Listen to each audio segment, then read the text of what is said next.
Hey, everyone! If you enjoy my quantum audiobooks, you can support me by becoming a Patreon member. Your support helps me keep creating, and you'll get exclusive perks. You can also access my audiobooks directly through Google Drive. Check out the link in the description. Now, let's get started. D-Class, a certain premonition of impending danger or trouble. C-Level, perception attack. Level B, perceive the strength of living things and perceive the position and number of objects outside the field of vision. Level A, predict the opponent's next move and perceive the emotions and thoughts of the creature. S-Rank, from crisis avoidance based on experience-based predictions, this ability is upgraded to a sixth sense-based, innate ability to predict danger, even when it's beyond sight. Furthermore, the ability to predict the future for a certain period of time is based on one's own strength. Yex. Personally, I think this concept, which I classify as a concept, is ultra instinct. Speed and reflexes are greatly enhanced. The body can act automatically without the brain's control and can fully utilize all the power of the body in 3-4-3. Random client talent 2. Transformation magic S. Transform the entire body or part of the body into someone else. D-Class. Appearance partial. Can be transformed into another person. C-Level. Can transform into another person, and even their own clothing will change accordingly. Level B. Not only can you transform into another person, but you can also completely change your voice and turn into an animal. Level A. Ability to change the nature of the body. Transform any organ in the body into a weapon and improve combat effectiveness. Golden Shadow's transformation ability is about this level. S-Level.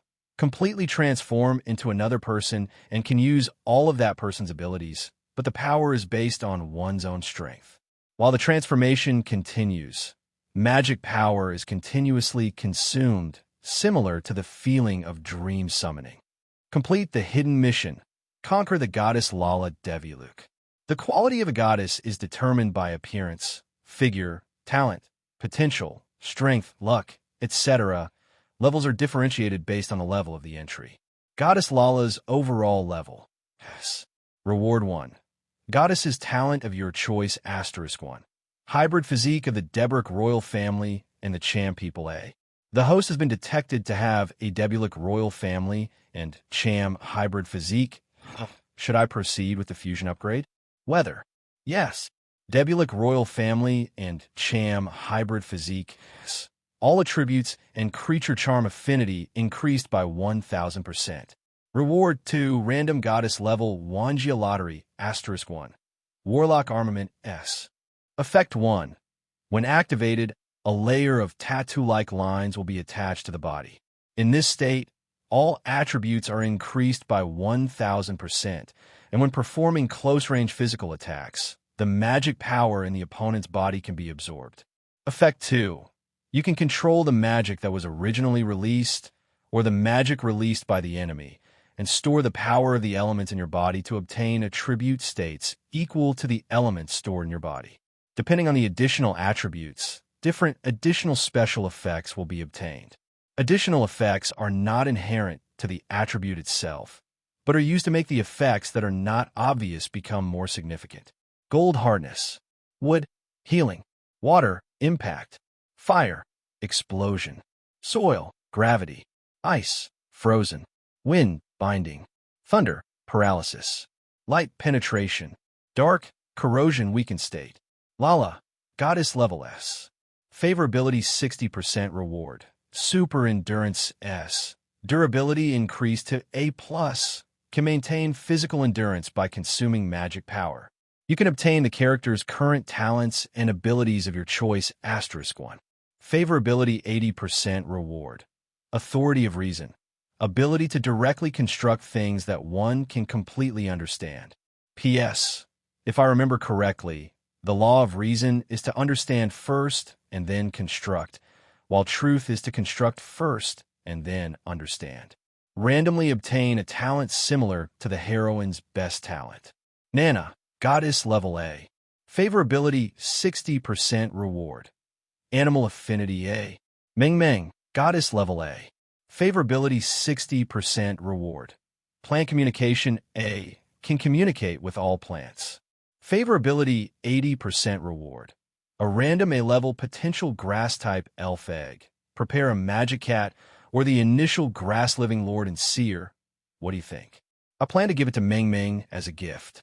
After all, my sister-in-law gave such a big assist, it would be unreasonable not to give her a little gift, and she's in human form, so I understand. Panel update. Yi Meng. Class. Pioneer. Basic value panel. Strength E. Durability. A+. Can maintain physical endurance by consuming magic power/imaginary energy. Agility E. Magic/imaginary energy. A. Possess talents, not occupying entry column. Lala Constitution is Sky Dragons. Intuition is item made Yex. Equipment items 5/5 additional magic 7 cents ether is King's Treasure, Taishu Sword God Warlock Arminis. Panel strength. Wall breaking level peak. Normal strength. Regional level peak. Status. National level normal. System template is enabled. Random commissions from all realms. Every 7 days, you will automatically receive a number of commissions from all realms equal to your system level. Current system registration. Level 1. Battle. Every time you defeat an enemy, you can randomly obtain an entry from the enemy. Hidden task. When you're near a certain lucky person, if that person happens to be in trouble, the related commission task will be automatically triggered. Hidden mission 2. Complete the story on behalf of the original protagonist. Temporary team. A team template that is not fully enabled. It can lead people to travel through time, but team members cannot receive commission rewards and can only participate. 2.7 Item Grant. This function is activated when you grant an item to others through additional magic, and you can grant the item to others. Favorability. You will receive rewards when your favorability with a close relative of the opposite S*X reaches a certain level. Guild Commission. After joining a guild, you can also obtain entry rewards and the number of completed commissions for completing commission tasks in the guild. Unique reward. Random draw of mission level *1. P.S. After turning on the team mode, the commission tasks completed by teammates can also be counted as the host completion times, and a guaranteed reward will be obtained. The next morning, looking at Lala, who was still full of energy, Yi Meng couldn't help but wonder whether Lala's physical fitness was too strong or he was too weak. How could I wake up the next day feeling so energetic and refreshed? Yi Meng feels like a failure. The strength is still too weak. So, Yi Meng decided to train more. Lala, perhaps because she had tasted the sweetness of it, did not reject Yi Meng's idea of doing morning exercises to improve her physical fitness. Mira Jane, who had prepared breakfast and was about to come over to call Yi Meng to eat, heard a strange and rhythmic sound rising outside the door and decided not to disturb the couple's sleeping-in behavior. At the dinner table, the girls who were waiting for Yi Meng and Lala to come over looked at Mira Jane, who had returned with a slightly red face, with confusion, and asked, "Where are Yi Meng and the others?" Mira Jane blushed slightly and stammered, Yi Meng and the others seem to be staying in bed. They said they would come down to eat later, so they told us to eat first and then go do our own things." Everyone was confused after hearing this, but since Yi Meng said so, they stopped thinking about it. After all, they had been hungry for a long time, so eating was the most important thing. If they hadn't seen Yi Meng and Lala still not got up, and thought it would be impolite to eat first, they would have started eating. Meng Meng, who seemed to have not slept well and had some dark circles under her eyes, couldn't help but twitch the corner of her mouth. Should we say they are worthy of being a newlywed couple? This energy is really terrifying. For a moment, she was a little unsure whether it was because their energy was too strong or their self-control was too weak. However, no matter what, these two people have finally achieved their goal, so from now on, she could be a little more proactive.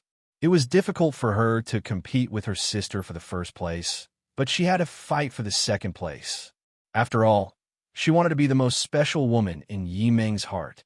Looking at Meng Meng's strange smile, Kana, who also stayed for breakfast, asked with some confusion, "Meng Meng, are you okay? Didn't you sleep well last night? You have dark circles under your eyes." Hearing someone calling her, Meng Meng immediately collected herself and returned to her usual gentle self. She smiled and said, "Maybe it's because I moved to a new house, so I'm not used to it. But it's okay. I'm almost used to it. I'll just go back and catch up on some sleep later." After hearing Meng Meng's explanation, Kana didn't think much about it. After all, they saw with their own eyes that Yi Meng and others built the villa within a day, so there was no problem with saying that it was moving to a new home. The other girls who had been to Yi Meng's dimensional villa felt a little strange when they heard what Meng Meng said. Although it is true that they moved to a new home, the layout is no different from the dimensional villa they lived in before. Could this also be a sign of discomfort? Are you so sensitive? Yi Meng expressed his opinion on this matter. It is indeed very sensitive. After dinner, everyone went about their own business. Mira Jane and Kana naturally returned directly to the guild. Nana felt that home was too boring, so she and Lisana accompanied Serena and Winnie to practice magic. Angelica was responsible for teaching Serena the replacement magic. Alchemy also exists in this world, and the Innsworth family's replacement magic originated from alchemy, so it can be learned. It was just because she didn't have any magic imprints, so if Serena wanted to practice displacement magic to the point where she could directly replace space, she would need to spend a lot of time and effort. When Yi Meng's family was building the house, they naturally built a special training ground. Meng Meng and Mira Jane, the two girls with the most wifely abilities, began to clean up the dishes. Mira Jane and Meng Meng didn't need to do the dishwashing themselves because Meng Meng brought a machine that could automatically wash dishes when she came out. After putting all the dishes into the automatic washing machine, Meng Meng volunteered to check if Yi Meng and the others were awake. When Mira Jane heard this, her face turned red with embarrassment, but she was too embarrassed to say anything strange in front of others, so she just reminded the other party implicitly that if they heard any strange noises outside the door, they should not disturb the other party. Although the other person is only 2 years younger than her, according to the laws of this country, 14 years old is considered an adult, and girls generally mature earlier. So in her opinion, Meng Meng should already know a lot about the things between adults. So just give the other person a little reminder to avoid any bad scenes. Afterwards, Mira Jane put Yi Meng and Lala's meals into the thermos. However, because Yi Meng had anticipated this, he bought some magic devices that could be used to keep food warm when he was shopping yesterday. Although the two worlds of Eslinden and Edolas have different development tendencies due to their rules, this does not mean that there are no magic devices or magical technology in the world of Eslinden. It's just not as developed as in the Edolas world because humans don't have magic power in their bodies, so they focus on researching and developing magic brothers. However, wherever there is demand, there will be a market, so these daily life magic devices that can be commonly used in daily life will naturally be born out of demand. However, what Mira Jane didn't know was that Meng Meng was looking forward to seeing a certain special scene happen, because she knew that neither of them would mind. Lala was innocent and didn't have much an idea about that, so she didn't think too much about it, and just thought she was going to wake her up, and Yi Meng wouldn't care about her joining. After all, she had already reserved the second seat with Yi Meng. Now it depends on whether she can muster up the courage to sit on the second throne. But in the end, Meng Meng still couldn't muster up the courage and didn't even dare to approach the door. Because by connecting to the plants with surveillance capabilities, she saw two most primitive beasts performing the most primitive and passionate life ritual that was no less than last night. Although she thought she had perfect theoretical knowledge, but when she saw with her own eyes this primitive movement that had almost abandoned the dignity of being a human being and was like that of a beast, Meng Meng felt that this ritual was still too exciting for her. So in the end, Meng Meng had no choice but to give up the idea of joining midway. Moreover, although she didn't mind being second, she also wanted to be the special woman in Yi Meng's heart, and naturally hoped to be treated specially by Yi Meng. Well, she just wanted to be treated specially, and it was definitely not because she was a coward. Then, Meng Meng returned to her room, turned on her mobile phone, connected to the signal channel of a certain room, and started taking online classes. Meng Meng's attitude towards class is also very serious. She not only listens carefully to the actual teaching of the two teachers in the online class, but also is very eager to learn and uses her own hands to practice the teaching content that the two online teachers are currently teaching. With Mengming's hard work and dedication, she learned and successfully performed a basic water-style ninjutsu from scratch. Water-style, water wave, spews water from the mouth, creating a small puddle that impacts the opponent.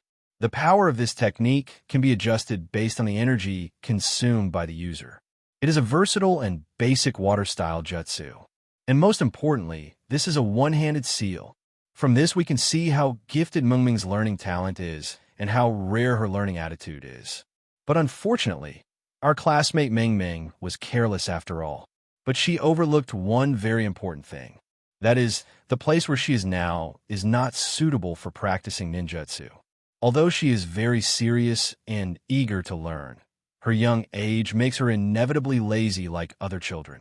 So when she took online classes, she would lie directly on the soft and comfortable big bed to study. But because she was too engrossed in her studies, she forgot that this place was not suitable for practicing the very important thing of patience. At noon, Yiming and Lala finally woke up again and had to get up to eat because they were hungry. While Lala was washing up, Yiming also threw all the quilts that were soaked and even had a bit of a pickled smell into the washing machine that Lala and the others had brought with them. It was also anticipated that Yiming and Lala might not get up so early, so the food that had been prepared at some unknown time was already placed on the dining table. After washing up, the two of them started eating right away. Because it has a very good heat preservation effect, the food retains its taste almost as if it were freshly baked. But the points are a little less. Although they had lived together for 2 or 3 days before, Mira Jane already had a rough idea of how much Yiming and the others ate. Therefore, in order to avoid wasting food, Mira Jane cooked according to everyone's appetite. But normally Yiming and others don't have much physical exertion, so they don't eat too much. But today is a little different. It can be said that the two fought hard all night. While their strong physical fitness gives them super endurance, it also requires their bodies to replenish more energy. Yiming is fine. Now he has the blood of the sky dragon and is completely a little dragon man. He can restore himself by absorbing the magic power in the air. But even so, it can only slightly relieve hunger. After all, although the air in this world does contain magic, the concentration is not high and it is generally very thin and sparse. Yiming's physical strength has now been depleted to the point that he feels very hungry. It is obviously not an easy task to recover by absorbing the magic power in the air. Besides, why would you eat air when you can eat food? No matter how poor I was in my previous life, I was not so poor that I had to starve. Could it be that I have to starve even though I am rich in this life? Moreover, after the improvement brought by the tasks completed in the past 2 days, Yiming's basic values have also increased a lot, so this has naturally led to Yiming's current appetite increasing a lot. Although Yiming was indeed very hungry, out of his love for Lala, he controlled his eating speed and tried his best to let the girl he loved and who responded to his love eat the most food. Seeing Yiming was obviously hungry, but eating very slowly, Lala couldn't help but ask in confusion, "Yiming, why don't you eat more?" Yiming also smiled and said, "Since you're quite hungry, I'll let you eat a little more. Besides, this little bit isn't enough for me, so I might as well let you eat your fill first. Just eat as much as you want. If there's not enough food, we can go out and buy food. We're not short of money." Lala nodded, thinking it made perfect sense. She pushed the food on the table toward Yiming and said, "Then Yiming, you should eat more too. I want to try more of the delicacies of this world." Upon hearing this, Yiming accepted my kindness with a somewhat amused look on his face. Afterwards, the two of them put the used dishes into the automatic dishwasher, which belonged to Deli, that Mingming brought with her when she left home for automatic cleaning. However, just as he was about to leave, Yiming suddenly noticed a note with a check mark on the dining table. I hadn't noticed it before. It said that Mingming didn't sleep well last night, so she went back to her room to catch up on some sleep. If Mingming hadn't woken up after dinner, they should remember to pay attention. In addition, they will be at the Fairy Tale Guild in the afternoon. And if you're interested, you can take on a commission mission to play with. P.S. With Angelica's spatial coordinates, they can come back at any time. Seeing the message above, Yimeng couldn't help but twitch his lips. Yimeng could guess without even thinking about it what caused her insomnia.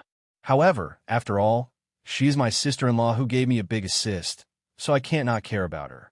So, Yimeng asked Lala to go to the guild to find Nana and the others first. Because Yimeng was afraid that Lala would worry, he did not tell Lala directly that Meng Meng did not sleep well last night. In addition, he also wanted to repay the hero who gave him a big assist, so Yimeng decided to stay alone to see the situation and repay the other party by the way. Although Lala was wondering what else Yimeng was up to, she was also eager to complete the guild mission, so she didn't think much about it and hurried out. Before leaving, Yimeng also gave Lala some of the currency of this world that he had exchanged from Makarov and asked her to buy some food she liked first. After Lala left, Yimeng also looked at what was left in the refrigerator. There was no way. The food was eaten up by him and Lala. So even if Meng Meng woke up now, there was nothing to eat. So Yimeng decided to cook something delicious for his dear sister-in-law. Meng Meng finally woke up after taking a short nap. After a quick wash, Meng Meng prepared to head directly to the Fairy Tale Guild 877. They had agreed this morning that they would train at the training ground at home during the morning and noon, and then go to the guild in the afternoon to play and see if there were any interesting tasks to do. But when she went downstairs, she suddenly smelled a familiar fragrance. Is anyone cooking? Meng Meng, who was originally planning to have lunch at the guild, noticed someone cooking in the kitchen, so she walked straight towards the kitchen. After arriving at the kitchen, Meng Meng saw the familiar figure she had guessed. Brother Yimeng. Yimeng had naturally already known of Meng Meng's arrival through various means of perception, such as magic perception, smell perception, and the sound of footsteps, but Yimeng still greeted the other party with a happy smile. You're awake. Are you hungry? I just made lunch for you. But unfortunately, there aren't many ingredients left in the fridge, so I can only make something simple. Looking at the table full of so-called simple meals, Meng Meng couldn't help but twitch her lips, not knowing how to complain for a moment. However, what moved her the most was that all the dishes Yimeng prepared were actually the ones she had subconsciously saved for last because she liked them so much in the previous 2 days. As a princess, and a princess of cosmic power, their preferences cannot be too obvious because this is very likely to give ye people who want to harm them the opportunity to poison them. After all, as an existence that uses force to unify the world, since it cannot win head-on, it can only resort to this kind of conspiracy. Even if you are invincible, what about the people around you? Therefore, in order to avoid their preferences being discovered, they plan specifically to target their weaknesses. Therefore, the three sisters, even Lala, needed to restrain their preferences for food. No matter who asks them what they like to eat, they can only say, anything is fine. Although no one in the world knows their identities as princesses, there are no enemies who want to kill them to avenge their father. But the habits formed over the years cannot be changed in just 1 or 2 days. This is true even for Lala, who has the most innocent character among the three sisters. In addition, Yimeng and his team cooked all the meals during this period, so there was basically nothing to complain about, and everything was delicious. But now, all that Yimeng prepared were dishes that she liked and wanted to save for last. This is enough to show that Yimeng has noticed her preferences, which makes her very moved and happy, knowing that she has not liked the wrong person. At least the person she likes also likes and pays attention to Baiju. Afterwards, Yimeng and Meng Meng also sat down to eat. Moreover, because there were no outsiders here, Meng Meng didn't need to worry about anything and sat directly next to Yimeng. This is also an expression of one's wishes to Yimeng. Yimeng had no intention of refusing this, and even gave the rewarded grass-type Pokemon egg to Meng Meng. Feeling that the energy reaction in the elf egg was indeed similar to that of plants, Meng Meng was very happy. P.S. In the end, I still think that since it is fairy tale, a cat is a better pet. The elf eggs rewarded by the system are different from normal elf eggs. They need to be recognized by the owner through a drop of blood, which is similar to the familiar contract in the magical world. After completing the contract, the elf will hatch directly from the egg. After completing the contract, a light green kitten appeared in front of the two. This kitten has a very strange appearance. There's a dark green pattern in the middle of its face that looks like 4 overlapping leaves, and it also has green hair on its chest that looks like a collar. What Meng Meng found most unbelievable was that although it looked like a cat in appearance, her unborn ability told her that the magical creature in front of her was indeed a plant. Meng Meng has always had full confidence in her abilities. But now, for the first time, she began to doubt her abilities. Seeing Meng Meng's fond but somewhat strange expression, Yiming explained, "It is an elf, not a normal creature, so it cannot be understood with common sense. If I remember correctly, this little fellow's name seems to be New Leaf Cat. Don't be fooled by its fur, which looks just like an animal's. In fact, New Leaf Cat's fur has a composition similar to that of plants. Gold, which absorbs sunlight to create energy. It grooms its fur to keep it hydrated and washes its face frequently to prevent it from drying out, which seems to make it easier for photosynthesis to occur. It uses its front paws to massage the surrounding area, releasing a sweet fragrance that captivates everything around it. The fragrance becomes even stronger when exposed to sunlight, and this aroma has a fragrant effect that will demoralize your opponent. But New Leaf has a fickle temperament and loves to act like a spoiled child. If the trainer favors a Pokemon other than itself, it might get upset." Listening to Yi Meng's introduction to Xinya Miao, Meng Meng also loved Xinya Miao very much and held her in her arms. Xinya Cat is also very close to his little master because he is the first person he sees when he is born, and his contract partner is Meng Meng. Yes, that's right, little master. After all, New Leaf Cat is a reward given to Yi Meng by the system. So New Leaf Cat is naturally 100% loyal to Yi Meng. This is almost like the underlying logic or the highest authority. As long as Yi Meng needs it, Xinya Miao will still listen to Yi Meng. However, this is a gift from Yi Meng to Meng Meng after all, so Yi Meng naturally will not let Xi and Yi Miao betray Meng Meng. Afterwards, Yi Meng also wrote to Meng Meng about the New Leaf Cat, its 2 subsequent evolutions, the skills it could master, and all the information about the New Leaf Cat family, their preferences, and how to raise them. This made Meng Meng very happy, and she named her new leaf cat Yi Kai. Afterwards, Meng Meng took the initiative to give Yi Meng her first kiss as a thank you. But because of Yi Meng's enthusiastic response, she almost gave herself away. There was no way. Yi Meng's phone suddenly rang. The sudden ringing of the phone also interrupted the 2 people who were about to step into the forbidden area. The caller ID showed that it was Lala calling. P.S. Lala gave me the phone. Yi Meng came back to his senses and said to Meng Meng with an apologetic look, "I'm sorry. I was impulsive just now. Let's wait until you're a little older before discussing this kind of thing." "Don't worry. Besides Lala, you are the most special and trustworthy person in my heart." Yi Meng didn't know what to say about the current situation, but he knew that he should at least give the other party a promise that he could accept in his heart. Hearing this, Meng Meng smiled and nodded, saying, "Well, I know. I will also work hard to become the woman who is most worthy of your trust, Brother Yi Meng. If Sister Lala represents your light, Brother Yi Meng, then I will bear your dark side." Meng Meng knew very well that if a person wanted to reach the top of the world, it was impossible for him to never do anything bad in his life. At least, such a person cannot exist in reality. However, as a public figure, you cannot let others see your dark side. She knew that Yi Meng might not care what kind of person she was, which could be seen from the fact that Yi Meng did not hide his hobbies and desires. However, she also believed that Yi Meng would not let Lala and some good girls who should live in the light see her dark side. That's why she wanted to become the other most special woman in Yi Meng's heart by becoming the one who could bear Yi Meng's darkness. Listening to Meng Meng's promise, Yi Meng kissed her lips again, smiled, and said, "Well, thank you, Meng Meng, for allowing me to properly release the darkness in my heart." Meng Meng listened to Yi Meng's deterioration and also smiled and said, "This is the path I decided from the beginning, and you are the man chosen by my sister and me, so I am willing." "Okay, don't keep Sister Lala waiting too long, and respond to her expectations quickly." Finally, after kissing Meng Meng on the forehead, Yi Meng answered the phone. Soon, Lala's image appeared on the phone. She anxiously asked Yi Meng, are you still home?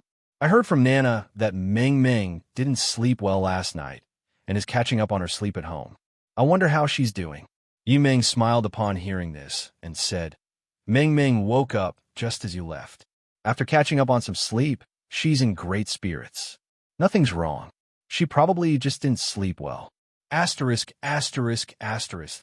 But she was a little hungry after just waking up, so I made her something to eat first, which delayed me for a while. After hearing Yi Meng's explanation, Lala finally breathed a sigh of relief and said, Really? That's good. Meng, who was standing by, came over after hearing her sister's concern for her. She smiled and said, I'm sorry to have worried you, but I feel much more energetic after a good sleep. Maybe it's because it's the first time I've been away from home for so long, so I'm a little unaccustomed to it. Hearing Meng say this, Lala nodded in sudden realization and said, Is that so? Well, it's true. This is the first time you've been away from home for so long, so it's normal to feel a little out of place.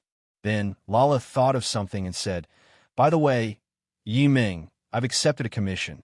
Do you want to come with me? Hearing this, Yi Meng nodded and said, Well, then Meng and I will go to the guild to find you. Afterwards, Yi Meng and Meng also came to the guild to meet up with Lala and the others. Nana accepted this commission, because this commission mission is to defeat a magical beast, a shrew that can control fire to attack enemies. The back and the top of the head are dark blue, and the rest of the body is cream yellow. It is very timid and always curls up into a ball, but once it forces the opponent into a corner, it will. Or if it is enraged, flames will erupt from its back and it will spit fire at the enemy. Looking at the description on the order form, Yi Meng couldn't help but reveal a strange look in his eyes. Isn't this guy a fireball rat? How did I end up in the fairy tale world? Although Yi Meng wanted to complain, when he thought about the fact that the fairy tale world was one of the main time travel locations in fan fiction, it was quite normal for people from other worlds to travel to this world from time to time. So much so that Yi Meng actually thought this was normal for a moment. But the question is, since the elves can travel through, will there be other travelers? P.S. There won't be modern time travelers like Yi Meng, but there might be some people from other anime worlds traveling back in time with each other.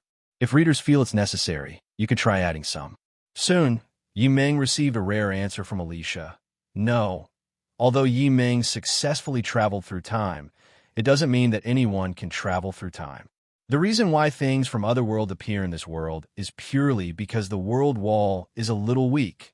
So occasionally some products from other worlds appear and travel through to this world. Whether or not a world has travelers actually depends on the strength of the world wall, 370. If it's strong, naturally no travelers will be able to travel through it. If it's weak, naturally, just like the world of Teyvat, travelers will appear from time to time. After hearing Alicia's explanation, Yi Meng couldn't help but think of a world that was also filled with so many travelers that there were almost no locals left. Honghuan, by the way, is the wall of the prehistoric world weak. This seems impossible no matter how you think about it, right? When Alicia heard Yi Meng's question, she couldn't help but laugh. Honghuang, do you think there are travelers in this world because the world wall is too weak, or because the natives are too bored, so they let some people in to play around? Which one do you think is more likely? Yi Meng. Well, anyone who has a little understanding of the prehistoric world would not think that the world wall of the prehistoric world is weak. After confirming that there would be no other travelers, Yi Meng breathed a sigh of relief. After all, among time travelers, there is no such thing as fellow villagers meeting and shedding tears. Only when teachers meet fellow villagers, they fight. After all, there's only one resource, and since everyone knows about this opportunity, if you want to get it, you naturally have to act first. Of course, you can also understand it from a different perspective. That is, receive the mandate from heaven, and will live long and prosper forever. In fact, the feeling that being a time traveler gave Yi Meng was somewhat similar to being an emperor. After all, most of the time, travelers become the third in command after they come here. and all the girls belong to them.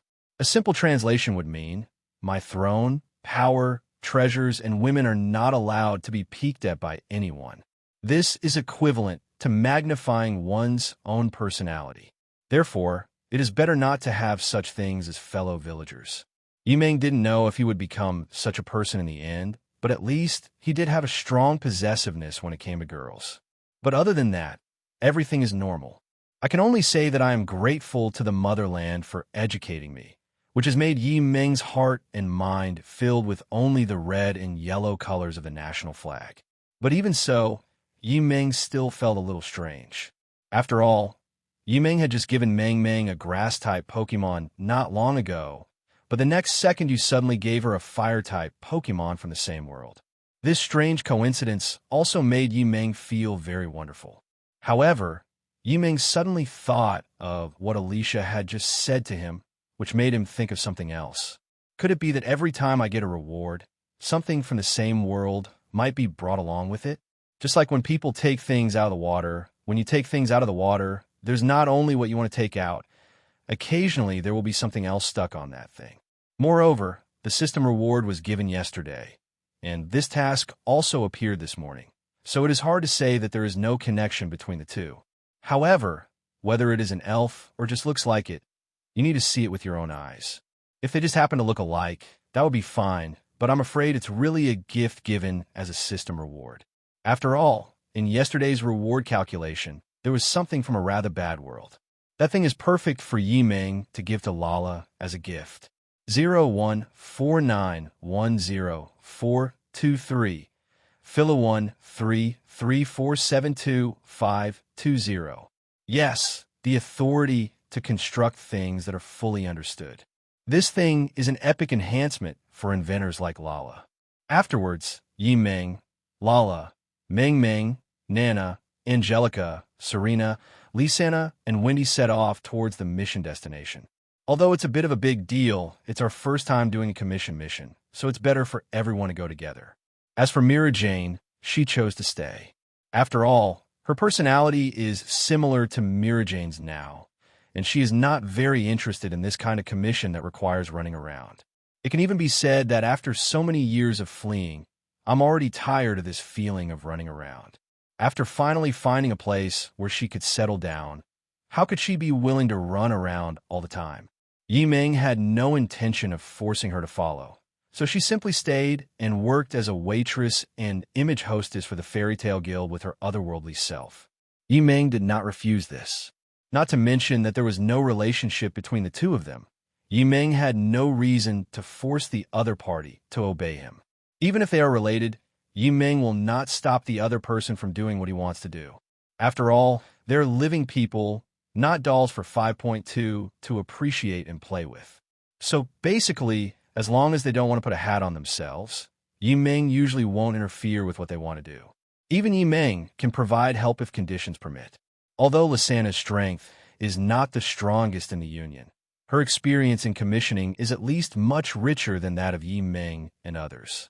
Moreover, it seems that because of the team, or because of Lisanna's two older sisters and brothers, Lisanna tends to position herself as a supporting logistics person. It can be said that apart from combat, she is basically responsible for all other aspects of the team's work. Therefore, Lisanna is more adept at tasks such as searching. Because the objects received by her receiving magic basically all have good reconnaissance capabilities. Soon, everyone arrived at the destination, and under the leadership of Lisanna, they found the client, understood the situation, and then started the mission. The mission is not that complicated. You just need to find a way to get rid of the fireball rat. And it just so happened that Nana took on this mission because she had a crush on the fireball rat. Through Mengming's ability to communicate with plants, everyone quickly found the hiding place of the fireball rat. The fireball mouse was indeed as timid as described. When it saw Yimeng and others approaching, and there were so many of them, it was ready to run away. However, with Nana's ability to communicate effectively with almost all animals, she easily captured the little guy. Through communication, it was similar to what Yimeng had guessed. It didn't know where this place was. It just slept well last night, but was sucked away by something strange. When she came to her senses, she was already in this place. The environment and the animals here all seemed very unfamiliar to her, which made her feel very uneasy. Then a few children threw stones at her. She was timid to begin with, so she didn't think about taking revenge on the other party and just ran away. But who would have thought that these kids would go even further and chase her and throw stones at her? Finally, he couldn't bear it anymore and released a spark to fight back. However, from the fact that she could only use sparks to fight back, it could be seen that she was still in a very weak stage. And weak strength naturally means weak control.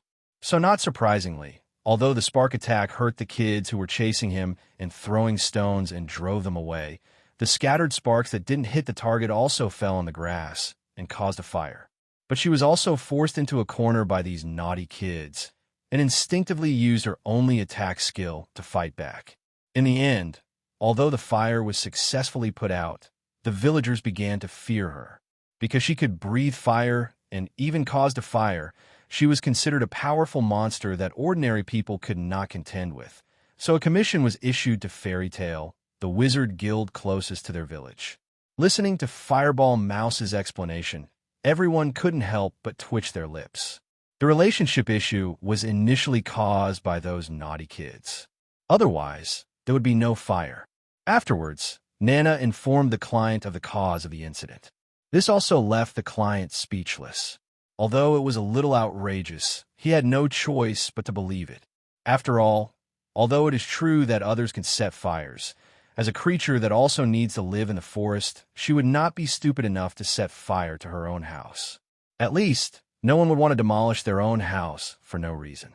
However, no matter what, at least now, this little guy who might continue to cause harm to the village has been taken away, which is also a good thing for the stability of their village. But those naughty kids also need to be taught a lesson. If it weren't for them, such a big fire wouldn't have happened suddenly this time.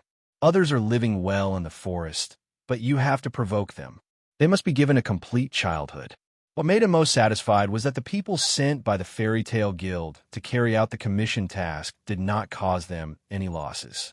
In fact, when he first issued this commission, he was quite hesitant. After all, the Fairy Tale Guild's reputation is directly proportional to its destructive power. If he hadn't considered that the monster that appeared this time might be very powerful and would require a powerful magician to deal with it, he would not have wanted to find Fairy Tale. But what he didn't expect was that the person Fairy Tale sent to do the commission didn't cause any damage to their village. This is such a pleasant surprise. Because Fairy Tale is well known, when issuing a commission to Fairy Tale, in addition to paying the commission fee, you must also be prepared to compensate for the losses caused by the fairies when performing the mission. Fortunately, Fairy Tale is a guild of light after all, so compensation will be made for the losses caused. In fact, because this is the damage caused by Fairy Tale, some people will take this opportunity to renovate these buildings and facilities. Anyway, it was Fairy Tale that paid for it. So even if they couldn't get a huge compensation, they could at least refurbish everything that could be refurbished. But unfortunately, their village was renovated not long ago, so it is not in great need of renovation in a short period of time. Moreover, some losses cannot be solved by paying money. For example, time. Even if these things can be refurbished at this opportunity, it takes time to refurbish them, doesn't it? Therefore, although helpless, in order not to affect their lives, we can only continue to ask the people from Fairy Tale to come and help. However, what surprised him was that the person who came to do the task this time completed the task without causing them any losses. So this was a pleasant surprise for him. So, in the end, the client happily sent Yimeng and others away with a smile on his face. Looking at the client's overly enthusiastic reaction, Nana and others couldn't help but feel a little confused. Although we did help them, they also paid us, right? Why are they making such a fuss? Listening to Nana's questioning, Lisana, who knew the truth, gave an embarrassed smile and said, "Actually, it's because our Fairy Tale's reputation is directly proportional to its destructive power, and we are the first princess of the kingdom of Fiori." Everyone listened to Lisana's explanation and didn't react at first, but after thinking about it for a while, they finally understood. Destructive power is directly proportional to reputation, and Fairy Tale is the top guild in this country. So doesn't this mean that when they complete missions, the losses they cause to their clients are also the highest in the country? As for the commission task, Meng Meng and Nana, who could communicate directly with animals and plants, were professional counterparts. Therefore, they completed the task with almost no effort, so naturally there was no chance of causing any damage to the village.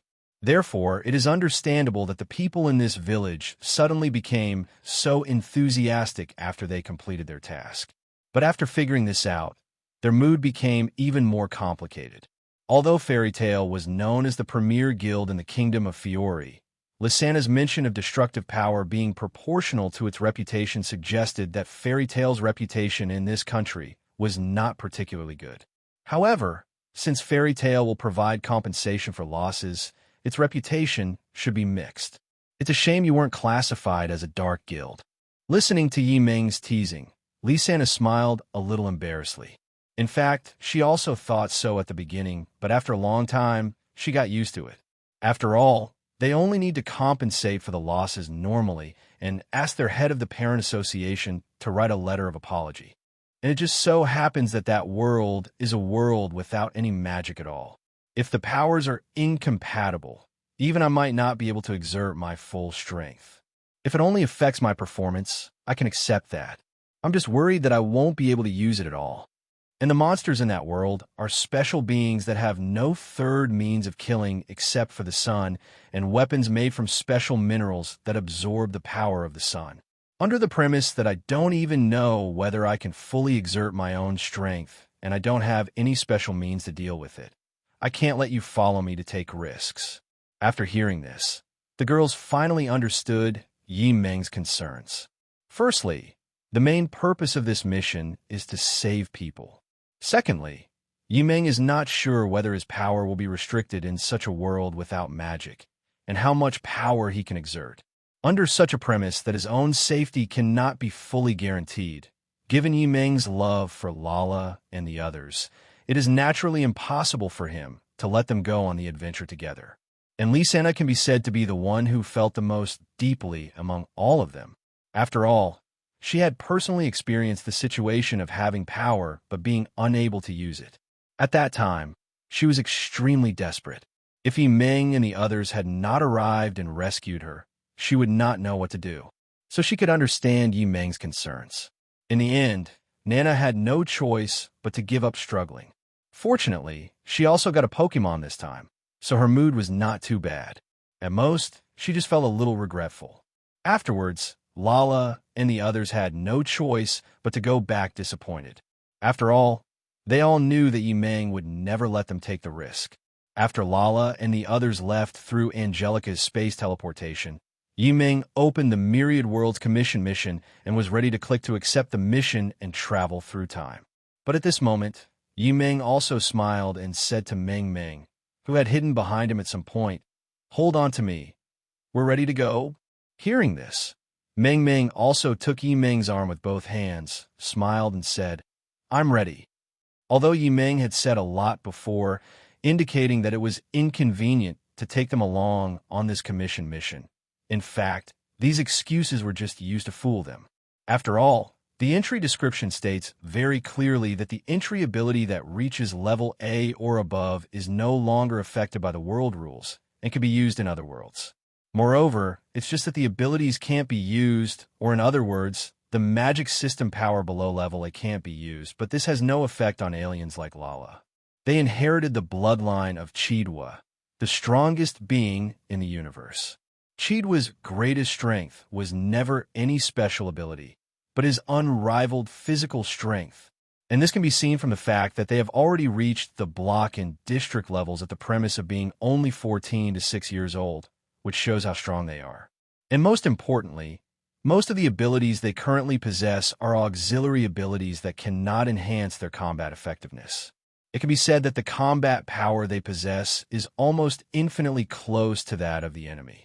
Not to mention, the abilities they possess are basically the physical and technological systems that are universal in all worlds. Even if this thing comes to the Demon Slayer world, it will not have any effect. Moreover, The main fighting method of the three Lala sisters is basically to summon their own machines or animals and plants from the teleportation phone to fight, so there is no system conflict at all. Therefore, Lala and the others were completely fooled by Yimeng. As for why Yimeng is so reluctant to take Lala and the others to Demon Slayer World, the reason is very simple. I just don't want them to be exposed to the darkness of this world so early. After all, the demons in Demon Slayer World can eat people. He didn't want pure girls like Lala to be polluted by these dirty things. However, Meng Meng obviously noticed Yi Meng's linguistic flaws, so she decided to go with Yi. Although she didn't know the difference between the Demon Slayer World and the Idolos World, the fact that Lee Sana couldn't use magic in the Idolos World, while Yi Meng could show that the so-called rules of the world had no effect on Yi Meng at all. So she believed that even if she would become unable to use her abilities after she passed away, Yi Meng would definitely protect her. Besides, it's just to save one person, and after that you can leave immediately at any time. And the facts prove that her guess was correct. Yi Meng didn't mind her insistence on wanting to go back to the past, which made her very happy. Because in this way, if conditions permit, they can even date alone in that world. Afterwards, Yi Meng simply clicked on the start button. A magic circle instantly appeared under the feet of the two, and the next second, they were directly teleported to the Demon Slayer World. The girls who had just separated from Yi Meng suddenly noticed that there was a very quiet person missing from the team. If it weren't for Nana's habit of arguing with her best sister, she wouldn't have noticed when her twin sister suddenly disappeared. After being reminded by Nana, he suddenly remembered Meng Meng's existence. From the time they met up until now, Meng Meng has been very quiet for most of the time, except for helping out with her ability to communicate with plants when searching for the fireball mouse. Unexpectedly, after the mission was completed, this happened suddenly. And soon, Nana's IQ suddenly came online. That's not right. What does it have to do with us if our abilities can't be used? We already live in a world without magic. The ability of the three of us sisters is mainly to summon through the teleportation phone, but this summoning is not an ability, but a prop. Everyone was a little surprised when Nana said this. But if you think about it carefully, when Nana summoned animals to fight, she did so through her mobile phone instead of using her own strength. Of course, they would not say that Nana was not using her own power. After all, these animals were originally subdued by Nana using her own power, and she just stored them again. So, Yi Meng deliberately didn't want us to go with him? Thinking of this, Nana couldn't help but ask with some confusion. Lala said very considerately, maybe, but could also be because they're really worried about something unexpected happening. After all, Yi Meng just gained this ability not long ago, right? There's a lot of things they haven't had time to confirm yet. After hearing what her sister said, Nana no longer doubted why Yi Meng didn't let them go with him. As for Meng Meng, obviously, he had noticed this a long time ago, and because he was worried that she would want to go with him, he couldn't let her go. That's why he hid secretly first, and then set off with Yi Meng after they all left. As cunning as ever, Yi Meng and Meng Meng also came to the Demon Slayer world by crossing the magic circle. The classic Japanese-style architecture fits Yi Meng's stereotype of daily life housing. But now that someone said that to her, even though she was used to it, she still felt a little embarrassed. After all, she wasn't the type to take pride in the extent of the damage she'd caused. Moreover, Yi Meng's words, "It's a pity you haven't been defined as a dark guild," made Lee Sana feel a little embarrassed. Because she thought about it carefully, she suddenly realized that although Fairy Tail was a light guild, if we only looked at the damage to the building, it was probably even worse than the Dark Guild. It was just because they would pay compensation and apologize, so the group. Things that she hadn't noticed before, but now that she realized it, Lee Sana couldn't help but feel a little amused and sad for her own guild. At this moment, Yi Meng's system also responded. Ding! The random commission tasks in all realms have been refreshed. Please complete the commission tasks as soon as possible. Hearing this voice, Yi Meng also raised his brows. A new mission? It's already 7 days? After a careful calculation, Yi Meng realized that 7 days had passed unknowingly since he traveled through time. Lala noticed Yi Meng's expression and asked in confusion, Yimeng, what's wrong? Yimeng also smiled and said, I suddenly received a commission task. Lala's eyes suddenly lit up, and she asked, Is this a commission from Wanjie? Lala's favorite thing now, besides inventing and playing mortise and tenon blocks with Yimeng, is undoubtedly doing these commission tasks. The reason is very simple. That is, you could go to various places for adventure, and Yimeng could go to various worlds to do commission work, and they knew this as early as the first day they met. After all, they themselves are one of the beneficiaries of Yimeng's talent. So when Lala heard Yimeng say that there was a mission, the first thing she thought of was the commission from all realms. At the same time, this also means that she can go to other worlds with Yimeng. However, Yimeng, looking at the contents of the commission, shook his head helplessly and said, Sorry, Lala. There is no time to play on this mission.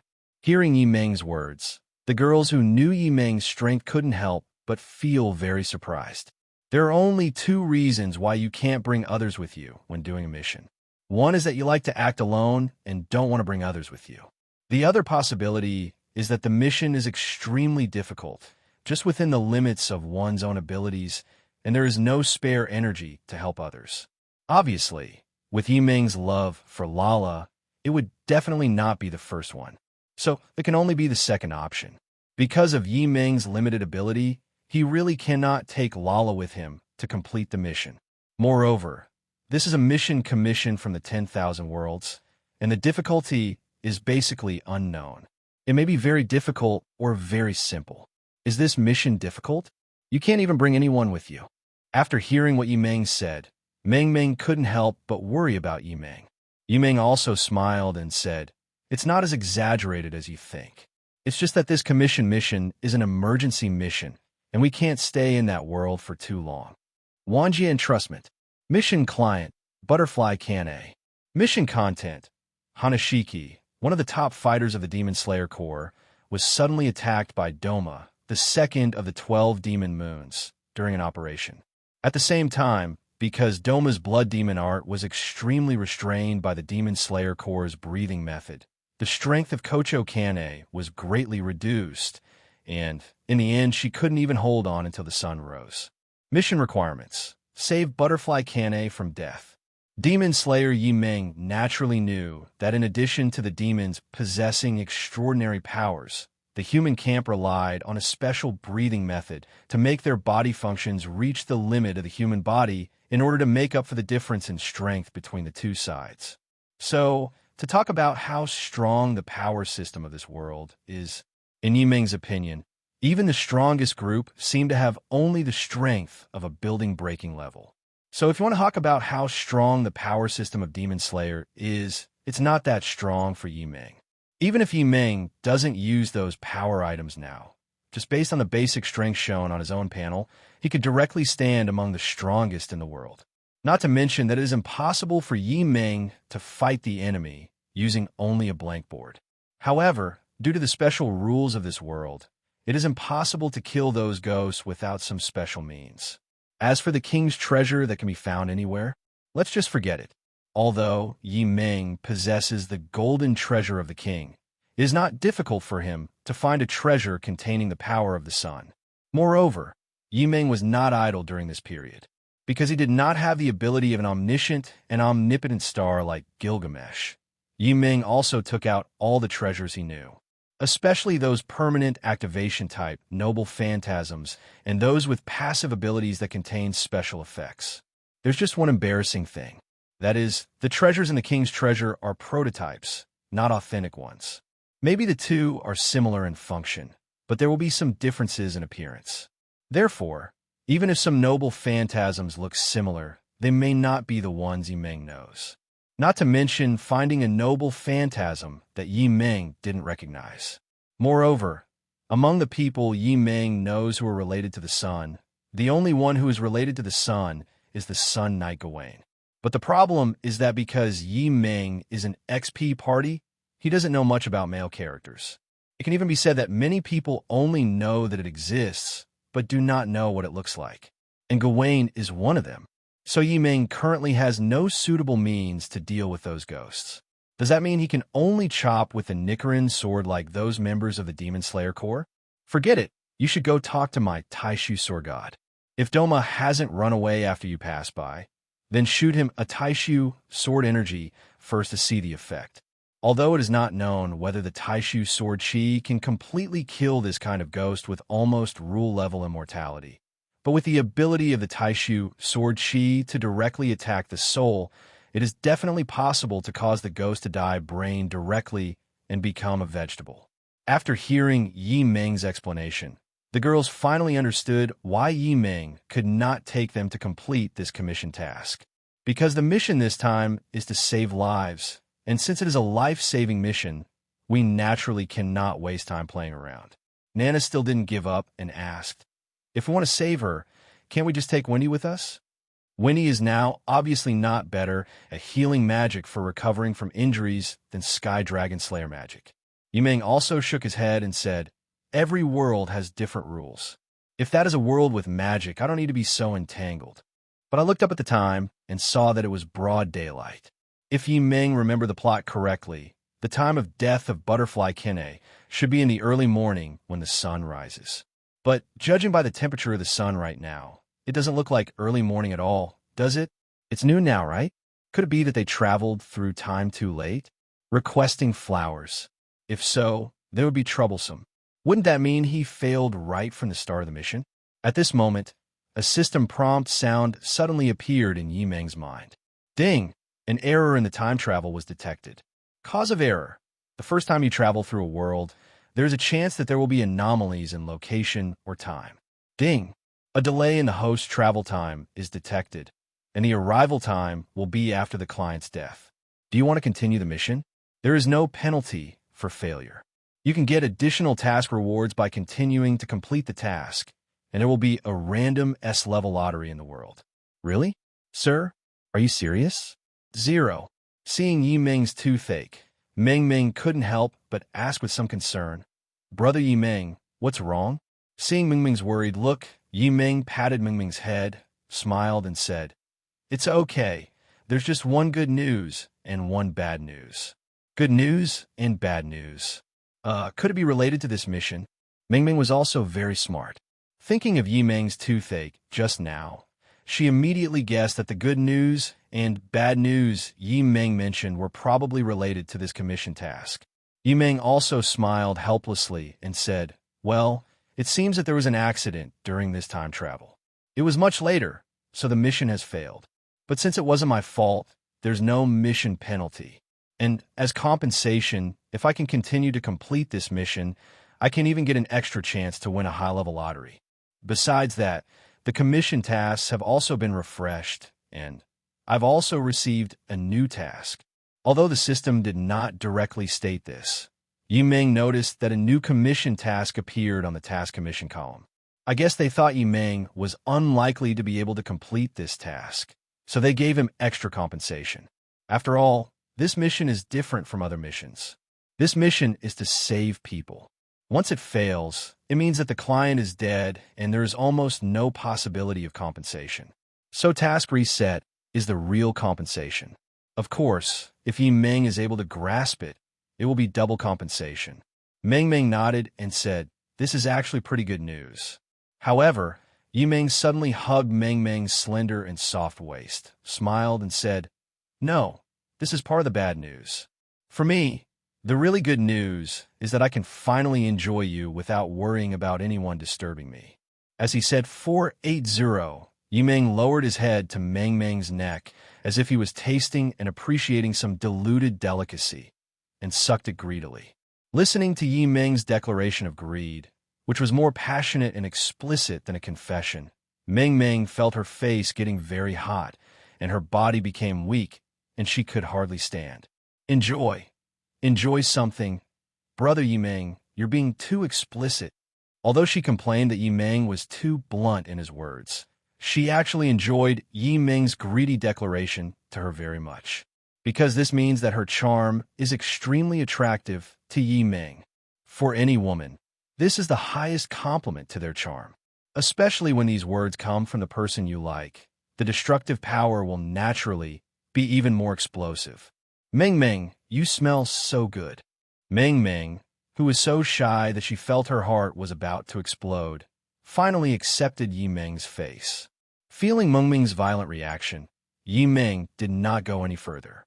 "Sorry, I couldn't hold back my impulse again," Meng Meng said shyly and complainingly. "Really? You always say such cunning things." "I can't help it. Our Meng Meng is so cute and charming that I can't control myself at all." As he said that, Yi Meng kissed Meng Meng on the forehead.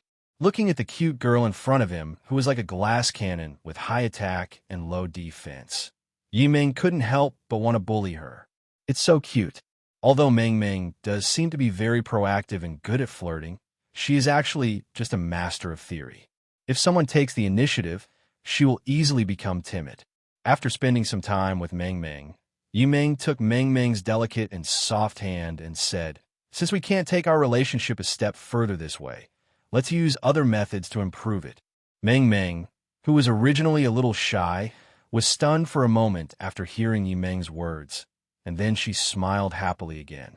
Domineering yet gentle, greedy yet considerate, he is truly a man full of contradictions and complexities. Afterwards, Meng Meng also took Yi Meng's arm and leaned her head on Yi Meng's shoulder. But just before Yi Meng was about to take Meng Meng out on a date, Yi Meng suddenly remembered something and said, "Oh, by the way, remember to hide your tail. Besides ghosts, humans are the only other species in this world. With your tail and hair color, you could easily be mistaken for a ghost by those guys at night. Although the ghosts in this world are generally human-shaped except for their skin color, this kind of external organs are completely different from those of normal humans. Coupled with the pink hair, if they appear at night, they can easily be mistaken for ghosts by people or members of the Demon Slayer Corps." Listening to Yi Meng's words, Meng Meng couldn't help but raise her eyebrows, but finally she endured it. After all, she didn't want to be disturbed by some weird guys when she was dating Yi Meng. Although this mission failed, there was an additional compensation, because Yi Meng wanted to test some things, such as the time between the two worlds and whether their power could kill this undead ghost with special rules. So they decided to play here for 2 days and think about whether there is still a possibility of completing the mission. Although the possibility is slim, it is better than doing nothing. After all, the mission has now changed from preventing Kane Kocho from dying to bringing Kane Kocho back to life. The difficulty of the mission has increased, directly from A level to the highest level S level. According to the introduction of the System Commission, if the skill level of the character is not enough for the task, then the acquired skills can be directly upgraded to S level. Once they really find a way to complete the mission and revive the dead butterfly Kane, Yi Meng will not only get 3 S-level skills after completing the mission, but also an additional commission mission and an S-level Wanja lottery. Moreover, this lottery of all worlds can be directly claimed as long as you accept the task. If he's lucky, maybe he can actually draw the ability to revive the dead. However, Yi Meng is not the kind of man who would rely on luck to achieve what he wants to do. The main reason is that I don't have much confidence in my luck. But a huge 2.1 reward always brings courage. So Yi Meng found it hard to resist such a huge temptation. What's more, the mission has already failed, so there's no need to rush to end it completely. Besides, Yi Meng felt that he might not really be able to bring someone back to life. This can actually be seen from the fact that Angelica was created by him. However, Angelica was ultimately a created person. If she really had to be classified, she should be considered a doll and had nothing to do with resurrection. Therefore, if you want to bring Butterfly Kane back to life, you can't use the same method. At least they can't be exactly the same. After all, it will be considered as creating a puppet, not resurrecting a person. After all, he didn't think the system would allow him to use this cheating method to obtain 4 S-level rewards. Afterwards, Yi Meng also took Meng Meng to travel around this world. However, since we didn't have enough time, we could only play where they landed. Fortunately, the place where Yi Meng and Meng Meng landed was relatively affluent and had a somewhat modern feel, so there were still many places to visit. However, perhaps because of the era, people here have some prejudice against people with different hair colors. This point was directly reflected in Mitsuri Kanroji. Therefore, when playing, Meng was always stared at with strange, frightening, and resistant eyes, which made Meng very unhappy. If she wasn't worried about ruining the good impression she had on Meng, she would have exploded. Fortunately, Meng was considerate and noticed Meng's difficulties, so he looked at those guys who looked at Meng with vigilance and strange eyes with cold eyes. If you look again, I'll dig out your eyes. The cold tone, coupled with Meng's dragon might that had been integrated into his blood, made those people feel the gaze of a predator from the life level. At that moment, they were so frightened that they dared not even breathe for fear of being noticed by this terrifying existence. After being threatened by Meng, those people lowered their heads and dared not look at Meng anymore. Although the problem was solved, neither of them had the mood to continue playing. Although Meng did not have a good impression of those countries that lived a good life because of national hatred and family feuds, especially now that his woman was being looked at in this way, his mood was naturally even worse. But this does not mean that Meng will kill others directly. Meng said that he couldn't quite understand why someone could kill someone so naturally just after traveling through time. Meng does not want to build his own selfishness on the lives of others. Having lived in a comfortable environment for more than 20 years, Meng still wants a peaceful and tranquil life rather than a life of fighting and killing. Therefore, Meng, who longs to protect peace, naturally does not want to and will not disrupt other people's daily lives for no reason. Therefore, at least until these people took the initiative to provoke him, Meng usually chose to ignore them. However, he couldn't ignore his girlfriend's feelings, so Meng gave her a light punishment and a stern warning. As for Meng's direct use of dragon power to scare them, would it leave them with a lifelong psychological scar? To this, Meng could only say that it was because of the country he was born in.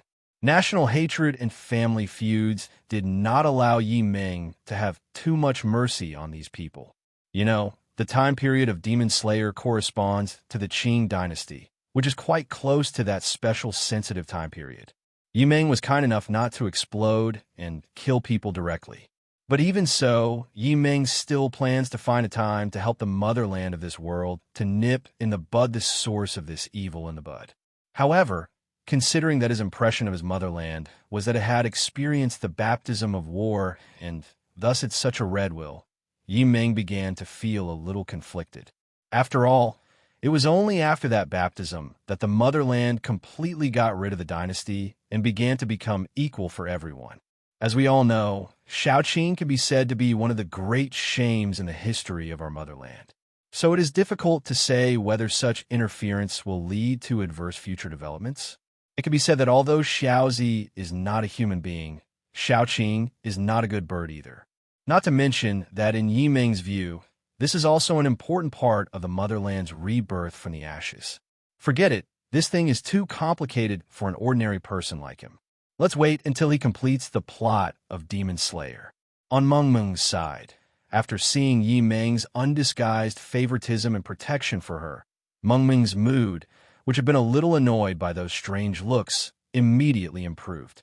Afterwards, the two of them just strolled around the street. There was no other way. There weren't many entertainment options in this day and age, so they could only walk around and enjoy the scenery. In the evening, I was hungry and just found a restaurant to eat. As for where the money comes from, because of Meng's unusual hair color and youthful and beautiful face, she was targeted by some human traffickers who wanted to sell her to wealthy masters with special hobbies or to Yoshiwara Yuko. Afterwards, Meng took the opportunity to let Meng vent a little. Just as Meng can accept Meng's darkness, Meng can naturally accept all of Meng's darkness. Moreover, the appearance of these guys was just the right opportunity for Meng to vent the stress and annoyance she felt for being looked at strangely by others today. Of course, Meng did most of the work himself. After all, he couldn't dirty his girlfriend's hands, right? Although he was not killed directly, he would inevitably have to stay in bed for 10 days to half a month. Even if he was cured, he would be disabled for the rest of his life. After all, Meng's bottom line is consistent with that of the motherland. Human traffickers should die. However, because he had never killed anyone before, Yimeng was not able to take someone's life easily for the time being, so he subconsciously held back a little. Otherwise, with the two buffs of human traffickers in daily life combined, if he wasn't killed directly, it would be considered that Yimeng was kind-hearted. After seeing Yimeng beat these guys to a pulp, Meng felt much better. She was worried about destroying her gentle image in Yimeng's mind, so she was embarrassed to take action in front of Yimeng. Afterwards, Yimeng took advantage of the situation and collected the spoils from these human traffickers. Seeing Yimeng's brutal side, Meng was also a little surprised. Because she had always thought Yimeng was a gentle person, maybe he had a cold side, but in her opinion, that was only when his woman was bullied. Unexpectedly, Yimeng also has such a cruel side. After collecting the spoils, Yimeng looked at Meng's dazed expression and said jokingly, "What? Are you scared of me like this?" Meng also smiled and shook her head and said, "No, this actually makes me feel that you, brother Yimeng, are more real, and I like you even more. Furthermore, as the man who will marry my sister and become the next overlord of the universe, it won't be enough to be only gentle. You must also have a strong and cruel side. Only in this way can you warn those who covet your treasures and let them know what the consequences will be if they offend you. And I've also said that I will accept all of your darkness, brother Yimeng, but I'm very afraid of pain, so I hope brother Yimeng won't use this method to bully me." Although he said this, it was actually just a joke. She could see how gentle Yimeng was to his woman. Yimeng also hugged Meng into his arms, smiled, and said, "What you said is true. I love my woman so much that I can't wait to bully you in this way. But, after all, it's love, so sometimes it will still hurt a little. You have to bear with it a little." After hearing Yimeng's words, Meng understood instantly, and her face turned red. She naturally knew what Yimeng meant by the pain that needed to be endured a little. After all, that represents what a girl must go through in her transformation into an adult. So that's obviously unavoidable no matter what. "Brother Yimeng, can you wait a little longer? I'm still a little scared." Hearing this, Yimeng gently kissed Meng on the forehead, then smiled and said, "Of course, but as the price of waiting, you have to compensate me in other ways, so that I will have the motivation to be patient." After saying that, Yimeng also lifted Meng's chin and gently stroked her rosy lips. As a master of theory, Meng immediately understood what Yimeng meant. Although she was afraid and hesitated to take the final step with Yimeng, she also didn't want to do nothing and cause Yimeng's expectations of her to drop. Therefore, the patience and compensation that Yimeng mentioned was actually good news for her. Since it is impossible to achieve it in one step, just adapt slowly and get used to the other person's existence first. In this way, it is only a matter of time before it is finally used. Afterwards, the two of them took the spoils they got from the human traffickers and randomly found a hot spring hotel that looked pretty good. Obviously, the two planned to stay in this world for one night. Moreover, with gold as the universal hard currency, there's no need to worry about running out of money. However, not long after Yimeng and Meng entered the hot spring hotel, when they passed by a lake with a small bridge, they happened to see a man and a woman standing on the bridge. However, the woman's hair color also attracted Meng's attention. Although I have been in this world for less than half a day, I have already learned from Yimeng that the uniform hair color in this world, or in other words, in this country, is black. In a country where all hair colors are black, other hair colors have a somewhat ominous connotation. So this is the main reason why so many people look at her with strange eyes when she is traveling on the street. The woman's hair color was as eye-catching as hers. Both of them had long hair as rare and pink as cherry blossoms. The only slight difference is that the hair ends are cleverly transitioned to vibrant emerald green, braided into 3 thick braids, and naturally fall down to the chest. Moreover, even though they were standing where they could only see the outline of her face from the side, they could still see the girl's unconcealable cuteness. However, at this moment, this girl with a cute face and the same cherry pink hair color as him lowered her head very low like an ostrich. Moreover, I don't know if it was an illusion, but Meng Meng seemed to vaguely see that the girl's shoulders seemed to be shaking slightly uncontrollably, as if she was silently enduring unspeakable sorrow and grievance. The culprit who caused this lovely girl such sadness and grievance was none other than the man standing across the bridge, who was deliberately keeping his distance from her, as if he had encountered some foul creature. Moreover, the man actually had an attitude of dissatisfaction, as if he had to endure it due to his family education. But because he really could not tolerate it any longer, he kept chattering in a very unfriendly tone about all the bad things about the girl in front of him. Because of the injustice she suffered today, Ming Ming had a natural liking for girls with the same hair color as her when she saw that there were girls in the world. So, now, when Ming Ming saw the girl with the same hair color as her being humiliated in this way, her face immediately turned cold. Today she finally had the chance to go on a date with Yi Ming alone, but because of her hair color, the date had to end early, which made her feel a little down. Chin no heo, I finally changed my mood and was thinking of relaxing in the hot springs, but I ended up encountering this kind of thing again. Seeing this, Yi Ming patted Meng Meng's little head and said with a smile, "Come outside and I'll go and solve your problem." What? Didn't you say Yi Ming doesn't have a favorable impression of people who live a simple life? Especially in this day and age, why would he come out to save the damsel in distress? In this regard, Yi Ming could only say that just like a woman has only one stomach but two spaces, one for normal meals and the other for desserts, men also have only one heart, but they have two ways of being patriotic. And Yi Ming is such a patriotic man. Although he has left his hometown, he is still patriotic and fighting against the Japanese in his own way. Alking quietly to the edge of the bridge, the man was still chattering. "Ms. Ganlu Temple, with all due respect, I'm extremely dissatisfied with today's blind date. I really find it hard to believe. Are you really a girl? I've lived for so many years, and I've never seen a woman like you who can eat 8 bowls of udon noodles and more than 10 sakura mochi in one meal. You even eat more than my family of 3 combined. Are you a human, a glutton, or a pig? And your strength, it's so great that I can't believe it. You're actually a woman. Have you ever seen a woman crush a ceramic teacup so easily? The most important thing is your hair color.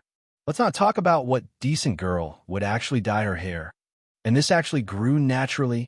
And it's even this gradient color. It's totally unheard of. It's unlucky. It's so unlucky. It's just a monster." 577. Your weird hair color makes me feel sick. Whenever I think about passing on your unlucky and weird hair color to my child, I can't help but feel terrified. I'm afraid only pigs and dogs would marry a monster like you. Let's cancel this blind date. After saying that, the man turned around without mercy and prepared to leave. However, just as the man turned around, he suddenly bumped into something hard. What's that? So hard. The man who had his nose bumped also covered his nose in pain and slowly raised his head to see that it was actually a person. What's wrong with you? Don't you see there's someone here? Before the man could finish his words, he suddenly realized that something was wrong. He kept raising his head until he looked up and saw Yi Ming standing in front of him like a high wall. I don't know if it's due to the effect of time travel or the improvement in basic stats, but Yi Ming's current height, seed BG, is nearly 2 meters. Looking at the height that was like a high wall and the indifferent eyes full of oppression, the man who had just treated the girl very badly, cold sweat instantly soaked his back. However, considering his family background and the fact that we live in a society ruled by law, even if the man looks scary, he can't kill someone in a place like this, right? So the man suppressed his fear and wanted to reason with the other party. But unfortunately, Yi Ming had no intention of reasoning with the other party. With a single move of her dragon claw hand, she grabbed the man's crown, then slowly lifted it up, leveling his gaze with hers. She said calmly, "I think cherry pink looks great. Do you have any objections?" The man who was lifted up by the top of his head felt that his brain was about to explode. He even vaguely felt that the other party's fingers had already pinched into his brain, as if the other party only needed to use a little more force to directly crush his brain. Because he was lifted up to Yi Ming's usual height, he was able to see the woman following behind Yimeng, who was looking at him with a dissatisfied look on her face and her arms folded across her chest. What shocked him the most was that this woman also had cherry pink hair color. In other words, the words he had just used to scold his blind date were heard by her, and because they happened to be in the same situation, they were taken as insults to his woman. Thinking of this, his already frightened heart almost scared him to death. I also think Sakura Pink is pretty. It's very patriotic. Yimeng sneered and said, "Humph. If I hear something like that again, I'll let you experience for yourself how fast a train can go. Because I will tie you to the locomotive and let you have close contact with nature." After hearing Yimeng's threatening warning, the man was so scared that he almost peed his pants. As a person born into a large family, the man naturally knew what a train was and how fast it was. However, being tied directly to the locomotive and in close contact with nature, even if he didn't crash into anything, the speed alone would be enough to scare him to death. Looking at the guy who was scared to death by him, Yimeng threw him into the lake beside him with a look of disgust. At the same time, he controlled the wind element to blow away the yellow liquid that was about to fall down to avoid dirtying himself. Because this is a hot spring hotel, the lake here is just an artificial lake. As long as you don't lie down all the time, even if you sit on the ground, you don't have to worry about drowning. Meng happily walked over to Yimeng, took his arm, smiled, and said, "Brother Yimeng, are you being a hero, saving the damsel in distress?" Yimeng also smiled dotingly and said, "It can't be helped. Who made her have the same hair color as you?" Yimeng's words clearly meant that he took action purely because the girl had the same hair color as Meng. So he helped the other party out of love for her. Although Yimeng is indeed very fickle and is very open about it, he is not stupid enough to flirt with other women while dating his girlfriend. They may not stop you from being unfaithful, but that doesn't mean they really don't care. The girl who had just been rescued was looking at the girl in front of her with some envy. She had the same hair color as herself and could find a man who loved her so much. Although they have similar hair color, their fates are completely different. Afterwards, Yimeng also smiled gently at the girl in front of him, or rather, Mitsuri Kenroji, and said, "If you're feeling down, let's go out for a meal together. Delicious food can make your mood go away." Hearing Yimeng's words, Ganlu Temple Mitsuri also showed a surprised expression. Oh, can I? Will this disturb you too much?" After all, the couple in front of her were obviously a couple in love who came to the hot spring hotel for their honeymoon, and it would not be appropriate for her, an outsider, to interfere. Meng also said with a smile, "It's no problem. After all, apart from my family, this is the first time I've seen someone with the same hair color as us outside." Meng didn't know whether Yimeng was really helping this girl simply because she had the same hair color as him, or whether he was using this as an excuse to save the girl because he had a crush on her. But no matter what, she has already received a satisfactory answer from Yimeng. So as Yimeng's sweetheart, she can't let her man 103 give in vain, right? There has to be some reward. Moreover, because of what happened today, she had a great liking for the girl in front of her who had the same hair color and the same experience as her. Moreover, although the girl in front of him looked very weak and easy to bully, however, as a practitioner, she could clearly feel that the girl in front of her had a very strong vitality hidden in her body. In other words, the girl in front of me possesses at least several times the strength of a normal adult man. This is a direct manifestation of the powerful force of life. Of course, in Meng's opinion, this is not that strong. After all, in the army of Debuluk, this is almost the minimum strength standard that basic level soldiers can have. But even so, they were carefully selected by the country and underwent rigorous training to reach this level. However, from the girl's words and actions, it was not difficult to tell that she was just an ordinary person without any training. Apart from anything else, people who have undergone training and cultivation are generally people with stronger wills. It is impossible for them to become so inferior just because others say that your hair color is different from others, you eat a lot, or you are very strong. For practitioners, the more they eat, the stronger they become, which is definitely a good thing. How could you possibly feel inferior just because someone says you eat too much? So the conclusion is self-evident. This proves that this seemingly fragile girl with strange hair color possesses extraordinary potential. And looking at the other person's appearance, he looks very good. Ahem, very easy to conquer. What's more, she could even see some resemblance of her sister Lala in the other person. If you happen to have a good impression of her, then naturally, you can't let her go easily. Although she chose to endure Yi Meng's darkness, it does not mean that she will stay in the darkness all her life. In addition, Yi Meng's harem will definitely be large in the future, so she needs to establish advantages in advance and gain more say for herself, or for her sister in the future, so as to prevent some overconfident vixens from causing trouble for them and shaking her sister Lala's position in Yi Meng's place. P.S. There is no palace fighting plot, and I can't write such a plot. It's just Meng Meng's personal imagination. The author's character setting for Meng Meng is similar to that of a shadow warrior. After all, Lala's personality is destined to make it impossible for her to do such dark things. But it is impossible for someone in this world to stand at the top of the world without doing any dark things, so black gloves are needed. Especially the wealth left to Lala by Chidwa and others is an entire universe. Therefore, in order for Lala to secure her position as the future overlord of the universe, Chidwa and others trained the mature sisters Nana and Meng Meng to be Lala's right-hand men. As the two sisters were raised and spoiled by their elder sister Lala since childhood, they are willing to become their sister's right-hand men. Nana is developing towards the direction of martial arts, so she doesn't seem that smart. But in fact, she just has the lowest IQ among the three sisters, but it doesn't mean she is a fool. Meng Meng, on the other hand, is developing in the direction of intelligence or management.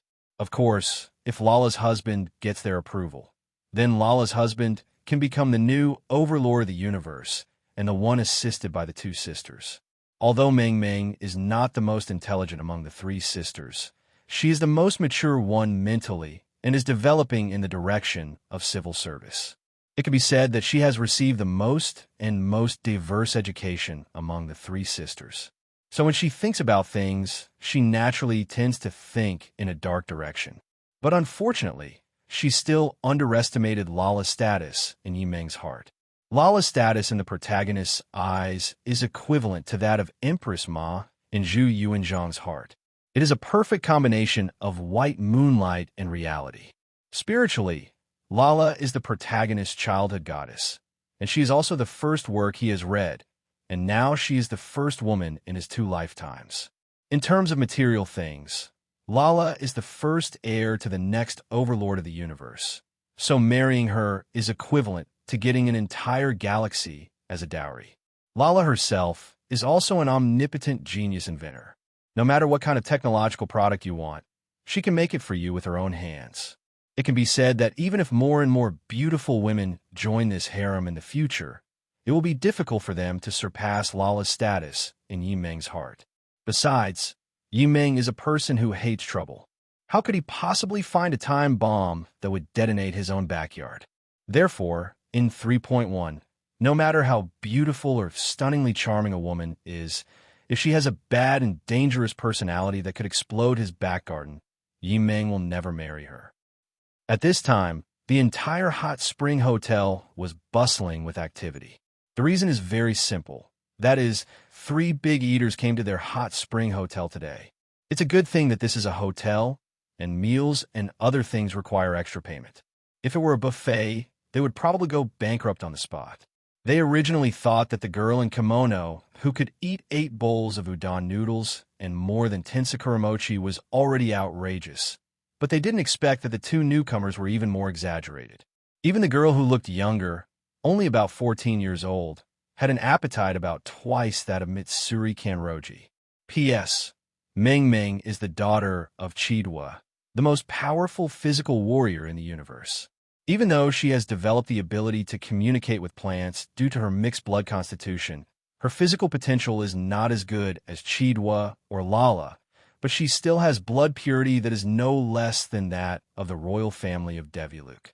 In other words, the power of the physical system still accounts for half of Meng Meng's total combat power, which is equivalent to the dual cultivation of magic and martial arts.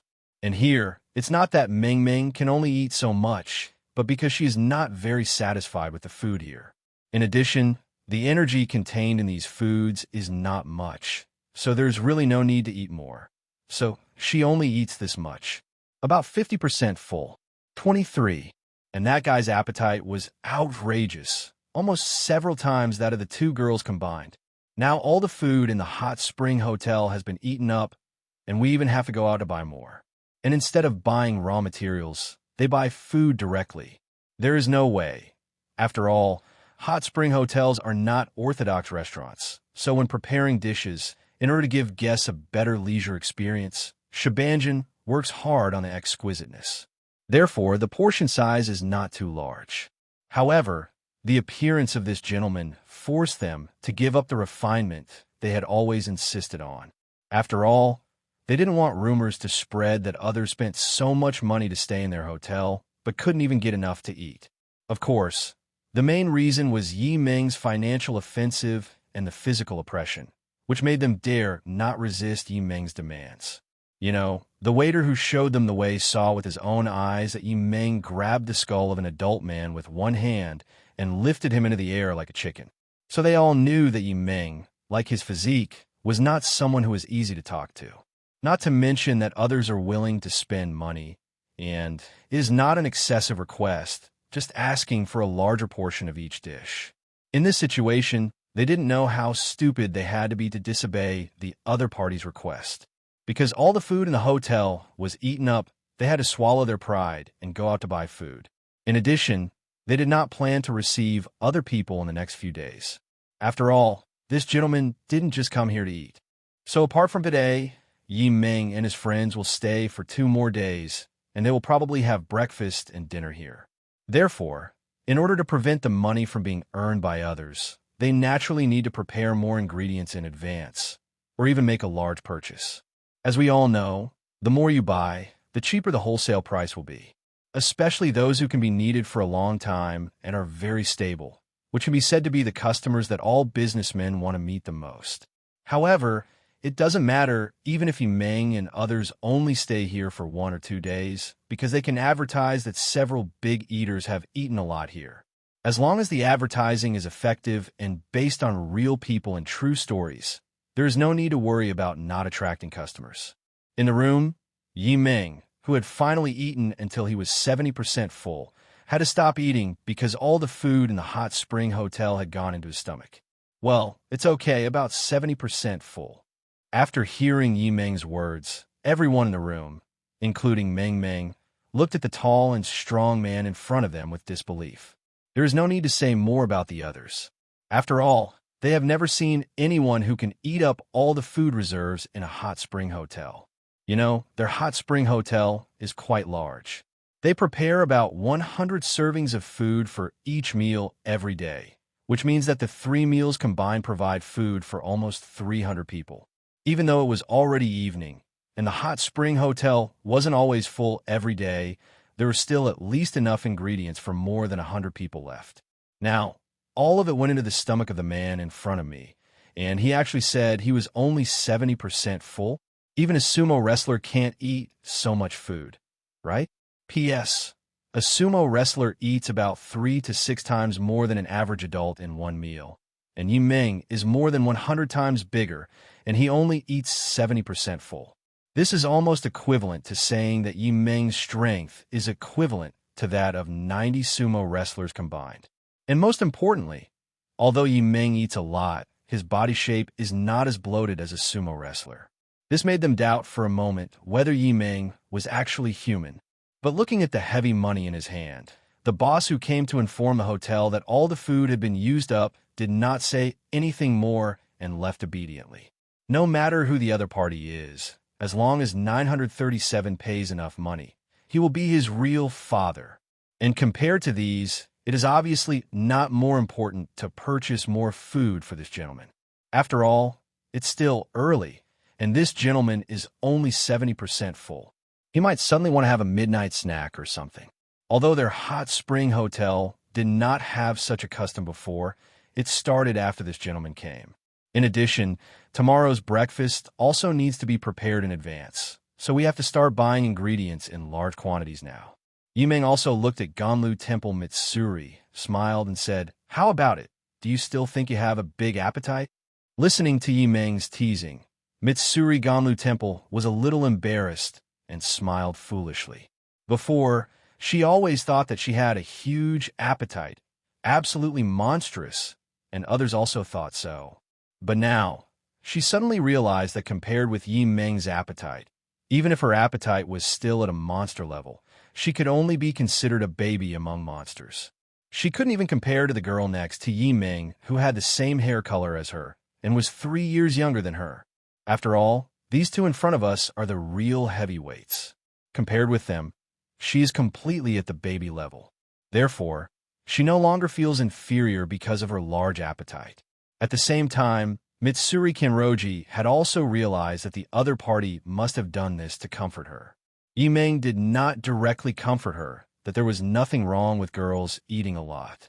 He just used facts to prove that her so-called eating a lot was actually nothing in front of the real big electricity owner. This method touched her more than comforting her directly. After all, if you comfort someone directly, then even if they are comforted now, the hurt they once suffered will still be like a thorn firmly stuck in their heart. However, Yimeng used this method to let her know that the things she cared about and worried about were not as serious as she imagined. So this caused the thorn that was deeply embedded in her heart to disappear directly. After all, this is not a big deal, so there's no need to worry too much about it. However, for the time being, only half of the thorn has disappeared. After all, unlike the inherent impression that girls are born weak, boys have always believed that being able to eat is a blessing. So boys eating more and girls eating more are actually not the same thing. Therefore, compared to Yimeng, Mitsuri Ganlu Temple actually cares more about what Meng Meng thinks. That, Miss Meng Meng, seeing that Kanroji Mitsuri seemed to be hesitant to ask something, Meng Meng smiled and said, "Just call me Meng Meng. If you have any questions, you can ask directly." Meng Meng naturally guessed what the other party wanted to ask, and she did this on purpose. Otherwise, the energy contained in the food here is not as much as the drinks she brought with her. Moreover, although the dishes here are exquisitely presented, not only are the portions small, but the taste is also very ordinary, even a bit bland. She personally watched it. Eating here is a complete waste of time. So Yimeng should have the same idea as her, but he might be really hungry and couldn't stand it anymore. So he just started eating and drinking here. By the way, it also confirmed her suspicion that Yimeng might have taken a fancy to this girl. Hearing Meng Meng's words, Ganlu Temple Mitsuri asked cautiously with some trepidation, I just want to ask, Meng Meng, don't you think that it's strange for girls to eat a lot and have a lot of strength?" Listening to what Kanroji Mitsuri said, Meng Meng also showed an expression that showed that she knew you would ask this question. She had already seen from their previous encounters that the source of Mitsuri Kanroji's inferiority complex stemmed from her hair color, strength, and appetite, which were issues that should not occur in ordinary girls. Not to mention that these problems still arise in this era when thinking is still extremely conservative. Meng Meng did not answer the other party's question directly, but asked, "Why do you think this is a strange thing?" Hearing Meng Meng's question, Mitsuri Kanroji also felt a little unbelievable. She wanted to say, "Isn't that right?" But looking at the couple in front of her, or rather the couple, Kanroji Mitsuri didn't know how to refute them for a moment. You know, the girl in front of her has the same hair color as her and eats more than her, but doesn't she still have a man who is very attracted to her? So the answer is obviously not that. At this point, Yimeng also asked, "Speaking of which, why do you care so much about this issue? Is it possible that your family or the people you care about have always had strong opinions about your 3 questions?"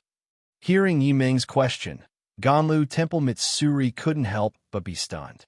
Do her family and the people she cares about have a big problem with these 3 shortcomings? No opinions at all. Although her family members did show surprise and astonishment when they first noticed these 3 problems, they never showed any dissatisfaction with these problems. As for the people she cares about, The other party should be asking about the person you like. But it was obvious that she didn't have anyone in mind. Otherwise, she wouldn't have come out for a blind date. And, thinking about it carefully, she suddenly discovered something very important. That is, before her first blind date today, she also didn't realize that there was anything wrong with her hair color, strength, or appetite. Not to mention her family. Even her neighbors never seemed to comment on her 3 questions.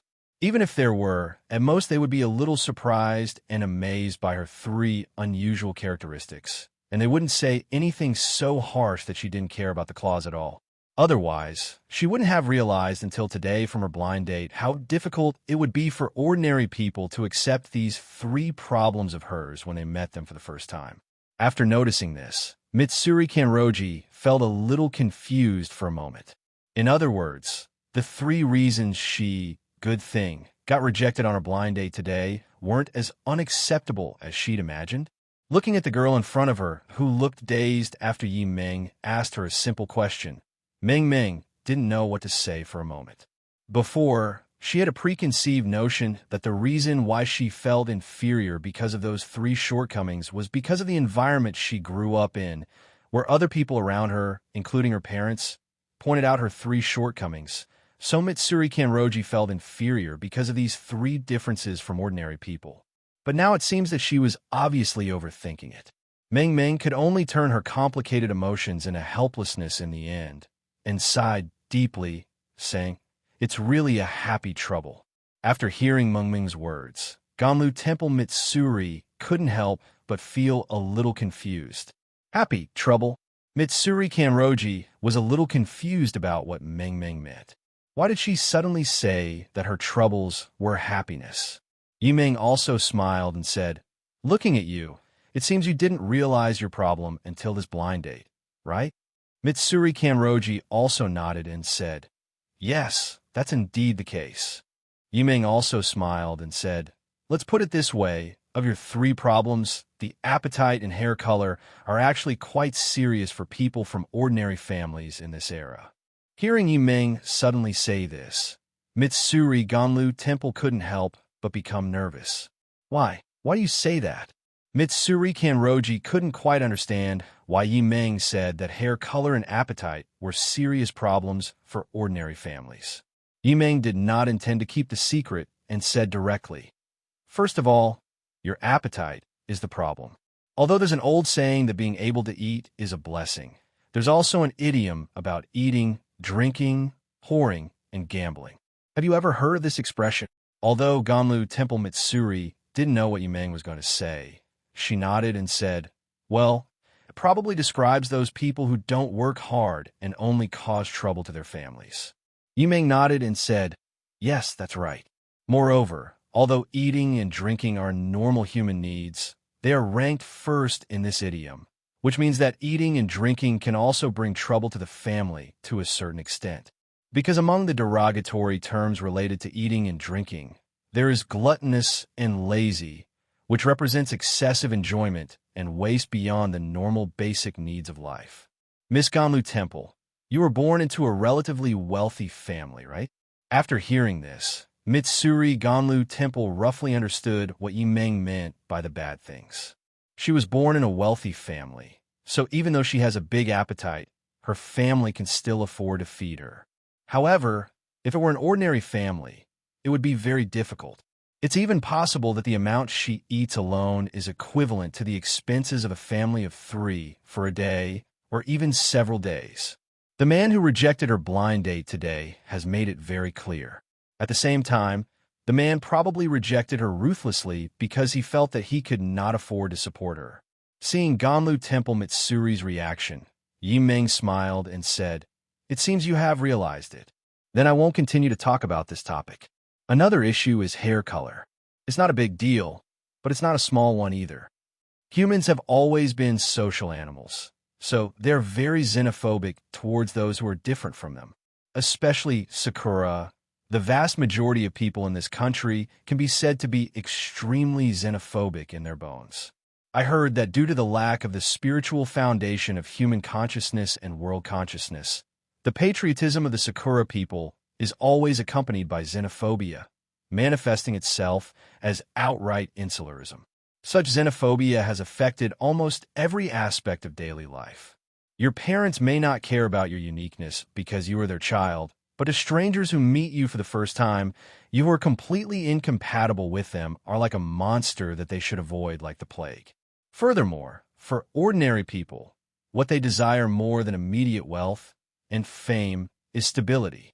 But even with the situation CDCB, this is a daily routine they have to work extremely hard to maintain, so they can't withstand any setbacks. And you, who are almost completely different from ordinary people and have obvious flaws, are probably a huge change that will disrupt their stable lives. For your family, these shortcomings are still within their ability, so they don't care. But for ordinary people, they are variables beyond their family's tolerance. No matter what it is, as long as it is beyond an individual's ability, it will be regarded as a burden. And in this world, the vast majority of people would not bear a burden that they don't have to bear for no reason. Listening to Yi Meng's explanation, Mitsuri Ganlu Temple suddenly understood, but at the same time, she felt a little depressed. So, is that what happened? So the existence of special means something ominous to ordinary people? Seeing the look on Ganlu Temple Mitsuri's face, Meng beside her came forward and said with a comforting smile, "You don't have to be so depressed. We have said before that it would be a disaster for an average family. You know, if a man and a woman want to be happy together, then the most important thing is that they are well-matched. And this well-matched status doesn't just mean equality in wealth, but equality in values, thinking, vision, perspective, cognition, and upbringing. As long as the averages of either party are lower than those of the other, psychological pressure will arise. Take your strength, for example. Any man would feel a lot of pressure if he found out that he, as a man, is weaker than a girl who looks even softer than him, because other neighbors would talk about you. And those men who have low self-esteem but high self-esteem will suppress you for the sake of self-esteem, devaluing you to the point of being worthless in order to satisfy their own vanity. The blind date you had today is just like that. The only way he can appear less cowardly in front of you is by constantly belittling you. After hearing Mengming's explanation, Mitsuri Kanroji finally understood why her blind date today had said such harsh words. Is it because of self-esteem issues?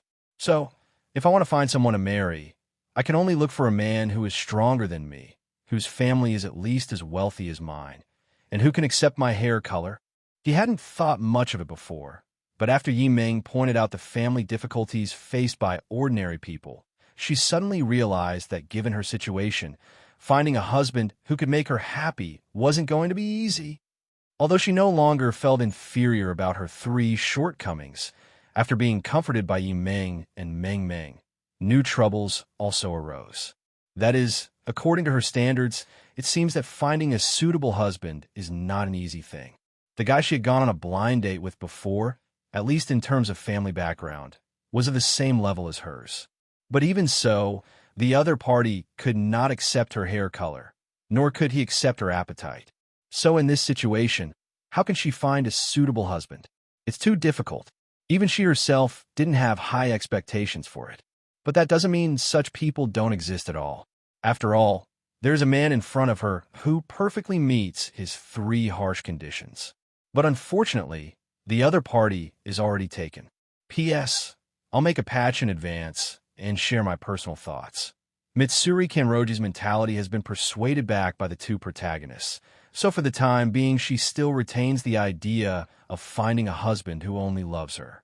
Coupled with her family background, it is at most difficult to find one, but it is not completely hopeless. It is not to the point where she has no choice but to choose. However, when they meet again, Mitsuri Kanroji will know that she really has no choice but Yi Meng. Then Yi Meng also said, "Okay, now that we have talked about the shortcomings, let's also talk about the advantages." Hearing Yi Meng talking about the advantages, Ganlu Temple Mitsuri was stunned for a moment, and then became curious. What other advantages does she have? After all, although she had been comforted by Yi Meng and Meng, she no longer felt inferior about her 3 shortcomings. But in fact, because it was explained very clearly, she still seemed a little inferior and unconfident at this time. Yimeng also smiled and said, "Power. Without any training, you are born with approximately 8 times the strength of an average person. Although it's a bit unsuitable for a girl, it's also a blessing from heaven, given to you, and perhaps your family." Blessing.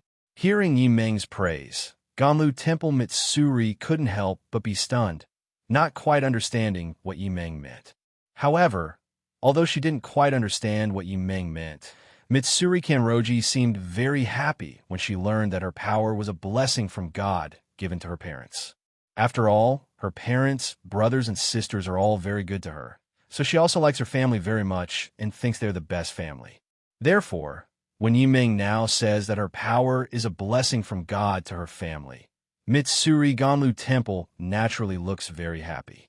Yimeng smiled and continued, "Because there is darkness in this world that you have not yet encountered. And this darkness has caused God to believe that you need this kind of power to protect your family from being swallowed by it." Mitsuri Ganlu Temple, who was originally very happy, was stunned after hearing what Yimeng said. This power is necessary to protect her family. If her power comes from this, doesn't that mean there are still terrible things in this world? Yimeng finally got to the point and said, "Have you ever heard of ghosts?" "Ghost? Yes, a ghost. It's a man-eating monster that comes out at night and feeds on humans. And I can tell you with absolute certainty that ghosts are real. But you're lucky. You haven't encountered any ghosts so far. Although the number of ghosts isn't overwhelming, it's definitely not small either. At least every day, many villages lose a large number of people due to the presence of ghosts. So, even though your strength is extraordinary, if you consider it as a gift from God to your parents, wouldn't you feel better? Asterisk, asterisk, asterisk. At least, if a ghost really appears before you one day, you can at least use your powerful strength to prevent those ghosts from harming your family. Power has many uses, but the most important thing is that it allows you to protect the people you care about. At least you won't have to watch the people you care about die in front of you because of your weakness." Listening to Yimeng's words, Ganlu Temple Mitsuri felt fortunate for the first time that she was born with such powerful strength. As for the large appetite, that's probably just a small price to pay for gaining this power. 0. Anyway, her family can definitely afford such expenses, so it's nothing at all. Does really exist? Yimeng smiled and said, "Want to take a look? It's already quite late now. I guess the ghosts are already out looking for food by now, right?" Although electric lights existed during the Taisho period, they only existed in more prosperous areas. For poorer areas, life remained the same. This can be seen from the reaction shown by Tanjiro Kamadu when he first came to Asakusa. So in other places where oil lamps are still needed to illuminate the night, the old man just goes to bed when it gets dark. It just so happens that Yimeng can also find those ghosts to experiment with.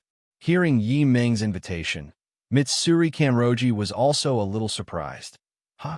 Can I?" Yimeng also smiled and said, "If you want, then of course there's no problem, but I'm afraid you'll be scared. After all, most ghosts are pretty ugly and scary. And I will protect you, so you don't have to worry about getting hurt.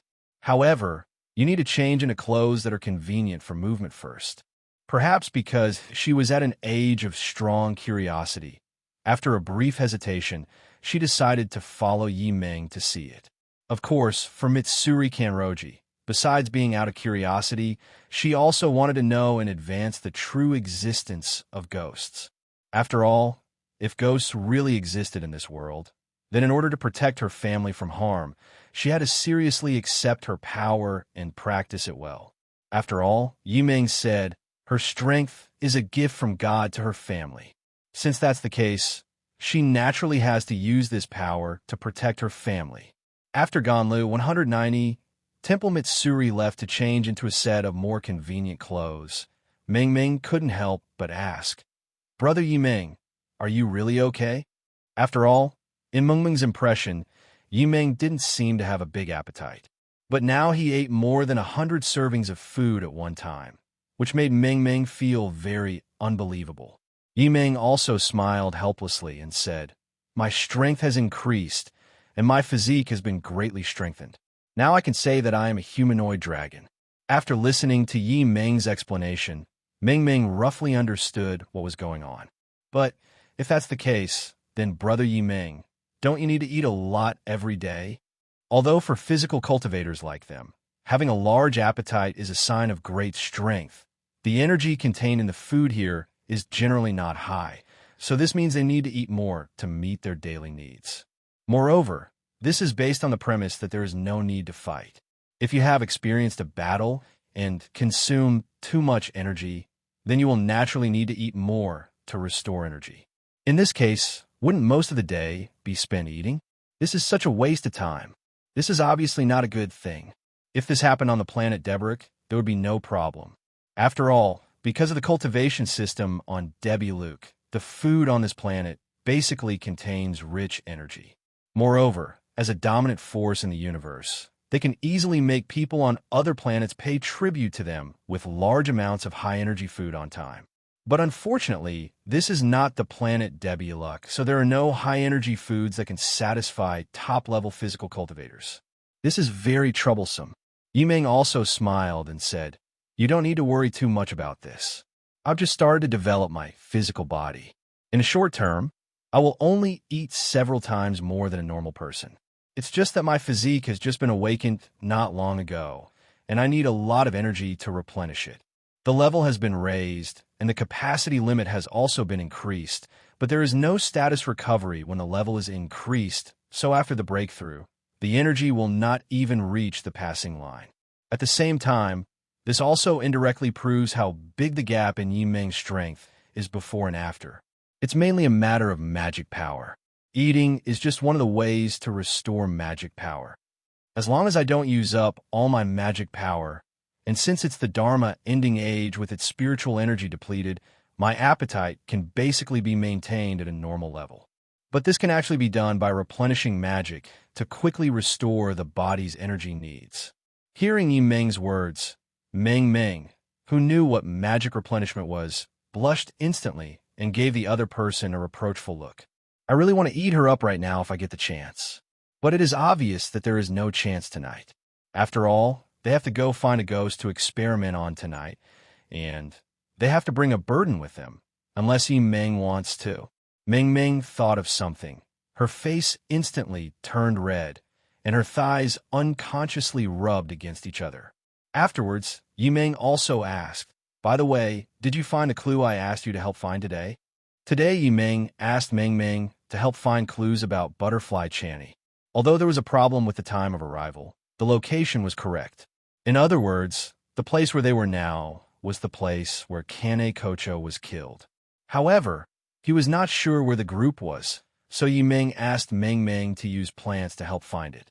Ming Ming reacted after hearing this, nodded and said, "Yes, I have found it, but it's in the next town." Yi Ming couldn't help but twitch his mouth when he heard this. Even the address is wrong. I've overestimated the time travel function of this system. By the way, according to the information fed back by the plants, there's a demon out there looking for food. Soon, Mitsuri Kanroji also changed into clothes that were convenient for movement. Just when Mitsuri Kanroji was curious about where to go next, Yi Ming suddenly picked her up horizontally. Mitsuri Kanroji was also startled when she was suddenly picked up, but after seeing Yi Ming's reader-level appearance that matched her 3 views, her rosy little face, which was already a little excited because of her anticipation of what the legendary ghost looked like, became even more rosy. The next second, before Mitsuri Kanroji could react, Yi Ming stood up and jumped, holding Mitsuri Kanroji high into the air at 5.5 meters. Ming Ming seemed a little helpless about this. After sighing, she prepared to spread her anti-gravity wings and follow. But at this moment, Ming Ming suddenly noticed that a white cloud had appeared at her feet, as if waiting for her to sit on it. Ming Ming was stunned for a moment, and then she heard Yi Ming's voice transmission, letting her know that this was one of Yi Ming's abilities, the somersault. After knowing that this was Yi Ming's ability, Ming Ming sat on it with great confidence. Even she had just learned that Yi Ming actually had this ability, so it goes without saying that others also knew it. On Yi Meng's side, he also took Mitsuri Kanroji to make a few high jumps and then sat on the somersault cloud. Even out of curiosity and Yi Meng's intentional behavior, Mitsuri Kanroji also got a somersault cloud by herself and had a lot of fun playing with it.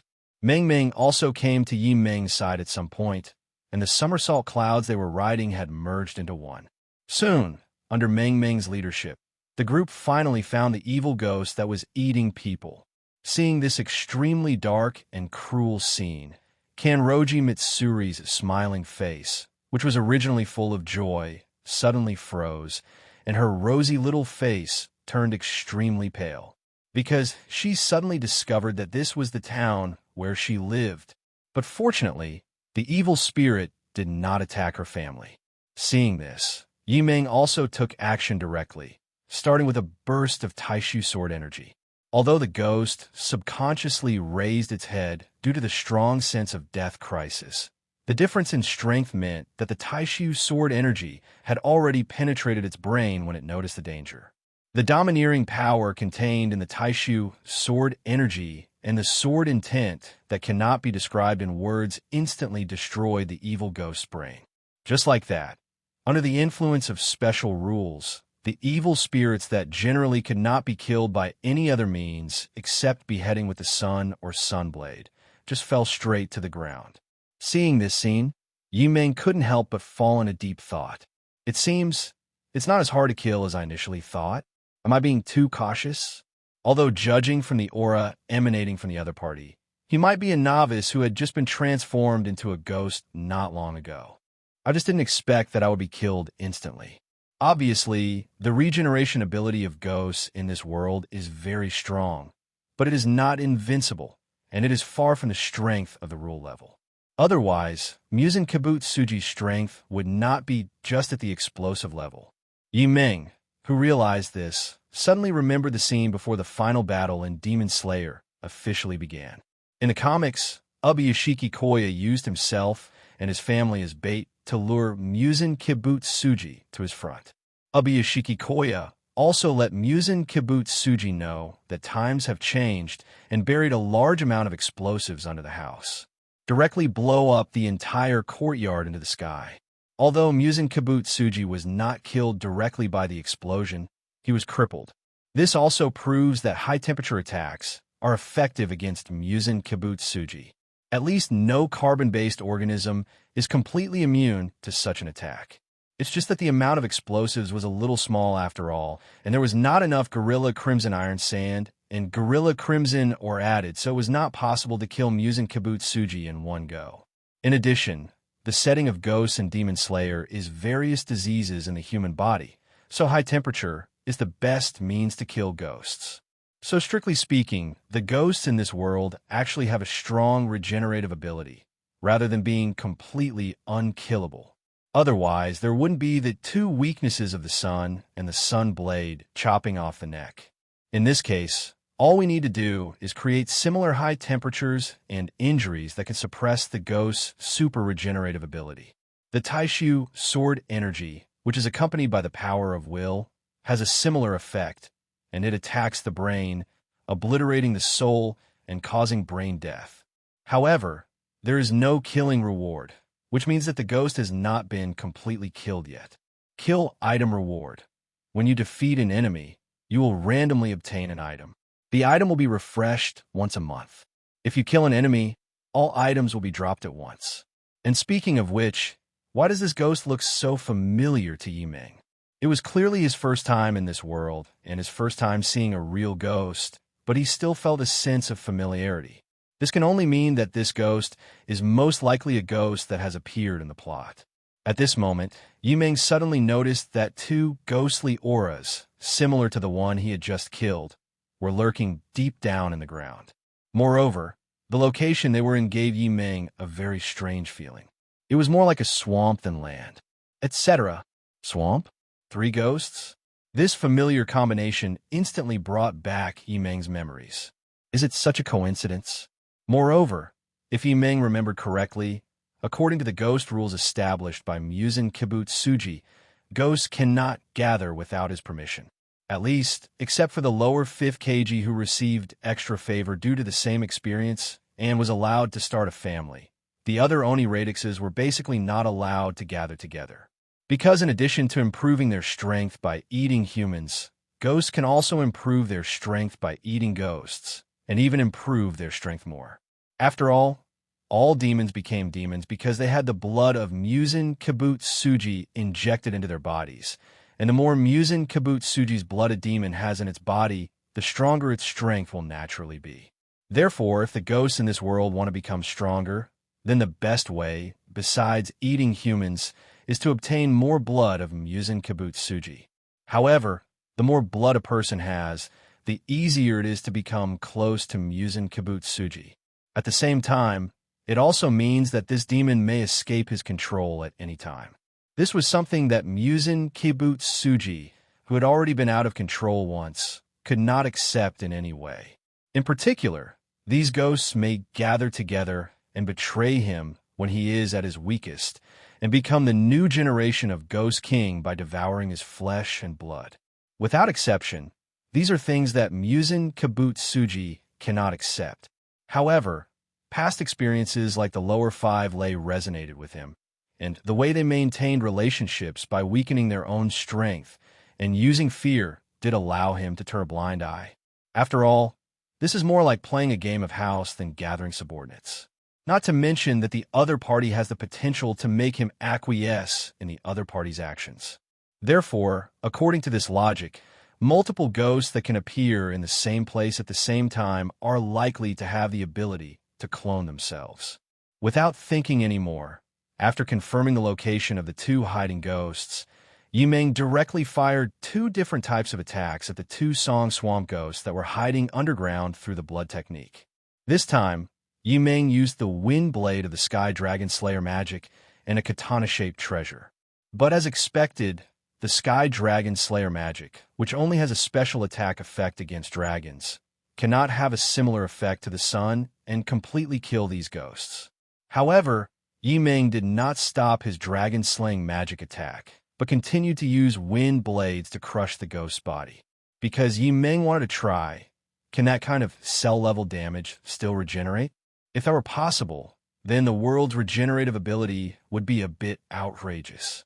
Because of the inherent impression, Yimeng subconsciously believed that the ghosts in this world could only be killed by the sun or by chopping off their necks with a wheel knife made of Gorilla Crimson Iron Sand and Gorilla Crimson, or that absorbed the power of the sun.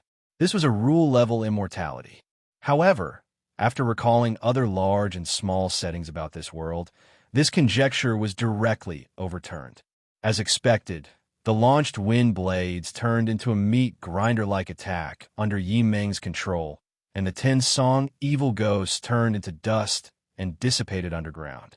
This kind of cellular-level strangulation is indeed not something that ordinary living organisms can withstand. However, through this method, Yimeng also realized that the regeneration ability of these ghosts was indeed not as invincible as Yimeng had initially guessed. At least this kind of regeneration is not infinite. Each regeneration requires a lot of physical strength, or ghost power. Once this thing is used up, it is naturally impossible to continue to regenerate the energy for resurrection. This was within Yimeng's expectations. However, compared to this, what Yimeng was more concerned about was the treasure that Yimeng launched. I don't know if it was a lucky draw, but the noble phantasm I launched actually had a special attack effect against ghosts. As the last ghost was killed, the system finally gave out the kill reward. Ghost Power C. All attributes increased by 50%. Cannibal. By continuously eating people, one can continuously improve his own strength, and each person can increase his strength by 5%. High-speed regeneration B. Increases self-regeneration ability by 100%. Immortality C. Possessing the characteristics of immortality, it is difficult to die even if it is hit in the vitals and its body is torn into pieces. It needs to eat humans to maintain energy consumption and is very afraid of the sun. Once exposed to sunlight, it will be instantly burned to ashes. Split C. Splits into 2 clones with independent self-awareness. The split individuals have the personality of the original and 30% of the power. Swamp Space C, an independent space filled with swamps. Any object can be brought into the space. If there is resistance, the speed of entry into the space will be reduced. The caster is not affected by the negative effects of the swamp space, such as slowed vision, breathing, and movement. Ellie, is there any way for me to see the data of these items? At least let me know what they are called. Systemary. Items such as equipment can also be equipped as entries. After equipping, the full power of the item can be directly used. The power is determined by the host's ability. 12.1. Is there a hidden way to use this entry function? So this can be considered a different kind of all-knowing and all-powerful star, right? Then, Yiming hurriedly looked through the system function introduction again, only to find that this was not a hidden function, but one of the functions that had been written in the introduction from the beginning. F***K. Although he was helpless, Yiming could only randomly pick up an entry for the time being, and then check what this treasure was, and found that it actually had a special anti-ghost attack function. Dujigiri Yasugano, the legendary sword that cut off the head of the demon king Shunduji, and was also the sword of the hero Minamoto no Reiku. P.S. Because bull-headed Deva is the incarnation of Indra, Minamoto no Reiku possesses the power of Kitano God, Thunder God, and has an additional special attack effect against evil things.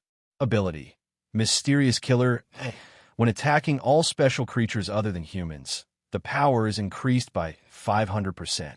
If the target is a ghost or demon creature, it has the effect of ignoring the undead and is a sure kill. Looking at this noble phantasm with A-level abilities, Yiming didn't know what to say for a moment. Although Shundoji is the Demon King, he can also be regarded as the Ghost King. Because of Minamoto no Reiku's deeds, this is also why the Dujikiri Yasetsuna has the effect of special attack against ghosts. But I have to say, this is indeed quite a coincidence. After all, who made this world's specialty ghosts? Although this ghost is a little different from the ghosts like Shundoji. But no matter what, just confirm that you are a well-known ghost. Well, in this regard, Good Jiao Hao is a little inferior to the dragon beast nemesis of the god of war Greymon. But even so, it's pretty good.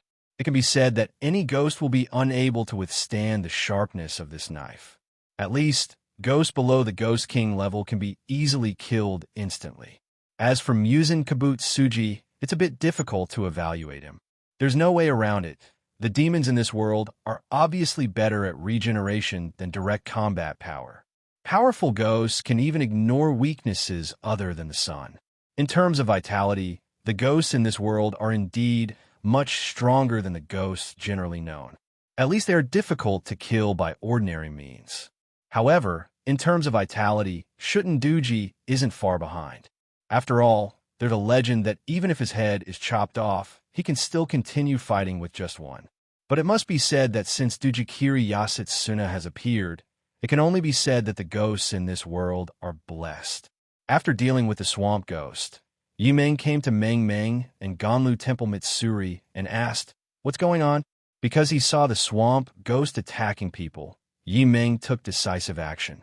But he didn't know if it would be too late. So Yiming let Meng Meng go and treat the person first. Meng Meng nodded and said, "Not bad. You came just in time, but..." As she spoke, Meng Meng also looked to the side. In addition to this young girl, several other people were also attacked. It was obvious that they arrived too late, and these people had already lost their lives. Yiming also said comfortingly, "Any regrets come from the lack of ability of the parties involved. For outsiders like us, we only need to do our best. It's not necessary to care too much." Yiming would not blame himself, except for his woman, for coming 583 late. After all, when one's strength is exhausted, there are things that everyone cannot do even if they try their best. Not to mention, it's good enough that they can come to rescue you. If you can't make it to the rescue, it can only be said that you are unlucky. Meng Meng also nodded and said, "Of course I know this truth, but..." After saying that, Meng Meng couldn't help but look at Mitsuri Kanroji, who was standing beside her.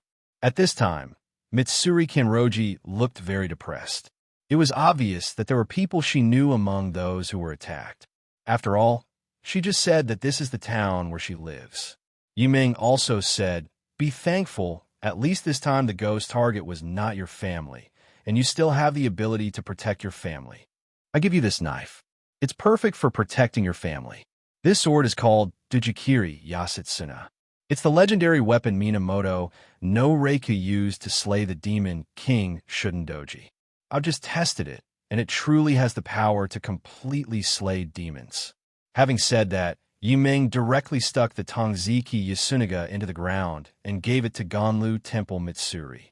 The latter was also a little surprised and looked up to refuse, but Yimeng suddenly said, "If you feel sorry for it, then just think of it as a token of love from me.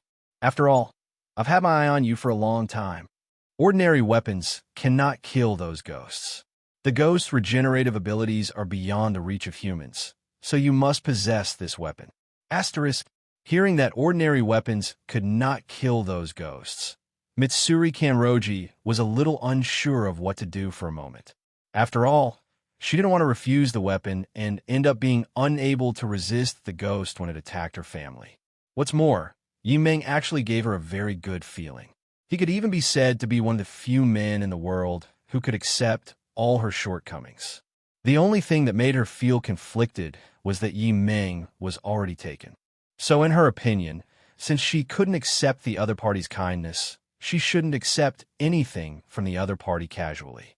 But if she doesn't accept it, then she won't be able to protect her parents when they are attacked by Dawn. Although with her strength, no matter what kind of monster she encountered, even if she couldn't kill it, she could at least hold it back, but she couldn't hold it for a whole night until the sun rose. After all, during this period of delay, uncontrollable accidents will occur sooner or later. By then, it will be time for her family to pay the price. This was obviously something she didn't want to see. Seeing the tangled look on Ganlu Temple Mitsuri's face, Yimeng smiled and said, "Don't be so tangled. I don't intend to use this method to force you to become my woman. After all, we will live together as husband and wife in the future. We can't let such a small matter affect our relationship. Although I'm certainly a playboy, I still hope that the relationship between me and my woman could be a little purer. At least I choose to be with her because I really like her. So I'll give you a limit. The ghosts in this world are mainly divided into 4 levels: Ghost Jade, December, Elite Ghost, and Ordinary Ghost Worker. Apart from being extremely powerful, ordinary ghosts are also invincible by common means. All ghosts can only be killed by having their necks chopped off with a sunblade or by being exposed to sunlight. Elite ghosts are at least 10 times more powerful than ordinary ghosts, and each elite ghost possesses mysterious blood ghost arts. The 12 demon moons are over 100 times more powerful than elite demons. They are also the direct subordinates of the Demon King. Numbers are engraved on their eyeballs. The 12 demon moons are ranked by strength and are divided into Upper Moon and Lower Moon. As for the final Ghost King, he's the source of all ghosts. Apart from the sun, the only weapon in the world that can kill him is probably the Dujikiri Yasetsuna. You can use this knife freely against ordinary and elite ghosts. Just think of it as me giving it to you to protect yourself. But if you encounter a demon of the 12 demon moons level, and your own strength is not enough to match them, then you are unlucky, or it is destined that you should become my woman. Upon hearing this, Ganlu Temple Mitsuri nodded in agreement and said, "If that's the case, then it's acceptable. But what is the Nichiren sword? Besides the Dujikiri Yasetsuna, are there any other weapons in this world that can kill demons?" Yimeng said that if she was still no match for the 12 ghost moons when she encountered them, and continued to use this divine weapon, then even if she agreed to become Yimeng's woman. But Yimeng also said that, apart from the sun, ghosts can only be killed by chopping off their necks with a weapon called the Sunblade. But the problem is, without the Nichiren sword, it seems that she can only use the Dujikiri Yazunari that Yimeng gave her, right? If that's the case, then sooner or later, she will just become Yimeng's woman, right? In this case, this so-called choice seems to have no meaning. Yimeng also smiled helplessly and said, "Since ghosts exist in this world, why do you think ghosts are just legends to most people? Besides anything else, before you saw it with your own eyes today, did you believe that ghosts existed in this world? Mitsuri Ganlu Temple was not stupid either, and she quickly understood what Yimeng meant. You mean to say that there are beings in this world that specifically target ghosts? Yimeng nodded and said, yes, the name of this organization is Demon Slayer Corps. This organization has existed for a long time and has been fighting demons to protect humans. However, due to concerns that the existence of demons would cause unnecessary panic, the Demon Slayer Corps is not recognized by the government of this country, so its existence is little known. However, since demons are real, the government officials have turned a blind eye and tacitly approved the existence of the Demon Slayer Corps. However, due to the existence of the Sword Ban Order, when members of the Demon Slayer Corps wear the Nichiren sword outside, they still need to hide it. And since this demon has appeared in this town, the Demon Slayer Corps will probably come here in a few days at most. If you want, you can join the Demon Slayer Corps directly then. How about this proposal? Is it okay? It's a good suggestion indeed. But aren't you worried that I'll never be able to find the 12 ghosts to use? Yimeng also smiled and said, that only means that there is no fate between you and me. So, I'm going to raise the stakes. I bet that when I see you again, you'll still be single. Upon hearing this, Mitsuri Kanroji immediately pouted in dissatisfaction. Isn't Yimeng saying that she will never find a man who can accept everything about her? For a girl, this is simply an extremely vicious curse. Afterwards, Yimeng didn't say any more nonsense and pointed his finger directly at Ganlu Temple Mitsuri's forehead. After enlightening Mitsuri Kanroji, he also completed the hidden mission on her. Encourage Mitsuri Kanroji to stop being self-conscious about her flaws. Hidden mission. Reward. Optional. Optional reward. Breath of love. Breath of love. Based on its own advantages, this is a self-created breathing method derived from the breath of flame. It combines both gentleness and tenacity. It is an offensive and defensive style that is suitable for soft whips and chainswords. P.S. The Breath of Love entry includes Breathing Method, Complete Collection, Normal, and Breath of Love sword type. The effects and usage of breathing techniques should be the same, but the places where you practice them will be different depending on the style and techniques used. For example, water breathing emphasizes adaptability and continuity, so it mainly trains adaptability and endurance, while thunder breathing emphasizes sudden explosive power, so it has extremely high requirements for the user's physical fitness, and naturally it mainly trains physical fitness. Yin, the single target attack power is the highest, and the requirements for the lower body are relatively high. Water, the most comprehensive of the 5 breathing methods, with balanced offense and defense. Whether it is attack, defense, or movement, it has corresponding sword skills, so it has the most users and derivative breathing methods. Lei, extreme speed and explosive power. Rock, heavy weapons plus muscle burst. Combined with heavy weapons, it not only has extremely strong destructive power, but is also good at defense. Wind, good at continuous attacks and light body movements. And it is also the only one of the 5 major breathing methods that can roll up the natural wind to form a wind blade for long-range attacks.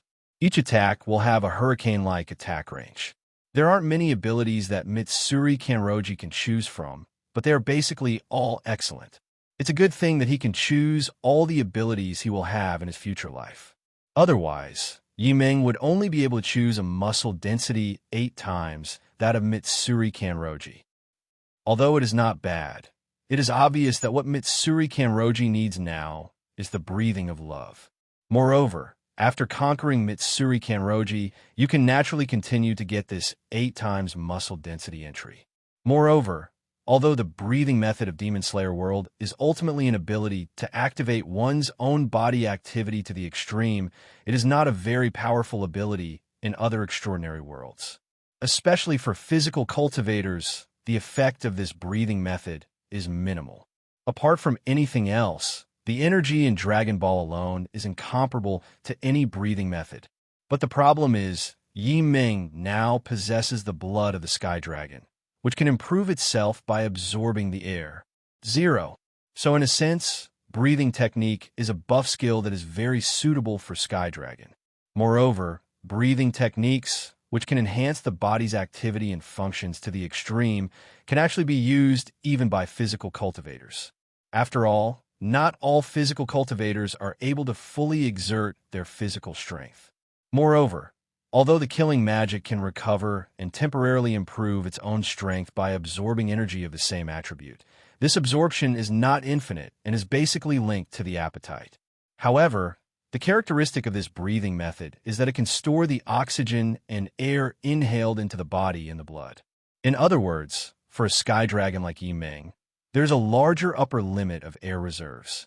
Apart from anything else, Tianlong's roar can definitely be used. Even if Yi Ming couldn't use this breathing method due to his ability, Wendy, who is also a sky dragon, could always use it. However, this breathing technique entry has now been given to Mitsuri Kanroji, so I have to get another breathing technique entry later. Feeling the various abilities that suddenly appeared in her mind, it was not until this moment that Mitsuri Kanroji finally realized that Yi Ming was not simple. Although Yi Ming's previous display of power clearly indicated that he was no ordinary being, his ability to directly transmit certain information to other people's minds also made Ganlu Temple Mitsuri think of the legendary immortals. Only the legendary immortals possess so many unique methods and profound knowledge. This gave Mitsuri Ganlu Temple another reason to choose Yi Ming. After all, there are always superstitious people in any era, especially when you actually witness a miracle with your own eyes. Then no matter how much you didn't believe it before, you will have to believe it. And now, Mitsuri Kanroji has this mentality. Afterward, Yi Ming from the 610 office also said, "Okay, there's one last thing. After we finish that, it's almost time for us to leave." Upon hearing this, Ganlu Temple Mitsuri's heart tightened. "Are you leaving so soon?" But then again, Yi Ming and the others were immortals after all, and it was impossible for them to stay in the mortal world forever. Being able to meet them today and receive guidance from them was already a great honor for her. Was it too embarrassing to ask for more? Moreover, Yi Ming had said that once she used that knife to kill a demon of the 12 Ghost Moons level, she would be automatically considered Yi Ming's woman. At that time, Yi Ming would appear before her again and take her away. I was originally a little hesitant about whether to use it, but now I am no longer so hesitant. After all, this is a gift from the immortal who took a fancy to him. How could she possibly refuse such a fate? Afterwards, under the leadership of Meng Meng, the few of them came to an open space. "Is this the place?" Looking around at the empty space with nothing but obvious damage caused by fighting, Yi Ming also asked Meng Meng, who was leading the way. "Well, the little grass here told me that it was here yesterday that the ice-fighting ghost you mentioned, Brother Yi Ming, and 10 women who looked like butterflies fought." Yi Ming nodded and said, "Okay, then I'll start." After saying that, Yi Ming also clasped his hands together, and a magic power in his body suddenly burst out. The secret of the heavenly dragon galaxy. After nearly a day of thinking, Yi Ming came up with a suitable plan. Basically, it is similar to the creation of Angelica, except that in the case of Butterfly Kane, the entries and personality need to be changed to Butterfly Kane's soul, and then a carrier is created for the other party, and additional magic is used to put it in. And it just so happened that among the entries Yi Ming obtained was an entry, or magic, that could summon dead souls again. To be honest, Yi Ming was also quite surprised. He didn't think much about it at the time, and thought he had found a useless entry. After all, this thing has no use other than allowing you to communicate with the souls of the dead. But he didn't expect that it would be useful so soon, and it unexpectedly allowed Yi Ming to master the method of bringing the dead back to life. As the magic power burst out from Yi Ming, the entire town was enveloped in a shimmering green light. That is to say, before starting, Yi Ming had asked Meng Meng to use hypnotic plants in advance to make everyone in the town fall into a deep sleep. Otherwise, such a big reaction would definitely attract a lot of attention. Although in fact it has indeed attracted the attention of other people outside. especially the Demon Slayer Corps and the crows who were active in fighting demons at night. However, none of this mattered to Yi Ming. After finding the soul of Butterfly Kane, he was ready to leave. However, since it was the first time he used this move, and because a day had passed and he was worried that his soul was no longer there, Yi Ming used all his strength to perform this move, so that the move affected a very large area. Therefore, now almost all the souls in the town who died recently and whose souls are still here have been awakened by Yi Ming. After seeing this scene, Mitsuri Kanroji became more and more certain that Yi Ming was the legendary immortal. After all, who else can make the souls of the dead reappear in the world except for the obvious? Looking at the group of souls awakened by Yi Ming felt a little helpless, but he didn't completely ignore them. He said, "Miss Butterfly, please stay here for a while. I have something to tell you. As for the rest of you, you can first go and talk to your families in your dreams and say your final goodbyes. When the day breaks, you will disappear and enter the cycle of reincarnation again." Upon hearing this, the dead souls bowed to Yi Ming with gratitude and left. After all these souls left, Yi Ming once again looked at the target of this mission, Butterfly Kane. Her long, shiny black hair cascaded down to her waist, and she wore a green and pink-rimmed butterfly headdress. She was wearing a black Demon Slayer Corps uniform and a white gradient haori draped over it that resembled butterfly wings. There was a smile in her lavender eyes. The corners of her mouth were slightly raised, and her whole body exuded a gentleness like moonlight. In fact, this tenderness seemed to be engraved in the other person's bones, overflowing from the eyes and smile. "I'm very interested in you. I will resurrect you. In exchange, how about you becoming my woman?" Hearing Yi Ming's words, Butterfly Kane said in a gentle and soft tone, like a flower blooming in the snow, "If resurrection is truly possible, then this is indeed a very reasonable price, God." That's right. In the eyes of Kocho Kane, she, who should have been dead, could be awakened in the form of a soul and even have the opportunity to be resurrected again. So the person in front of her who could do all this undoubtedly means that the other party is the legendary God. Of course, Kocho Kane had no intention of refusing. After all, who would want to die like this when they can live? Moreover, she knew her sister very well. Even if she gave her advice after her death, she would not listen to her and give up on avenging her, or even quit the Demon Slayer Corps. And with her sister's strength, facing such a being, she would be courting death. Therefore, even if it's not for herself, even for her sister, she must live again. Only in this way can she stop her sister from going to her death. Besides, becoming a woman of God doesn't seem like a bad thing, right? Even if we think boldly, do her parents have a chance? But the premise of all this is that she has to become Yi Ming's woman, the woman he loves. Otherwise, it's all empty talk. She couldn't resist such temptation, so she chose to accept it. Yi Ming also smiled and said, "Okay, then you can come in here first. I haven't found a suitable container for your resurrection yet." As he spoke, Yi Ming also took out a cage with a peculiar shape, one of the king's treasure's noble phantasms. It has the special effect of collecting souls. That's right, it's the Cage of L.A. Chan 23. Also known as the Spear of Death, this weapon has both attack and imprisonment functions. It can be used as a spear to penetrate the enemy, or it can be transformed into a cage to bind souls. Don't ask why it's there. There's everything in the king's treasure.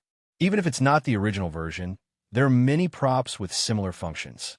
After having a general direction, I use the entry function to continuously search for the treasure in the king's treasure that has the ability to store souls.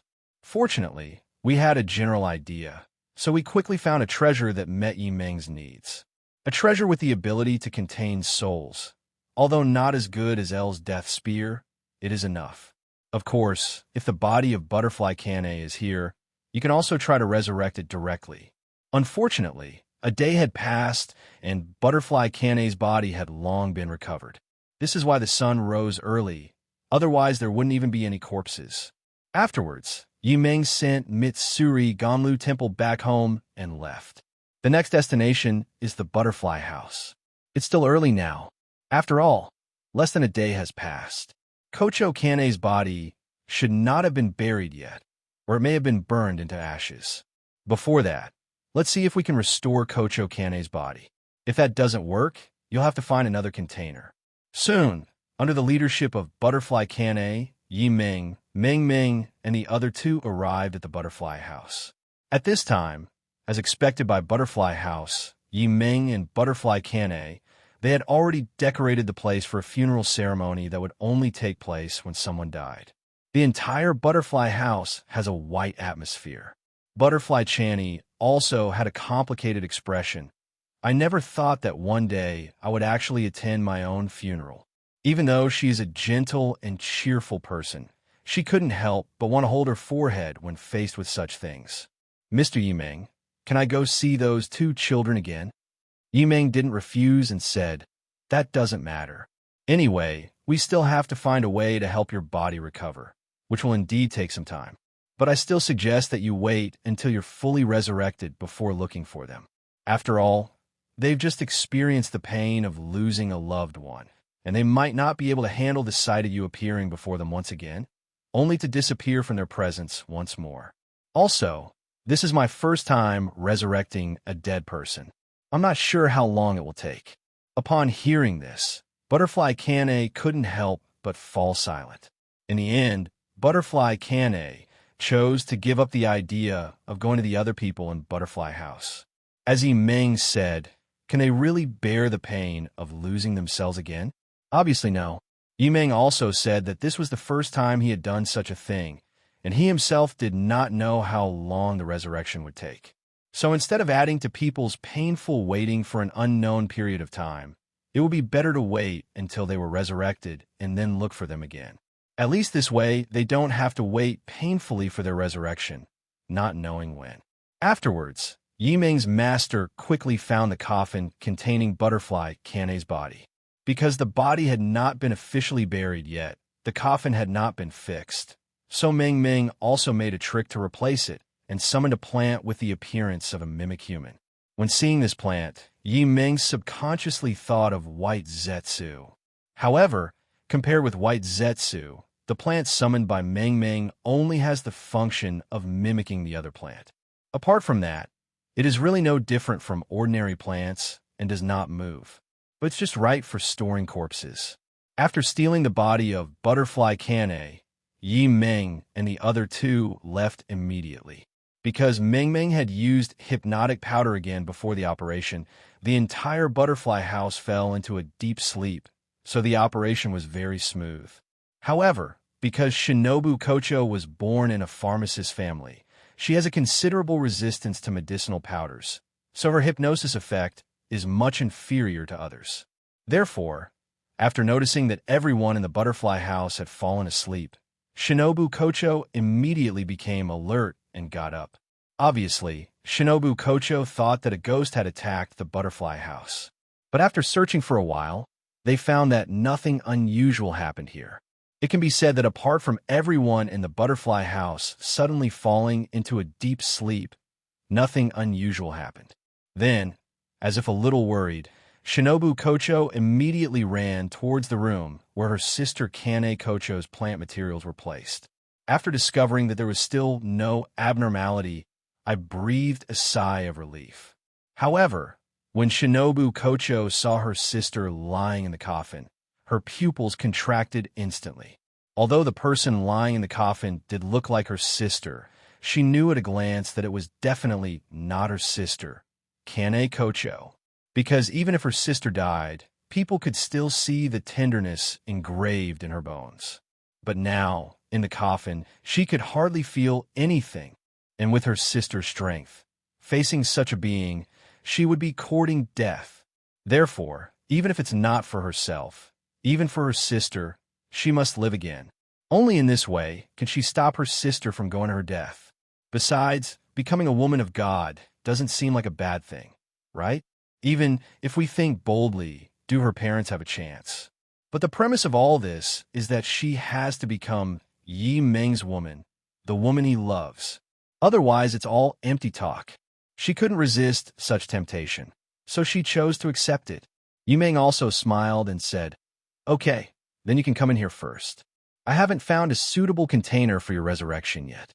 As he spoke, Yimeng also took out a cage with a peculiar shape, one of the king's treasure's noble phantasms. It has the special effect of collecting souls. That's right, it's the cage of Alay, Chan 23. Also known as the Spear of Death, this weapon has both attack and imprisonment functions. It can be used as a spear to penetrate the enemy, or it can be transformed into a cage to bind souls. Don't ask why it's there. There is everything in the king's treasure. Even if it's not the original version, there are many props with similar functions. After having a general direction, I use the entry function to continuously search for the treasure in the king's treasure that has the ability to store souls. Fortunately, we had a general idea, so we quickly found a treasure that met Yimeng's needs. A treasure with the ability to contain souls, although not as good as L's death spear. It is enough. Of course, if the body of Butterfly Kane is here, you can also try to resurrect it directly. Unfortunately, a day had passed, and Butterfly Kane's body had long been recovered. This is why the sun rose early, otherwise there wouldn't even be any corpses. Afterwards, Yimeng sent Mitsuri Ganlu Temple back home and left. The next destination is the Butterfly House. It's still early now. After all, less than a day has passed. Kocho Kane's body should not have been buried yet, or it may have been burned into ashes. Before that, let's see if we can restore Kocho Kane's body. If that doesn't work, you'll have to find another container. Soon, under the leadership of Butterfly Kane, Yimeng, Meng, and the other two arrived at the Butterfly House. At this time, as expected by Butterfly House, Yimeng and Butterfly Kane, they had already decorated the place for a funeral ceremony that would only take place when someone died. The entire Butterfly House has a white atmosphere. Butterfly Channy also had a complicated expression. I never thought that one day I would actually attend my own funeral. Even though she is a gentle and cheerful person, she couldn't help but want to hold her forehead when faced with such things. "Mr. Yimeng, can I go see those two children again?" Yimeng didn't refuse and said, "That doesn't matter. Anyway, we still have to find a way to help your body recover, which will indeed take some time. But I still suggest that you wait until you're fully resurrected before looking for them. After all, they've just experienced the pain of losing a loved one, and they might not be able to handle the sight of you appearing before them once again, only to disappear from their presence once more. Also, this is my first time resurrecting a dead person. I'm not sure how long it will take." Upon hearing this, Butterfly Kane couldn't help but fall silent. In the end, Butterfly Kane chose to give up the idea of going to the other people in Butterfly House. As Yimeng said, can they really bear the pain of losing themselves again? Obviously no. Yimeng also said that this was the first time he had done such a thing, and he himself did not know how long the resurrection would take. So instead of adding to people's painful waiting for an unknown period of time, it would be better to wait until they were resurrected and then look for them again. At least this way, they don't have to wait painfully for their resurrection, not knowing when. Afterwards, Yimeng's master quickly found the coffin containing Butterfly Kane's body. Because the body had not been officially buried yet, the coffin had not been fixed, so Meng also made a trick to replace it and summoned a plant with the appearance of a mimic human. When seeing this plant, Yimeng subconsciously thought of White Zetsu. However, compared with White Zetsu, the plant summoned by Meng only has the function of mimicking the other plant. Apart from that, it is really no different from ordinary plants and does not move, but it's just right for storing corpses. After stealing the body of Butterfly Kane, Yimeng and the other two left immediately.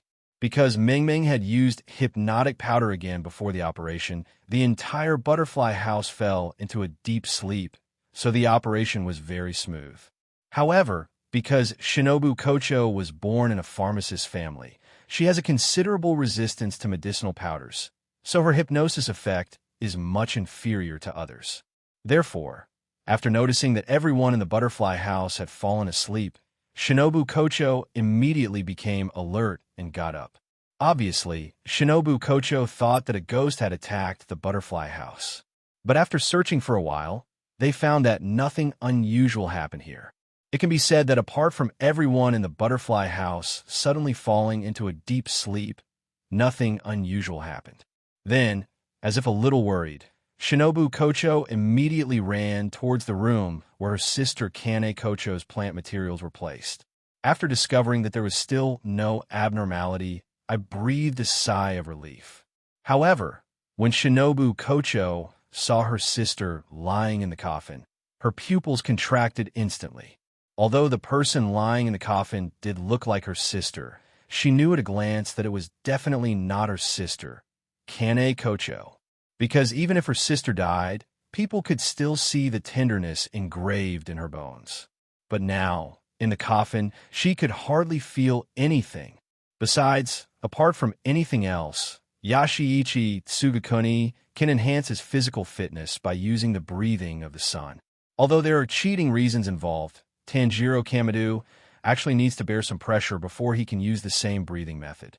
Even if it's not applicable, it shouldn't be such a burden just to use it, right? Moreover, what the Kamado family passed down was more of a dance skill, the god of fire Kagura, rather than the true breathing of the sun. Therefore, it is not impossible for deviations to occur during the inheritance process. As long as it can be used, it's fine, right? Therefore, Yimeng has every reason to suspect that the breathing method used by the Demon Slayer Corps may actually be very different from the breathing method used by Yoriichi Tsujikuni. For example, it lacks something more important, which is why it only has the function of strengthening physical fitness, but not special attacks against ghosts. Therefore, Yimeng needs to experiment. If the sun breathing is really the ripple breathing method, then the value of the breathing method in this world will be greatly increased. Of course, even if it isn't, it doesn't matter. After all, the sun breathing 997 is the origin of all breathing methods, and the degree of improvement is the largest among all breathing methods. Moreover, after acquiring the sun breathing technique, one can also gain a clear world through acquired training. In addition to that, afterwards, the magic circle appeared again under the feet of Yi Meng and his companions. Soon, the light disappeared, and Yi Meng and others also disappeared from this world. Not long after Yi Meng and the others left, Kocho Shinobu appeared at the same place and said in a somewhat unwilling tone, "Already in? Damn it." Because the sudden light was not too far from the butterfly house, Shinobu Kocho also noticed it and suspected that it was the people in this place who took away her sister's body, and she wanted to bring her sister back. Unexpectedly, she was still a step too late. When she arrived, there was nothing here. On the second day, the town where Mitsuri Kanroji lived also attracted the attention of the Demon Slayer Corps. After all, it was hard for them not to notice such a bright light suddenly appearing in this place late at night. The one who came to investigate happened to be Demon Slayer's eldest brother, Rengoku Kaijiro. Mitsuri Kanroji thought about what Yimeng had said to her, so she decided to join the Demon Slayer Corps and told them what happened here yesterday. Of course, Mitsuri Kanroji didn't say too much. She just said that an immortal came down to Earth and saved her when she was attacked by ghosts. Before leaving, he used something she couldn't understand to awaken the souls in the town, allowing them to say goodbye to their families in the town for the last time. This was also confirmed. They all dreamed of their dead family members that night. Moreover, some traces of fighting were indeed found at the attack scene. Even the stench of a ghost turning into ashes after death proved that what Mitsuri Kanroji said was true. Moreover, Mitsuri Kanroji also has a strange weapon in her hand that is obviously not a Nichiren sword, but it also has the ability to kill demons. After learning that this sword was actually the legendary Dujikiri Yasutsuna, Rengoku Kodro accepted what Kanroji Mitsuri said. There was no way. Although all of this was really unbelievable, it could all be confirmed, which forced them to believe what Mitsuri Kanroji said. It's a pity that the immortal might have just happened to pass by here. After saving Mitsuri Kanroji and handing over Dujikiri Yasutsuna, Kaba, to Mitsuri Kanroji, he disappeared. Although Ubuyashiki Yoya sent people to look for it afterwards, unfortunately, no miracle has happened since then. Fortunately, Yimeng finally left behind a legendary magical weapon, Dujikiri Yasutsuna, which was said to have killed the demon king Shuten Duji. This also greatly boosted the morale of the Demon Slayer Corps. He didn't know who was stronger between the legendary Shuten Doji and Musen Kibutsuji, and what the difference was between the two demons. However, from the fact that Dujikiri Yasuna can indeed kill demons like the Nichiren sword, it can be seen that the gods in the sky have not completely abandoned them. Isn't it true that a divine weapon that can slay evil spirits has descended now? Moreover, this Dujikiri Izanari was also examined by the swordsmiths in the swordsmith village, who tried to analyze the structure of this magical weapon. But unfortunately, all the swordsmiths agreed that the Dujikiri Izanari was a divine weapon that was formed entirely by nature. It was no exaggeration to say that it was born in this way, and it could not be created by humans at all. P.S. A noble phantasm is a weapon constructed from human imagination, a miracle materialized.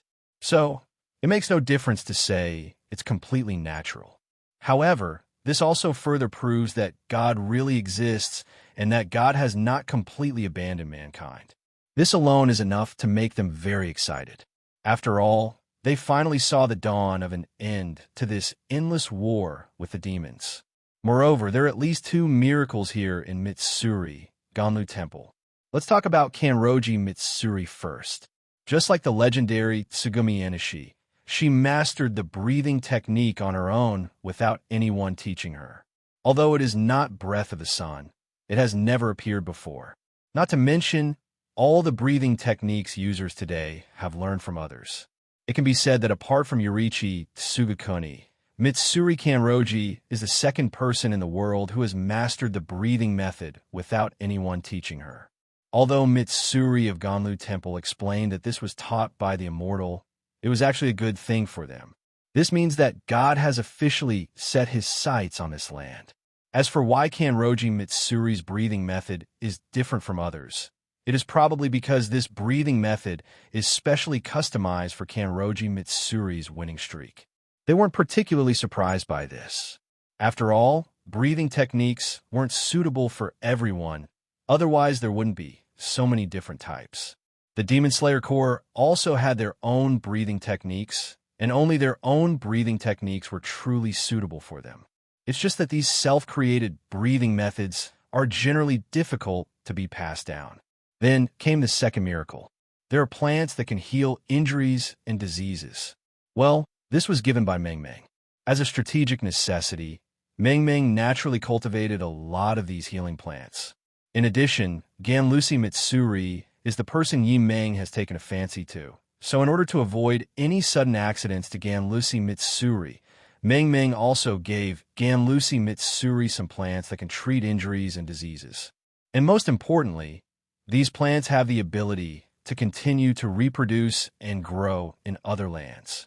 This will undoubtedly greatly reduce the death rate of the Demon Slayer Corps when fighting demons. Therefore, now Mitsuri Kanroji has also become the messenger of God in the hearts of the Demon Slayer Corps. Well, although Mitsuri Kanroji is already a member of the Demon Slayer Corps, she has not officially joined the Corps. She feels more like a partner, the kind that can obey orders but not announcements. There is no way. Mitsuri Kanroji is a person favored by God and has been blessed with many miracles, so she cannot be treated as an ordinary person. Of course, only a very few people knew about this. After all, if Musen Kibutsuji knew about the existence of Dujikiri Yasutsuna, he must not be allowed to know about the existence of miracles. Otherwise, it would be troublesome. After all, this guy, Yurichi Tsujikuni, made him hide for hundreds of years. Therefore, before finding Musen Kibutsuji, all information about Yukon Dujikiri Yasutsuna and the miracle must be kept secret. At the same time, because it was Rengoku Kaijiro who brought Kanroji Mitsuri back to the Demon Slayer Corps, and also provided plants that could cure diseases to help Rengoku Ruka heal her body.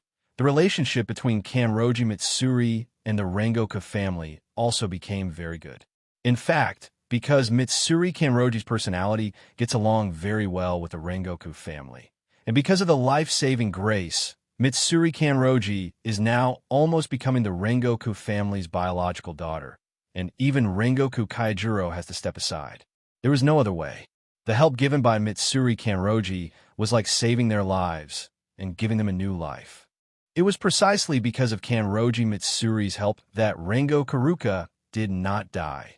So Rengoku Kajuro did not become depressed and continued to serve as the flame pillar of the Demon Slayer Corps. And Sui Rengoku Kajuro no longer needed to rely on the remaining scrolls of breathing of flame to teach himself. Moreover, with a complete inheritance and the guidance of those who have experienced it, Rengoku Kaijuro's strength is definitely far beyond the original. However, because Yimeng had instilled the terms of the love-breathing technique in a Kanroji Mitsuri in advance, he did not become Rengoku Kaijuro's stepson. After all, as both were beginners, Rengoku Kaijuro probably didn't know as much as Kanroji Mitsuri.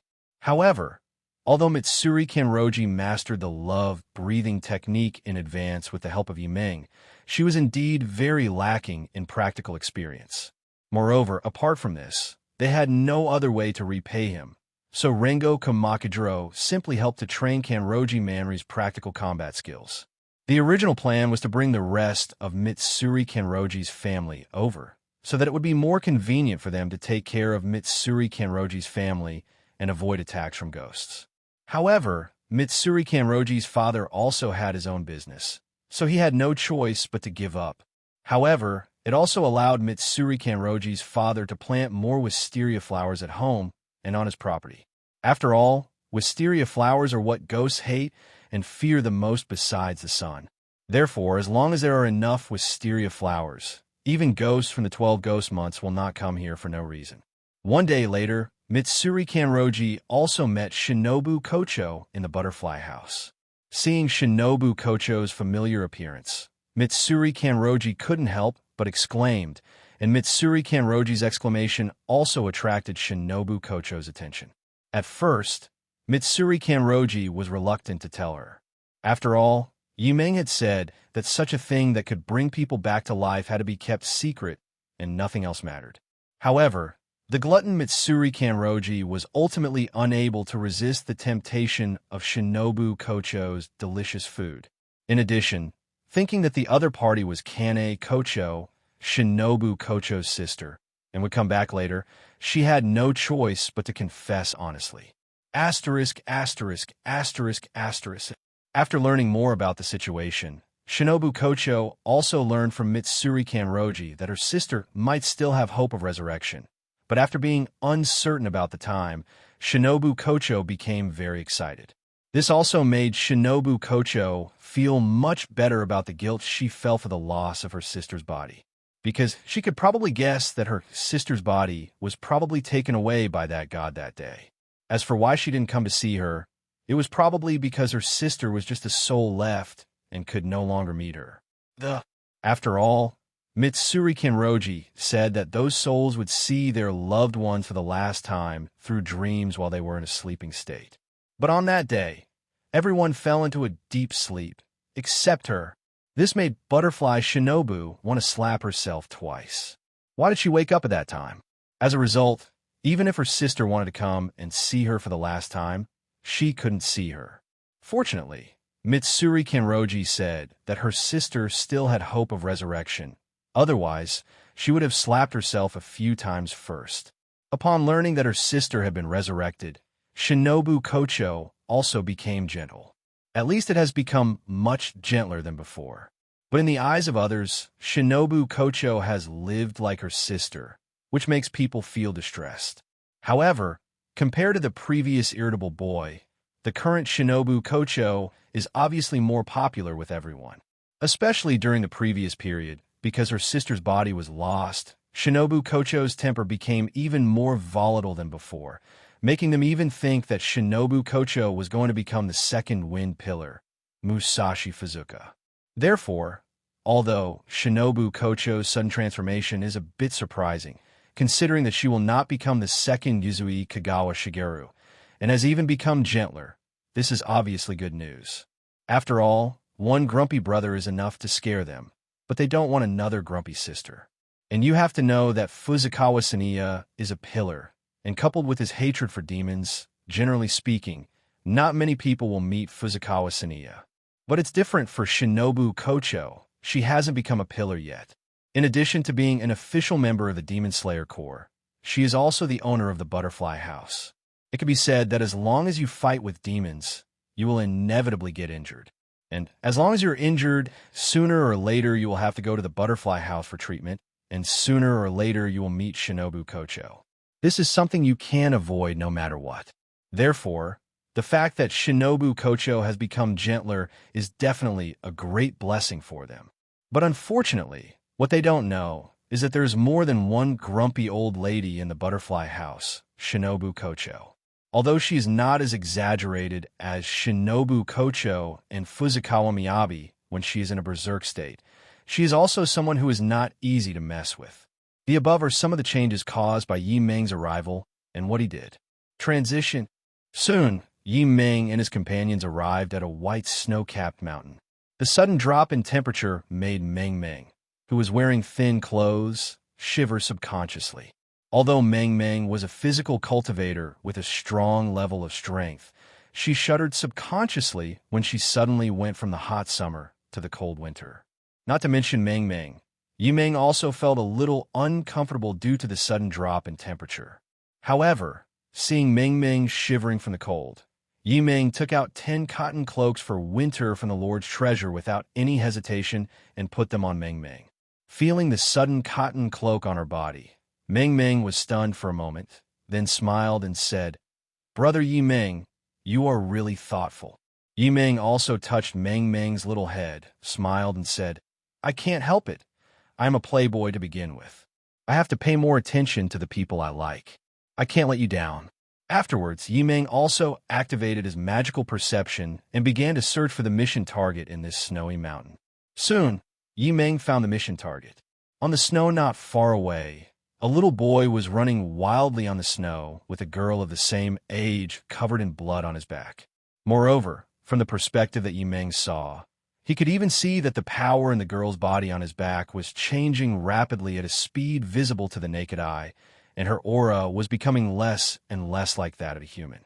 Obviously, these two people are the protagonists of Demon Slayer, Tanjiro Kamado and Izuku Kamado, brother and sister. In addition, Yi Meng also saw through his magical perception that there was another person not far away who was rushing towards the two siblings quickly. Seeing this, Yi Meng also raised his eyebrows and said, "Huh? Is it such a coincidence? Meng Meng, it's time to go." After saying that, Yi Meng picked up Meng Meng and carried her horizontally and rushed in that direction quickly. Meng Meng was also startled by the sudden hug, but she quickly realized that Yi Meng was going to take her to the client.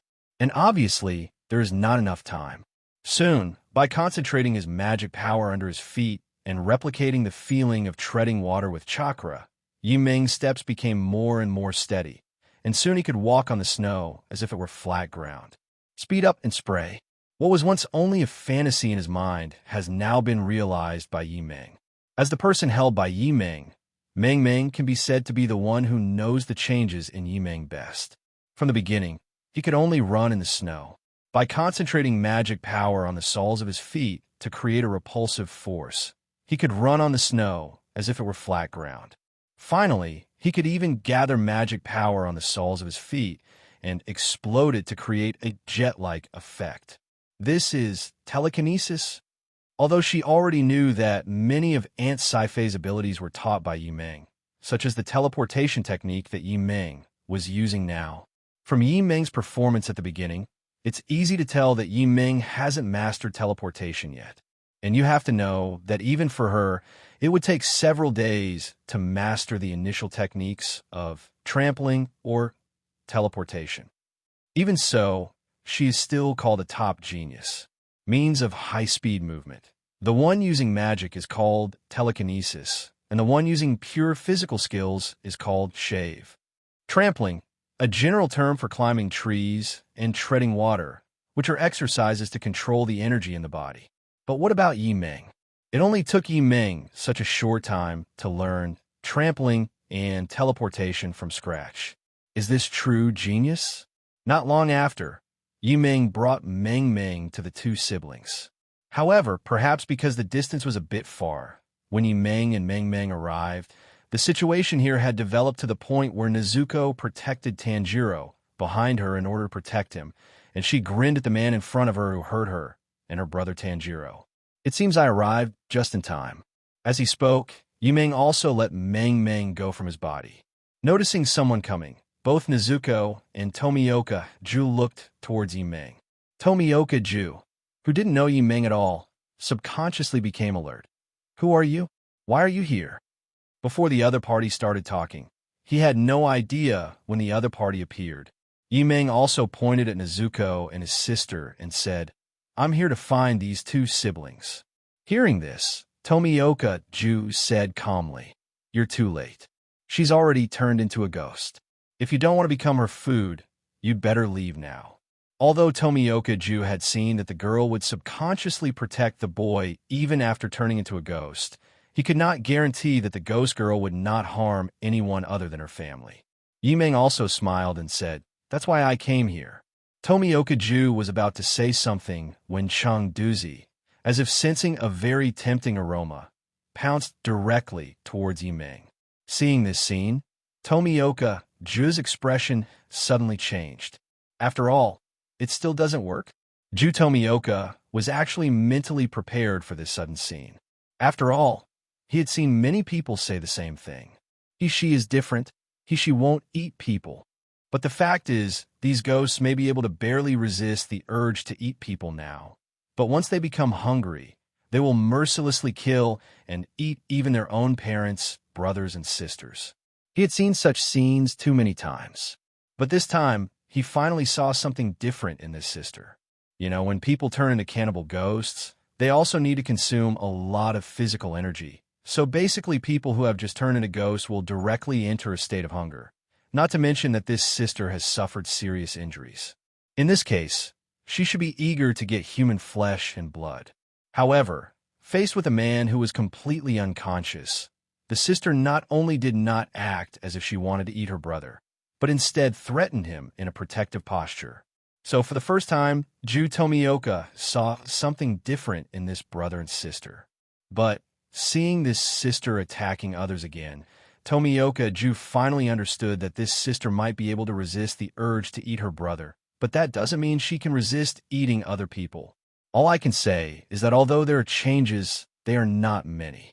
But the next second, just as Ju Tomioka was about to rush over to save people and kill Nezuko by the way, Meng Meng had already taken out her mobile phone, summoned a plant, and instantly controlled Ju Tomioka. No, Brother Yimeng is doing something important right now. I can't let you disturb him. Seeing the large number of plants that suddenly appeared and surrounded him, Tomioka Ju was suddenly shocked. Because he did not detect any ghost aura from these two people, Ju Tomioka just treated them as ordinary people. But who would have thought that this pink-haired woman actually had the ability to control plants?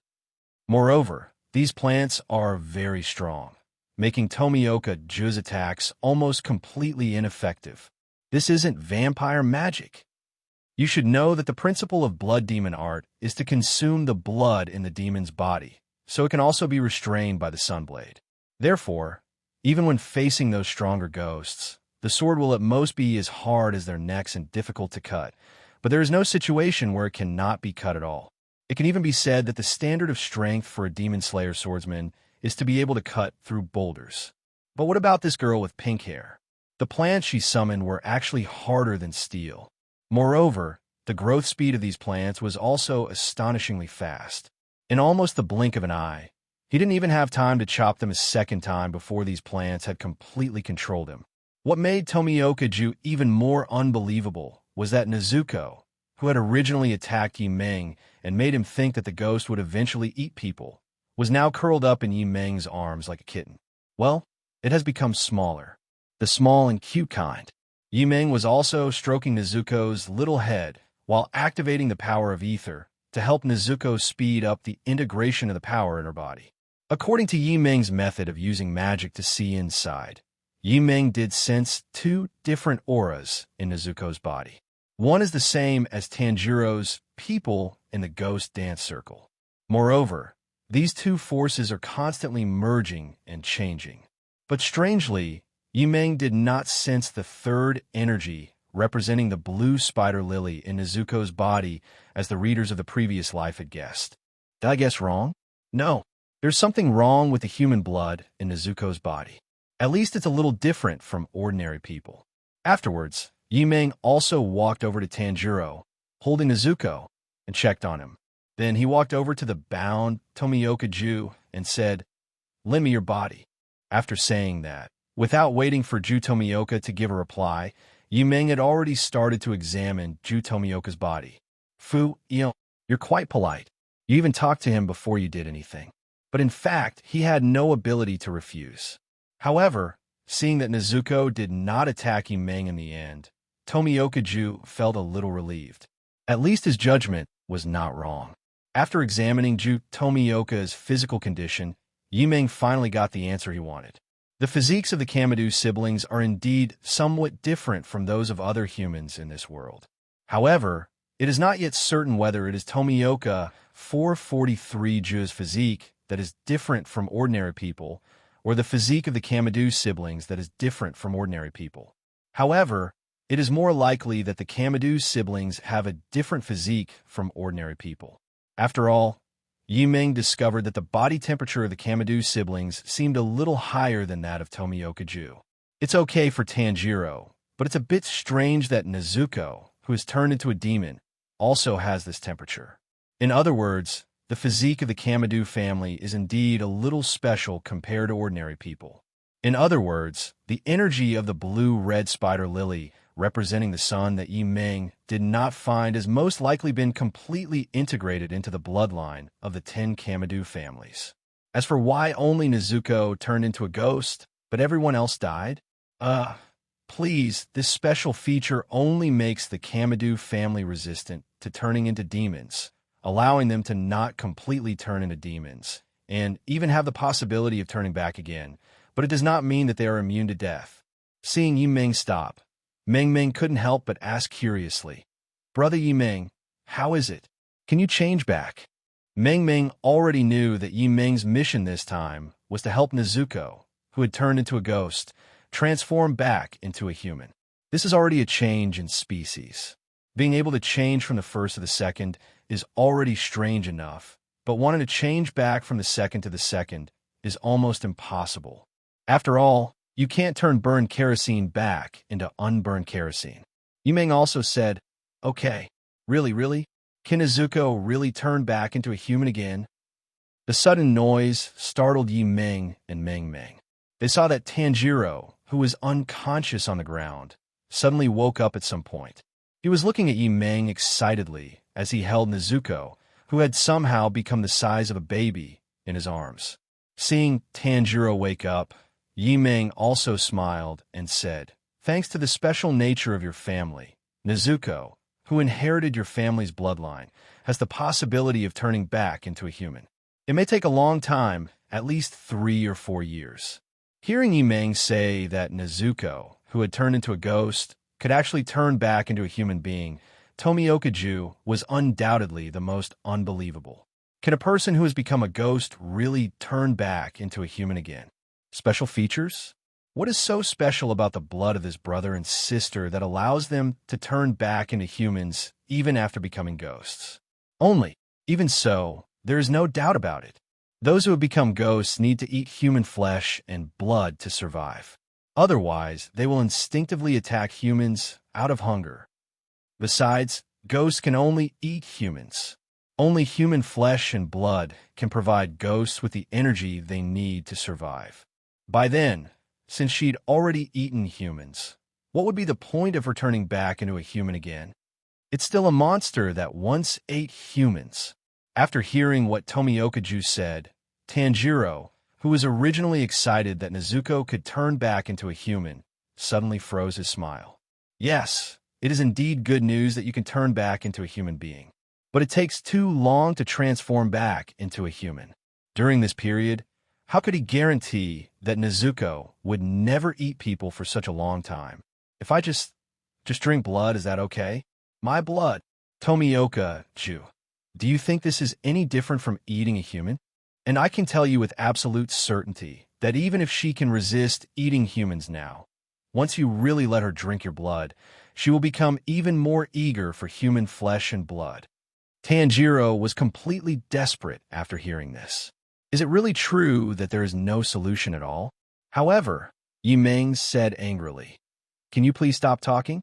No wonder the other members of the Demon Slayer Corps hate you." Tomioka-ju, "I'm not hated." Yimeng also laughed when he heard this. "Whether you're disliked or not, it's up to you to know."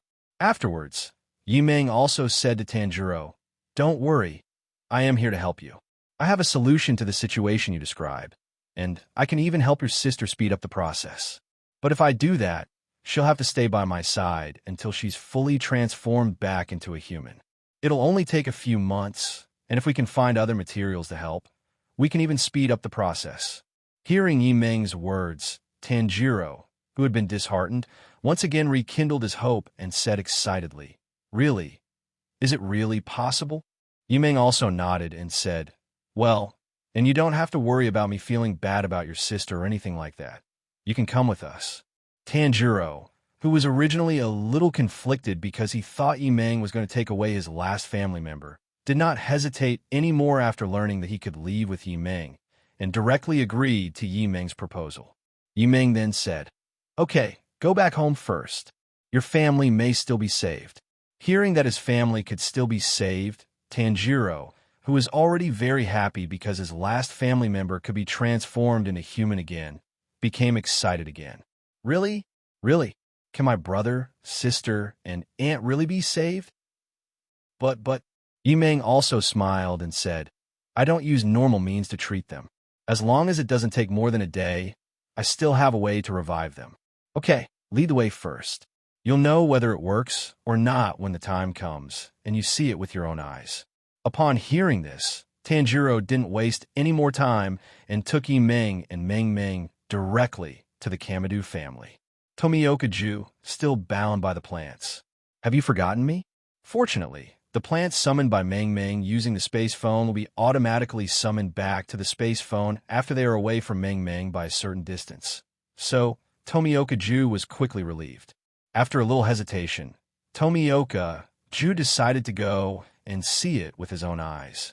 In fact, just now he had already recalled the secret information that only the high-ranking officials above the pillar level in the Demon Slayer Corps could know.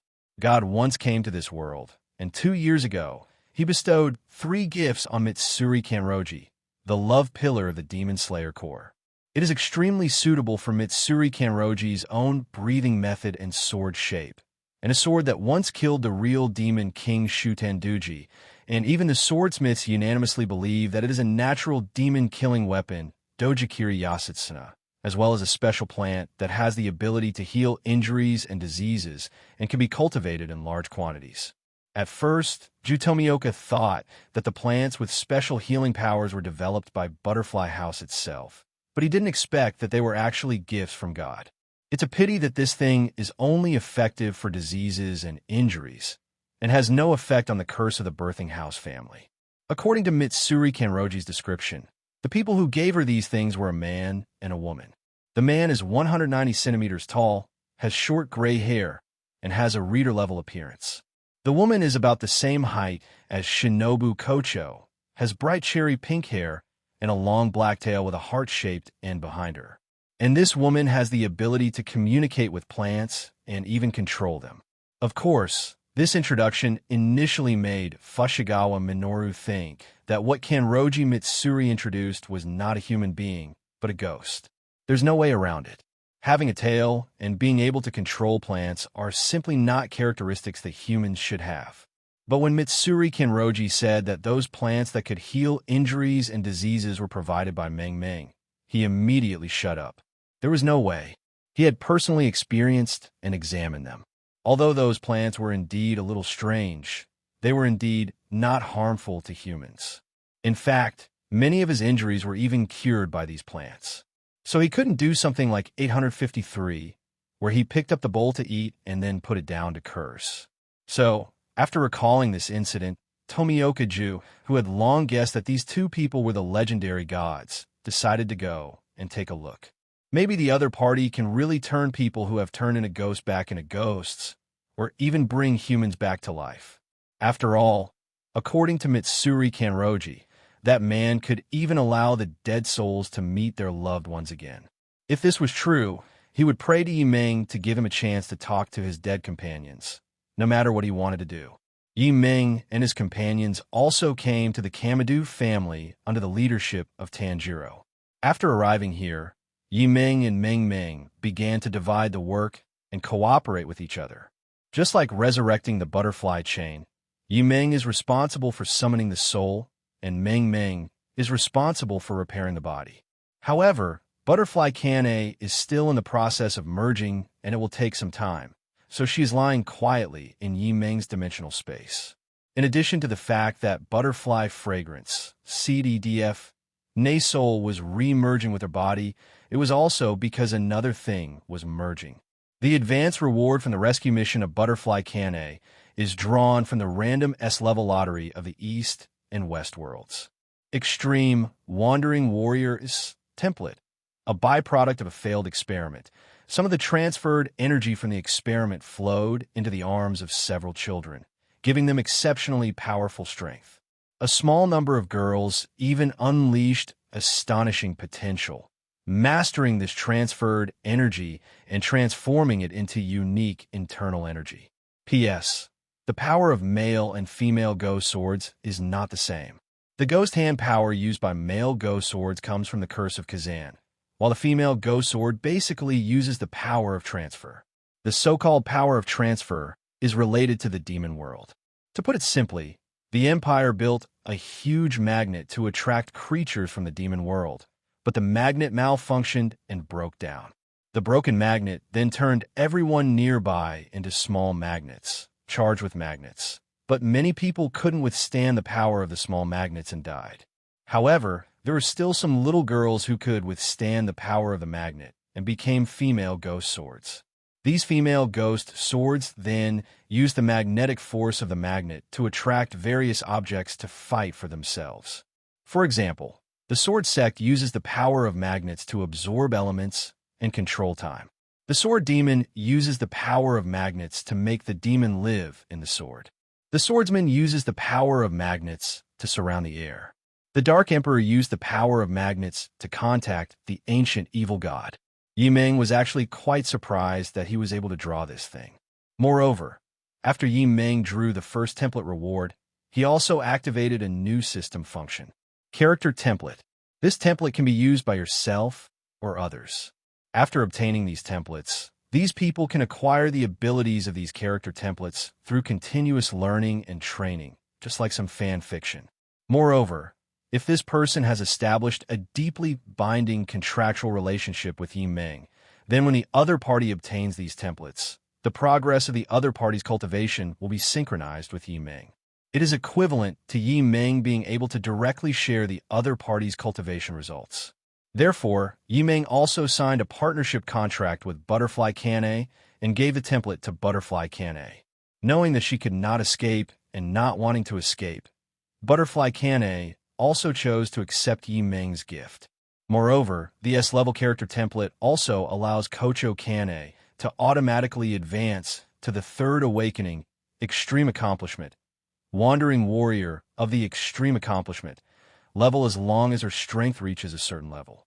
And most importantly, because this template comes from the game, Kocho Kane also gains the ability to level up by killing monsters.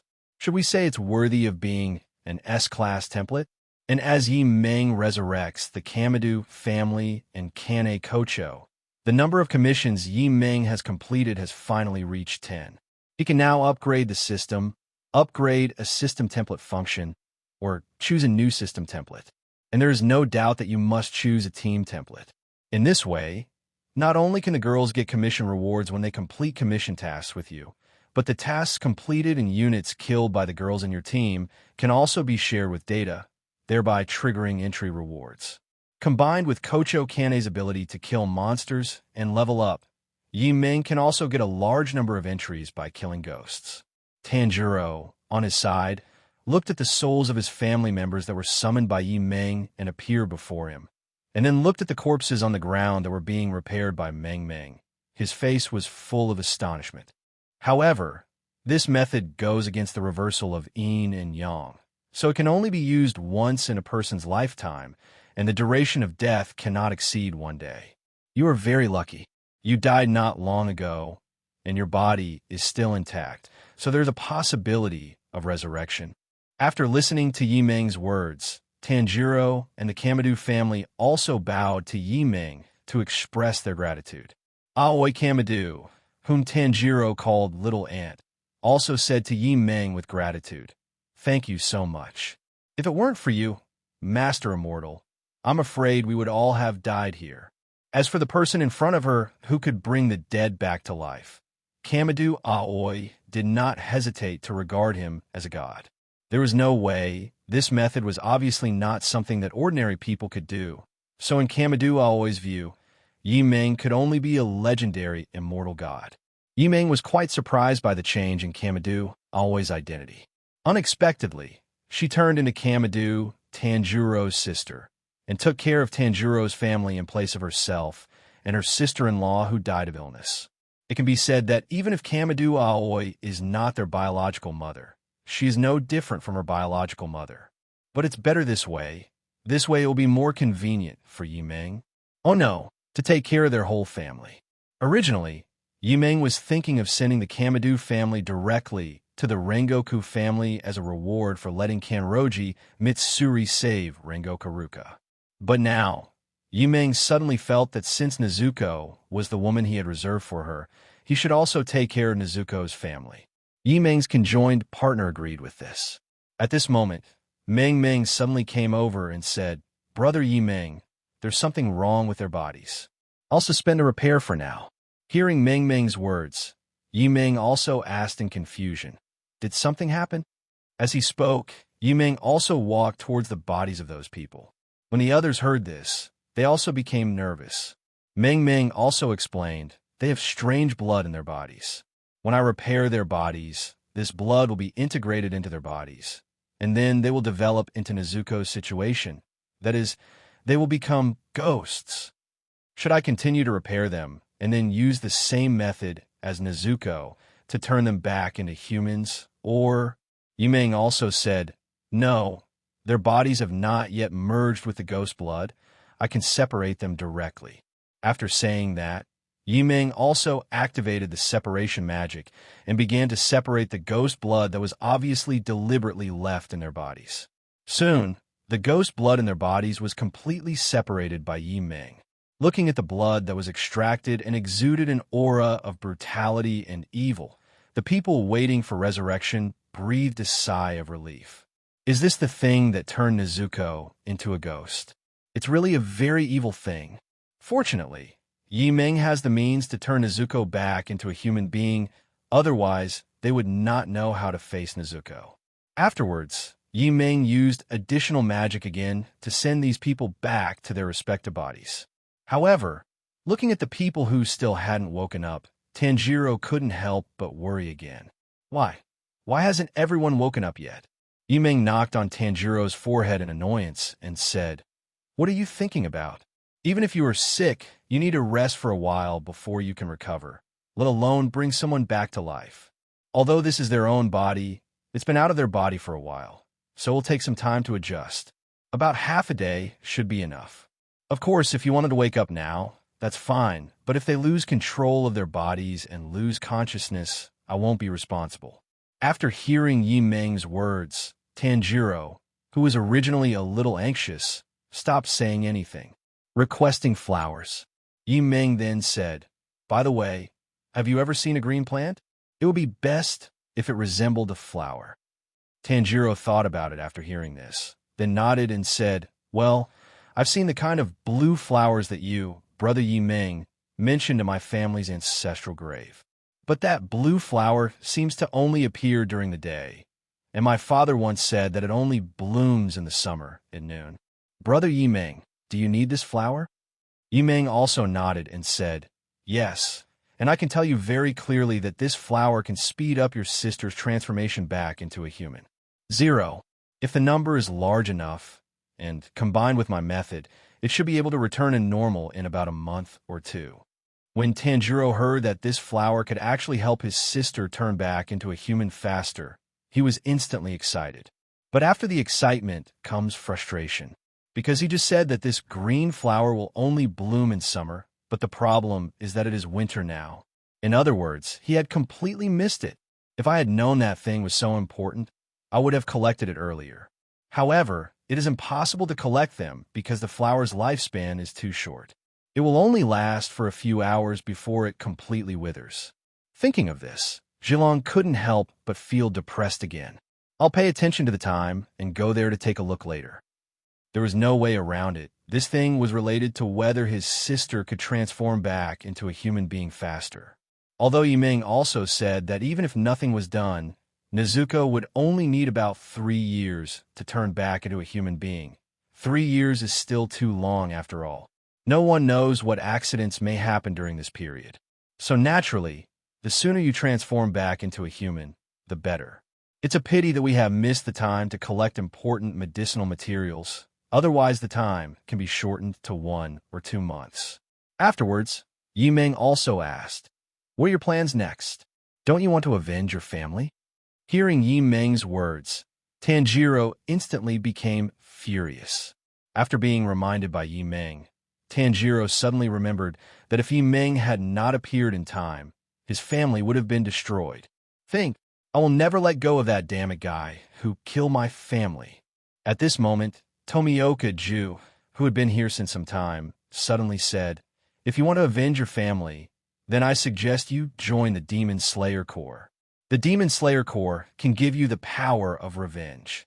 Hearing what Tomioka Ju said, Yimeng and the others looked at Tomioka Ju, who had been staying here since who knows when, in bewilderment. Fu Yong. Although Yimeng and the others did not speak, their expressions showed that they were very surprised as to why he was here. Yimeng coughed awkwardly and changed the subject, saying, "He's right. Although ghosts exist in this world, everything is interdependent and mutually exclusive. There is no such thing as an absolutely perfect being without weaknesses. Aside from the sun, the Demon Slayer Corps is the second natural enemy of demons. In other words, the Nichiren sword used by the Demon Slayer Corps is the natural enemy of demons. Because the sun blade is made from a special, or that absorbs the energy of the sun. The Demon Slayer Corps uses a breathing technique to quickly improve their physical fitness to a level comparable to that of demons. They then use the Nichiren sword to slay demons. And the reason why I came to help you is also for a purpose, and that is your family's ancestral god of fire, Kagura." After hearing Yimeng's explanation, Tanjiro felt a little relieved, because Tanjiro knows very well that free is the most valuable thing. So he is not afraid that Yimeng will ask for something, but he is afraid that Yimeng will really help him without any request, because this represents a favor that is difficult to repay.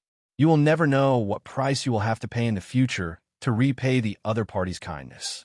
Therefore, Yimeng's appeal actually made him feel more at ease. What's more, it's just a Kagura dance of the god of fire. It's not some secret that cannot be passed on. I'll just give it away without any reluctance. Okay, I will definitely teach you, brother Yimeng, the god of fire, Kagura, without reservation.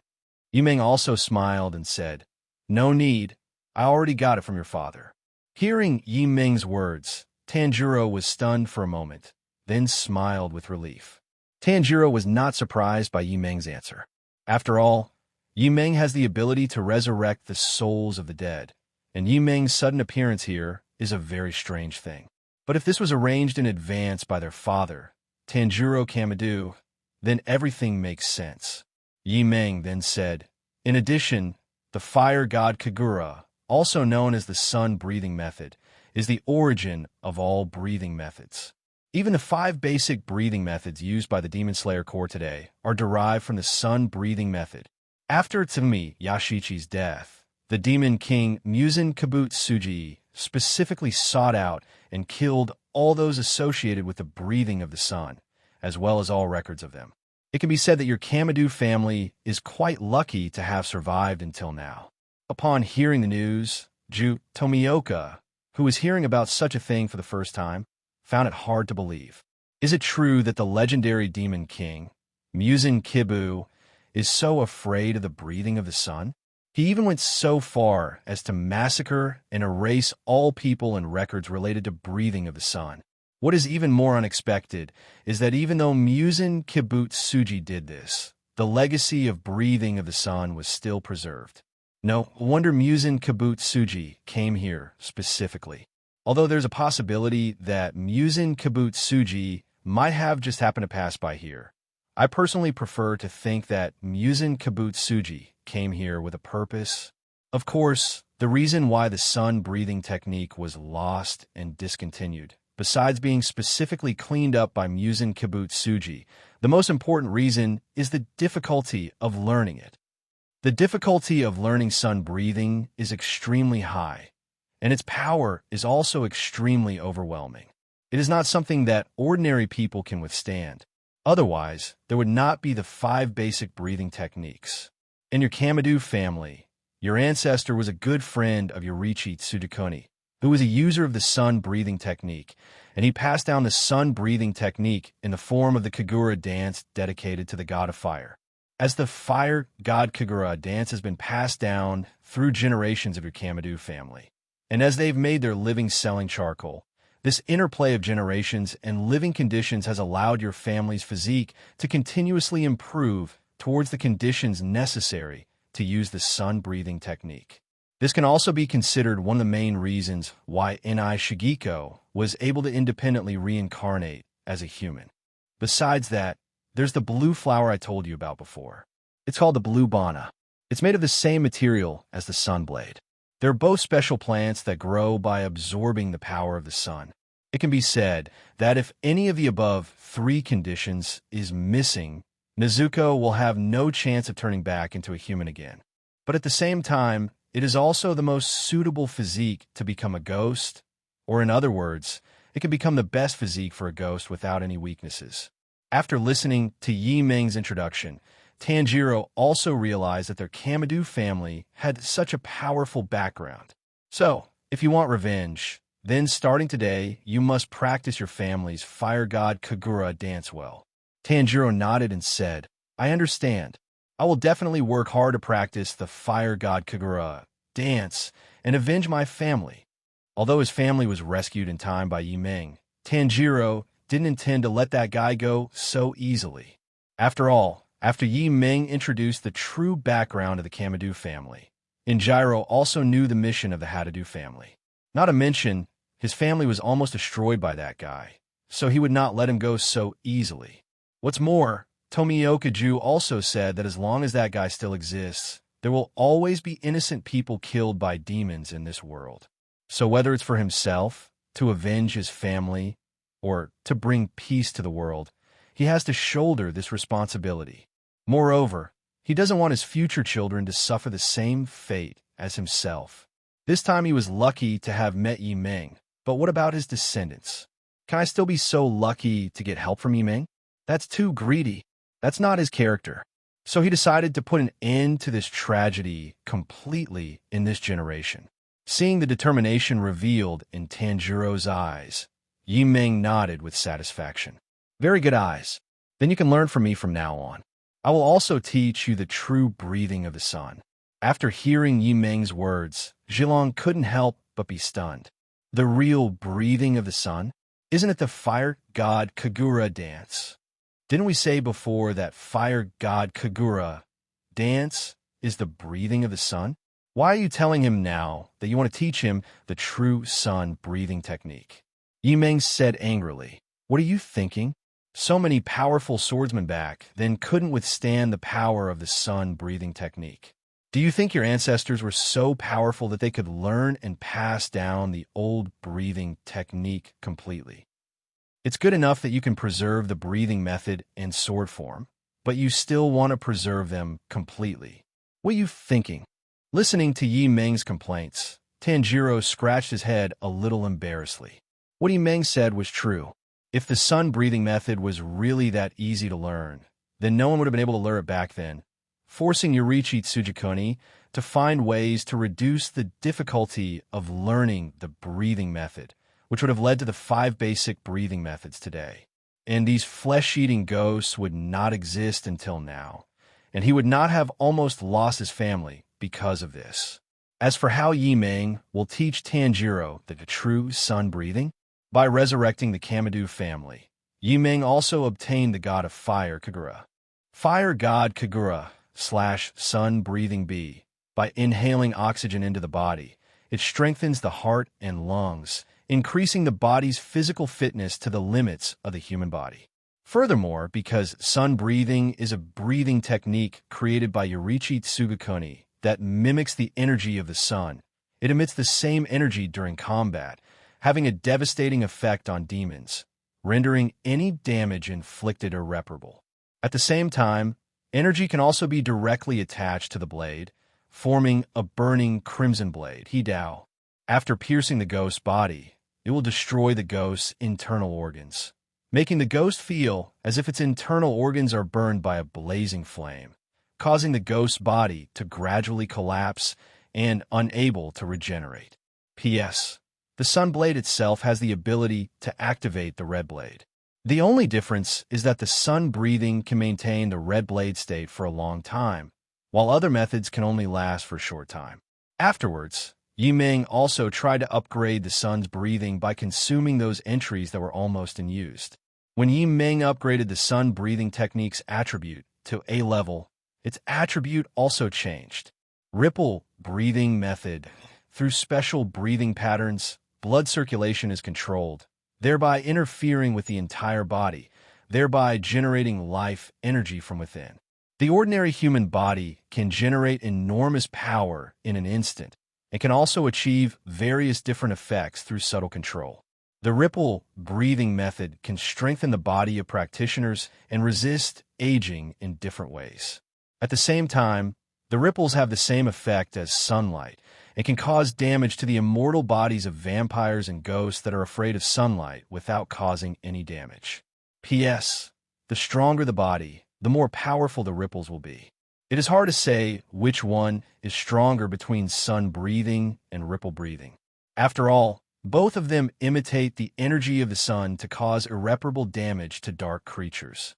Moreover, the sun breathing is more inclined to strengthen the human body's functions, while the ripple breathing law can directly cause irreparable damage to dark creatures as long as it is used. Moreover, the ripple breathing method can release energy without weapons and can be conducted through liquids, metals, and other media, and has auxiliary functions such as treatment and manipulation of organisms.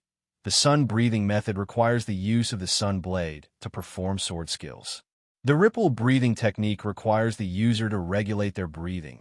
So if their breathing is restricted, e.g. being strangled, underwater, etc., they will not be able to breathe regularly and will not be able to use the ripple technique.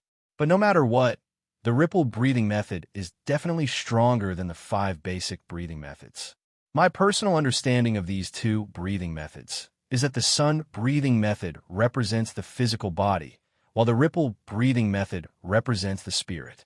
In addition, the reason why I only gave sun breathing a B-level grade is because the 780 red blade, transparent world, and pattern 3-piece set are not a matching set and need to be mastered separately. So, with the other 3-piece set of demon killing, it is naturally not as good as the more comprehensive ripple breathing method. In addition to its stronger special attack against dark creatures, the ripple breathing technique also has the effect of fitness training and physical enhancement, which is equivalent to a permanent passive enhancement effect. Moreover, although it also has a special attack against dark creatures, the sun breathing technique still needs to be used in conjunction with the sun blade to achieve the same effect. Otherwise, it is only a simple physical strengthening and it is temporary. Unlike the ripple breathing technique, it is not limited to the use of any weapon, has a high degree of freedom, and has a passive effect of normal strengthening, as well as a variety of special effects. The A level here also refers to the combination of ripple breathing and sun breathing, which doubles the physical and mental amplification. It has both normal physical enhancement and a short-term doubling of strength, and there is no weapon restriction. Any weapon used can cause an incurable special attack effect on all dark side life. Furthermore, because the ripple breathing technique inherently strengthens the body, heals, and prolongs life, it can eliminate the side effects caused by the markings. Moreover, when used with the Sunblade, the special attack effect against dark side creatures can be doubled. At the same time, you can also let oxygen circulate directly in the body like the Demon Slayer breathing technique, without having to maintain a specific frequency to maintain breathing. Here we directly apply Feng Baobao's body breathing setting, which allows her to maintain life activities simply by breathing through the pores on her skin. How about this? This should have the strong health that an A-level entry should have, right? My personal understanding of breathing techniques. In addition to its special attack against ghosts, the best effect of breathing techniques is to allow the body's functional activities to reach the user's own limit. It's like the feeling of the genetic lock being completely opened. In other words, although the strength is A++, this usually requires special techniques to achieve. However, after mastering the breathing method, any normal attack will have the power of A++. If this is an A-level breathing technique, then what about S-level? For this, I can only give 3 words: breathing technique. I don't need to explain what these 3 words represent, right? S-level is the dragon-sucking technique in Yuanzuan, while EX-level is the beginning of cultivating immortals, referring to the martial arts realm of the sword. This is also my personal ideal setting for high-level breathing techniques. But it's obviously getting late now, so we can only rest here for a while. Meng Meng also directly controlled the plants and built a new house for Tanjiro's family here. As for the subsequent arrangements, we can only wait. During this time, Yi Meng needed instructor Zhilong to teach him the ripple breathing method.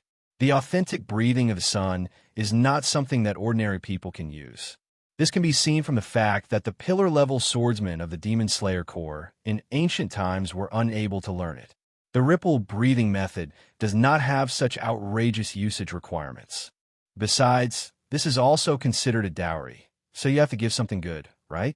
At the same time, because Tanjiro is now going to practice the sun-breathing sword technique, Yimeng also plans to send him to the Rengoku family.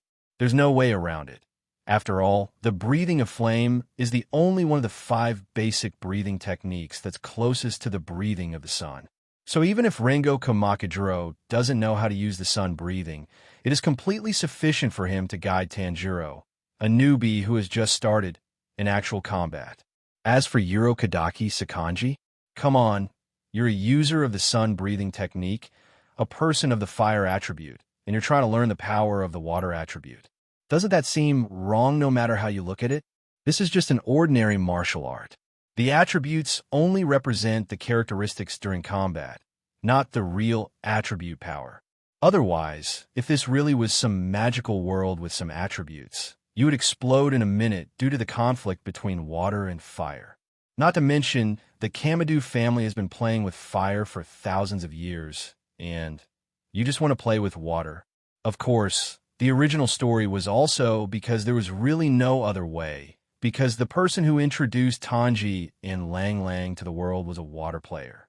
But in fact, it was fortunate that the first person the Kamadu siblings met was Tomioka Ju. Otherwise, if it were anyone else, the same thing might have happened.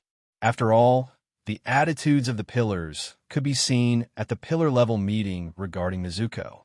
At night, after completing the fusion and resurrecting, Butterfly Kane finally helped Yi Meng complete the 10th commission task, directly and decisively opened the team template, and pulled Meng Meng Huyao and Kane Kocho into the team.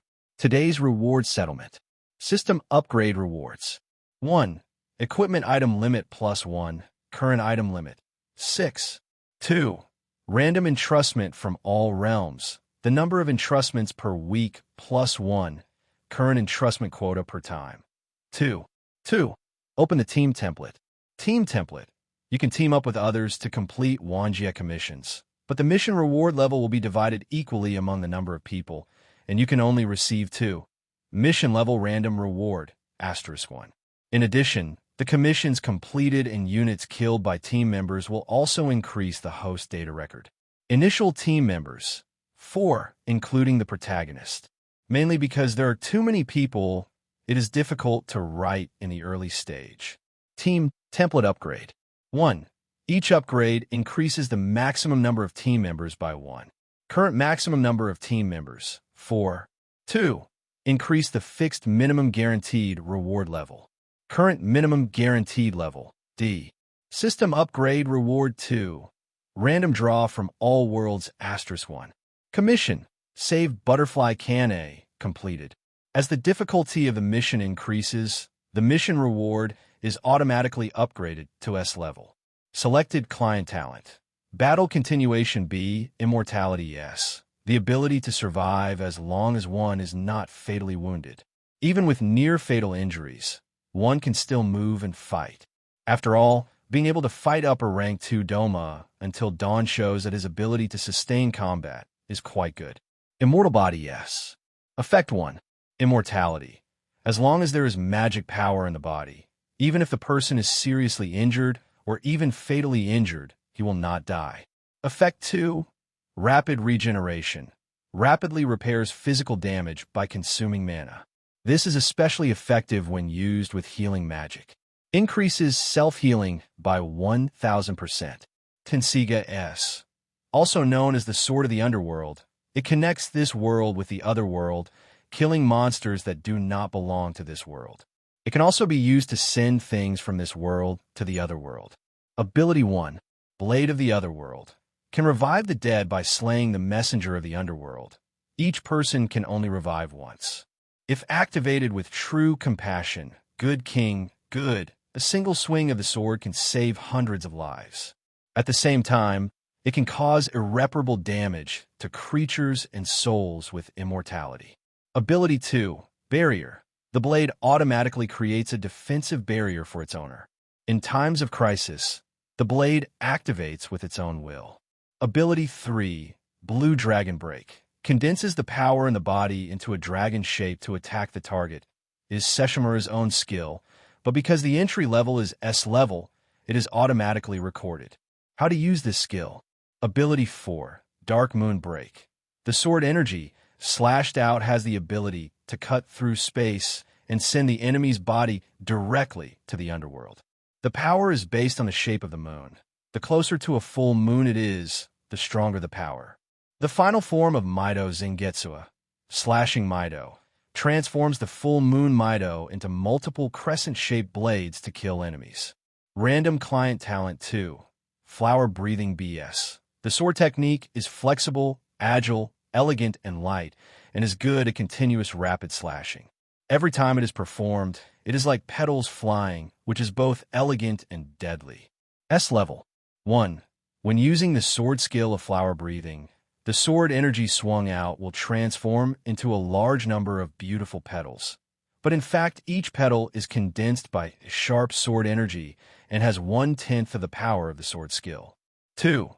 You can actively consume magic power to create petal sword energy to attack the enemy. Compensation rewards. Random S-level lottery in all worlds. Extreme Wandering Warrior S template.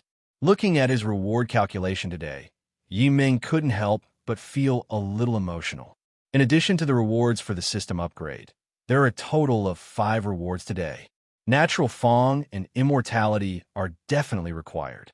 Moreover, the system upgrade has increased the upper limit of the equipable attribute column, which is just enough for equipping Immortality. As for breathing techniques, they're somewhat useful but not much for Yiming. However, they're undoubtedly very suitable for dealing with creatures on the dark side. And this thing even has its own special attack of Immortality. In addition to these 3, 267 has items like Flower Breathing and Ultimate Wandering Warrior template. For Yiming, these 2 items have become very powerful because of the item levels. But to be honest, it doesn't really suit Yiming. At least Yiming couldn't imagine himself in battle with flowers fluttering in the air. Therefore, this entry for Flower Breathing can only be used by other people. And obviously, the person who is most suitable for this entry is undoubtedly the dropper herself, Butterfly Kane. However, I can't just give good things to the other party as soon as I have them. After all, I've already given Butterfly Kane an S-level attribute with strong growth potential. I can't just give all the good things to the other party, right? This is unfair to Meng Meng and others. Thinking of this, Yi Ming asked Meng Meng, who was nestled in his arms like a lamb with its hair peeled off. Meng Meng, have you ever learned swordsmanship? Meng Meng, who was enjoying the afterglow of happiness, was puzzled when she heard Yi Meng's question, but she still said, well, Nana and I have both learned physical skills. Nana's ability is to control animals, so I learned spearmanship to complement riding.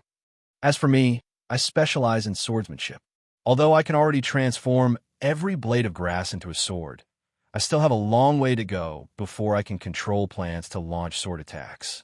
Because she can control plants, Meng Meng can actually use the control plants as swords in her hands. However, although it is not difficult to use the sword skills that you have learned, it is not an easy task to exert the same power as the sword in your hand, especially things like sword energy. It's okay to use sword energy to attack by yourself, but it's a bit difficult to control plants to use sword energy to attack. To this end, she even specially cultivated some attacking plants that were naturally born with sharp leaves or vines. However, even so, it is difficult to launch sword attacks by controlling plants.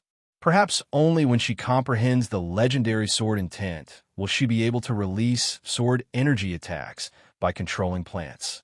Yi Ming smiled upon hearing this and said, "That's perfect. I just got a skill that's perfect for you." After saying that, Yi Ming also told his wife in his arms about the ability of flower breathing. When Meng Meng heard this, she immediately knew who this ability came from. It's called flower breathing, and it's undoubtedly a form of breathing in this world. Although she still doesn't know what breathing method is used by Kocho Kane, she can tell from the name that it is most likely the breathing method used by women. Phi. Moreover, according to Yi Meng's innate abilities, the abilities he gained were basically related to the people he had helped, so the answer was obvious. The person who is truly suitable for this ability shouldn't be Miss Kane, right? Yi Meng also smiled and said, "But you are my woman."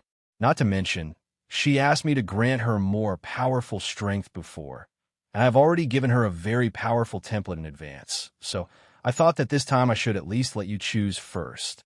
Meng Meng smiled upon hearing this and said, "Although this ability is indeed very suitable for me, in fact, in my opinion, this ability, like the Wandering Warrior template, is more suitable for pure swordsmen, rather than people like me who control plants to fight.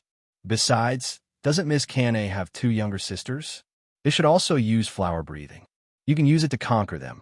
Yi Ming also shook his head and said, "This is different. It's not like I don't have other things suitable for them here. And besides, you are my woman.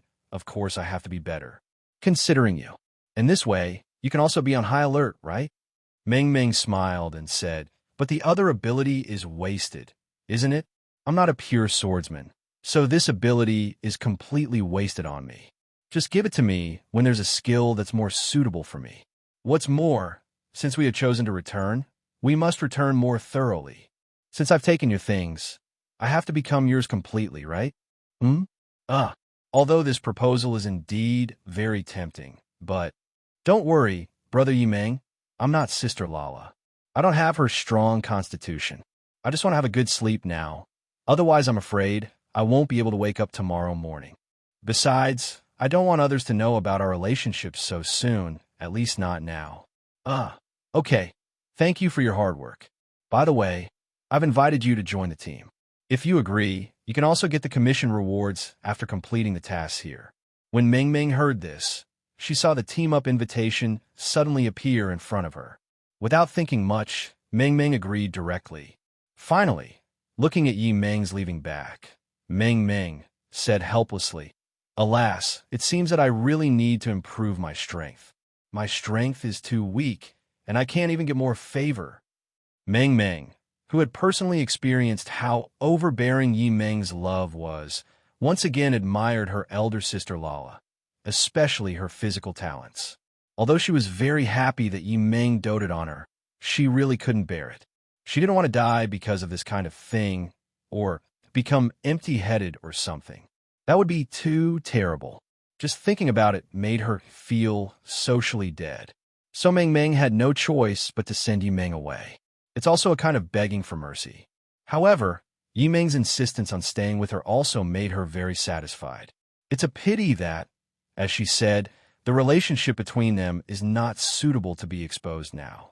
At least, she didn't want her sister to know about her relationship with Yi Meng so quickly. If Yi Meng had no intention of taking Butterfly Can and the others back with him, then she wouldn't mind letting Yi Meng stay. Anyway, her sister won't know about it. But unfortunately, as the woman Yi Meng had reserved, Butterfly Can would definitely be taken away together. This risks exposing her. So she had no choice but to restrain her desire for Yi Meng. At the same time, this can also be regarded as a hush money for Can Kocho. There was no way around it. The other party was also a smart woman, and it was only a matter of time before she discovered the relationship between them. So she would not leave herself any weaknesses, so the best way was to drag the other party into the water directly. However, looking at Yi Meng, who left even though it was his own request, Meng still couldn't help feeling lost. But at this moment, Meng Meng suddenly felt herself being embraced from behind by that familiar and warm embrace again. Brother Yi Meng? It's exposed, so what? I can just go apologize to Lala. Anyway, it's my own fault that I couldn't help but eat you. You didn't do anything wrong. No matter what, I belong to you now. Even if you drive me away, I will not leave you. I'm already fickle enough. If I can't even give you the assurance to fall in love with me, then I'm not just a scumbag, I'm a scumbag. Hearing the resolute attitude revealed in Yi Meng's tone, Meng Meng finally felt very happy. She was right about him. Once a woman is touched, she can't help but want to repay the favor, and once she wants to repay the favor, she can't help but give everything she has. As a result, the girl was temporarily paralyzed. Fortunately, Yi Meng carried a dimensional space cloak with him, so even if he left Meng Meng in the room to sleep, he didn't have to worry about it interfering with Yi Meng's actions today. When he woke up in the morning, Yi Meng went to the living room and kitchen to prepare some nourishing food for Meng Meng. But when Yi Meng came to the living room and kitchen, he saw Butterfly Chanel had prepared breakfast. Judging from the quantity and layout, it was obviously prepared for Yi Meng and others. However, in comparison, the changes in Butterfly Can attracted Yi Meng's attention more. The long black hair falls to the waist like a waterfall, and the emerald green butterfly hairpins on both sides add a lively beauty to the woman in front of you. Delicate eyelashes hang on her face, and there is warmth in her light purple eyes, as if she is gentle to everything. Her delicate nose bridge stands just right, and the pink corners of her mouth are hung with a faint smile that makes people feel. Meng Meng, who had personally experienced how overbearing Yi Meng's love was, once again admired her elder sister Lala, especially her physical talents. Although she was very happy that Yi Meng doted on her, she really couldn't bear it. She didn't want to die because of this kind of thing, or become empty-headed or something. That would be too terrible. Just thinking about it made her feel socially dead. So Meng Meng had no choice but to send Yi Meng away. It's also a kind of begging for mercy. However, Yi Meng's insistence on staying with her also made her very satisfied. It's a pity that, as she said, the relationship between them is not suitable to be exposed now. At least, she didn't want her sister to know about her relationship with Yi Meng so quickly. If Yi Meng had no intention of taking Butterfly Can and the others back with him, then she wouldn't mind letting Yi Meng stay. Anyway, her sister won't know about it. But unfortunately, as the woman Yi Meng had reserved, Butterfly Can would definitely be taken away together. This risks exposing her. So she had no choice but to restrain her desire for Yi Meng. At the same time, this can also be regarded as a hush money for Can Kocho. There was no way around it. The other party was also a smart woman, and it was only a matter of time before she discovered the relationship between them. So she would not leave herself any weaknesses, so the best way was to drag the other party into the water directly.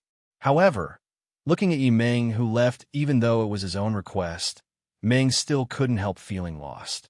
But at this moment, Meng Meng suddenly felt herself being embraced from behind by that familiar and warm embrace again.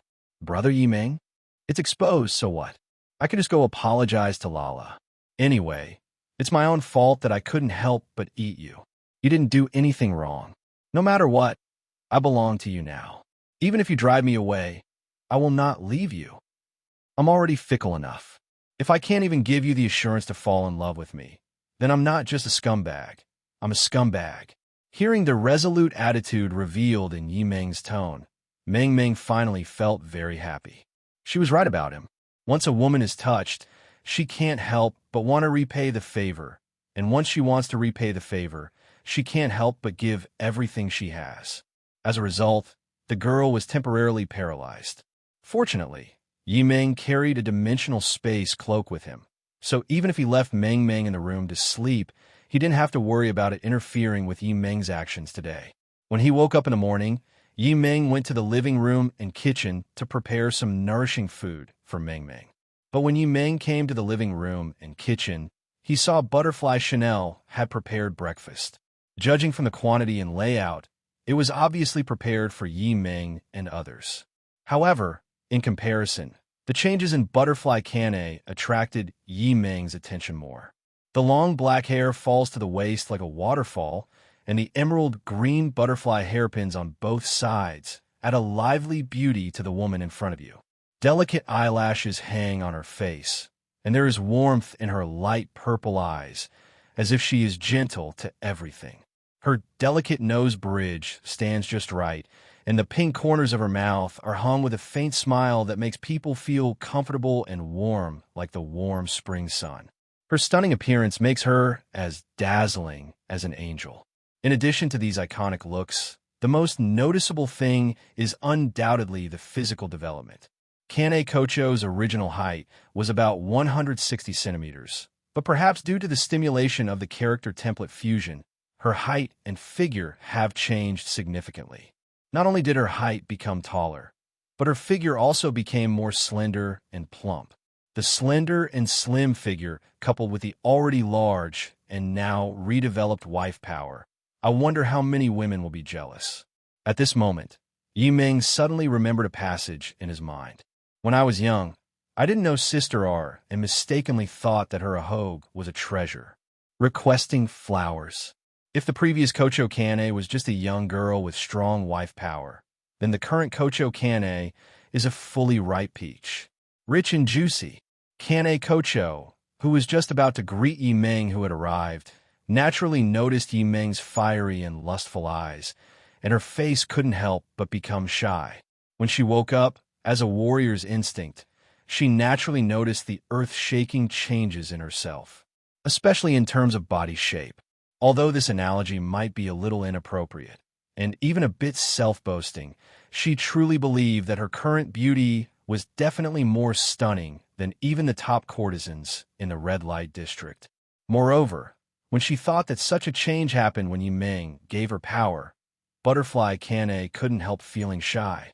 Her current posture was undoubtedly determined by Yi Meng's preferences. And now, Yi Meng's eyes have completely confirmed her guess. Hearing the call from Butterfly Kane, Yi Meng came back to his senses and walked towards her with a gentle smile. At the same time, Yi Meng also sighed in his heart that he had just tasted the forbidden fruit and eaten meat, and his resistance to this was indeed much lower than before. There was no way. It had only been 2 or 3 days since Yi Meng had eaten meat for the first time. In addition, now that Yi Meng has obtained the true dragon bloodline, although it is a Western dragon, Yi Meng's appetite is very strong. He feels that he can never eat enough and is extremely prone to getting angry. Not to mention that now Kocho Kane has become the type of big sister that he likes. Actually, he controls everything except those with penises. In this state, Yi Meng did not pounce on his prey like a hungry tiger, which showed that Yi Meng was determined and restrained enough. Of course, it could also be because he had just eaten a full meal, so he entered Sage mode for a while. It's a pity that this Sage mode didn't last long before it was instantly forced out by the new prey that appeared in front of Yi Meng. Feeling the undisguised greed behind her sucking the scent of her hair, Kane Kocho's body trembled slightly, but she did not make any intention of resisting. Because she was resurrected from the dead and given such powerful power, Kocho Kane has long regarded Yi Ming as a god. In exchange, naturally, everything he had would become the other party's property, which was also agreed upon from the beginning. Therefore, in front of Yi Ming's intimate actions, Butterfly Kane seemed particularly submissive, without any resistance, and even 820 let the other party do whatever he wanted. However, apart from practicing medicine and saving lives, she has never had any deep and intimate contact with any member of the opposite S*X. This is mostly due to her hot-tempered husband who treats her sister like a treasure and protects her closely. Now, Yi Ming, a man, had such close contact with her, which made her feel shy. The shyness of having such close contact with a boy for the first time, coupled with the feeling of betrayal from overprotecting her sister, made her feel a mixture of excitement and embarrassment, and even her body began to tremble uncontrollably. Yi Ming didn't go too far. After all, he had just eaten a full meal, so Yi Ming was not that angry at the moment. He just wanted to have a light taste. Well, very beautiful, worthy of being the woman I like. Seeing that Yi Ming stopped at that point, Kocho Kane couldn't help but feel a little relieved. Although she had indeed made up her mind to dedicate everything to Yi Ming, she was not mentally prepared to give up everything so soon. After all, no matter what, she's just a 17-year-old girl who has dreams of love.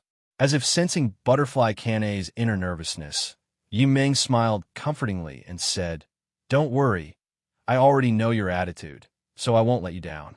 Besides, we're going to be living together for a long time in the future, so I'll give you plenty of time to prepare yourself mentally and to willingly throw yourself into my arms. I can afford to wait. However, in order for you to adapt faster and fall into my arms faster, I will still continue the intimate interactions between boyfriend and girlfriend." After hearing Yi Ming's words, although Kocho Kane still felt a little shy, she was obviously much more accepting of it than taking the direct approach.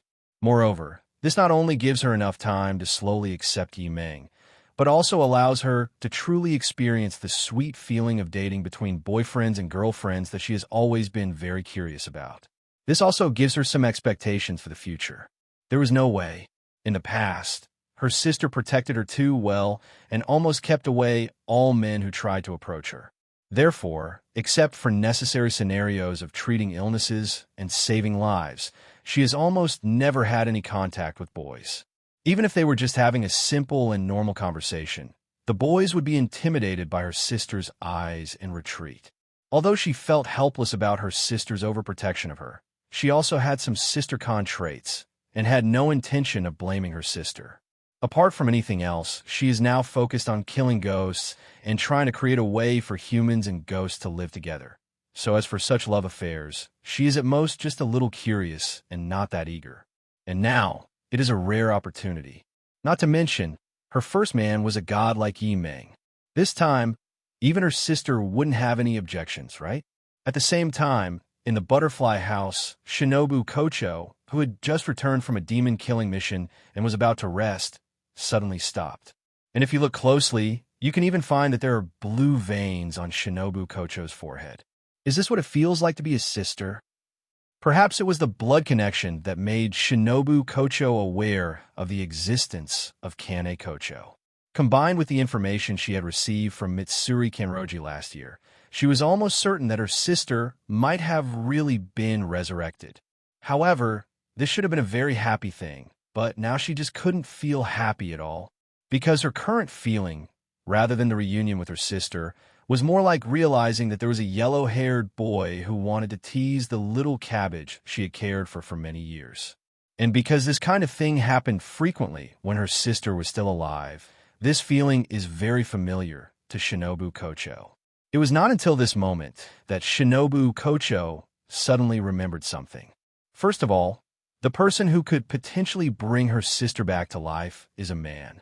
Secondly, even though this man already had other women, he still showed interest in Mitsuri Kanroji, and even openly stated that if Mitsuri Kanroji was willing the next time they met, he would accept her. And as far as she knew, Mitsuri Kanroji was looking forward to it because she regarded the other party as a god. Moreover, if the other party really has the ability to bring people back to life, then she will most likely regard the other party as a god like Mitsuri Kanroji. Oh God! As soon as I heard it, I knew it was an extremely great existence. And more importantly, her sister might be resurrected. Because of this, this alone was enough to make her admire the gods she had never believed in before. Well, it would be even better if my sister could come back soon. However, this sudden intuition at this moment also gave Shinobu Kocho a very ominous premonition, especially when she thought of a possibility that she was unwilling to accept. The god might have been willing to save his sister simply because of her beauty. Yimeng, congratulations, you guessed it right. I'll give you a rice bowl as a reward. The main reason why Yimeng went to such great lengths to revive Kane Kocho was, of course, simply because of her beauty. The perspective returns to the protagonist. After briefly tasting the doneness of the Kocho Kane, Yimeng began to think about using Kocho Kane's breakfast. After breakfast, Yimeng and Butterfly Kane returned to the new house that Meng Meng had built for the Kamadu family. Because Yimeng brought a lot of food with her when she came, she also gave some to the Zayamen family yesterday, which can be regarded as helping to improve the lives of her husband's family. Although the numbers mentioned by Yimeng seem small, in fact, these numbers are only relative to Yimeng. If it were the Kamadu family, these supplies would be enough for them to get through the entire winter. Moreover, they are a family of several people, and they can live a very rich life throughout the winter. I guess even the people in the town are not as well off as them. And because it is winter and snowing, there is no need to worry about the food going bad because you can't finish it. Because there was plenty of food, Tanjiro didn't go out to sell charcoal today. In addition, Yimeng said that the fire god Kagura, which has been passed down from generation to generation in the Kamadu family, was the sun-breathing technique created specifically for killing demons, so Tanjiro got up early to practice.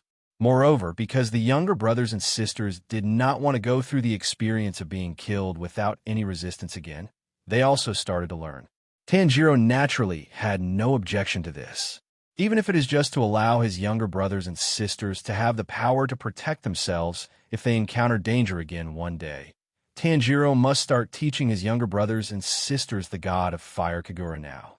Seeing Yimeng and Butterfly Kane coming, Tanjiro, who was teaching his younger brothers and sisters the god of fire Kagura, also greeted them enthusiastically. Brother Yimeng, Miss Butterfly, you are here? Where's Miss Meng Meng? Yimeng smiled awkwardly upon hearing this and said she felt a little unwell, so she continued to sleep at home. Tanjiro knew that Yimeng had an independent space with him.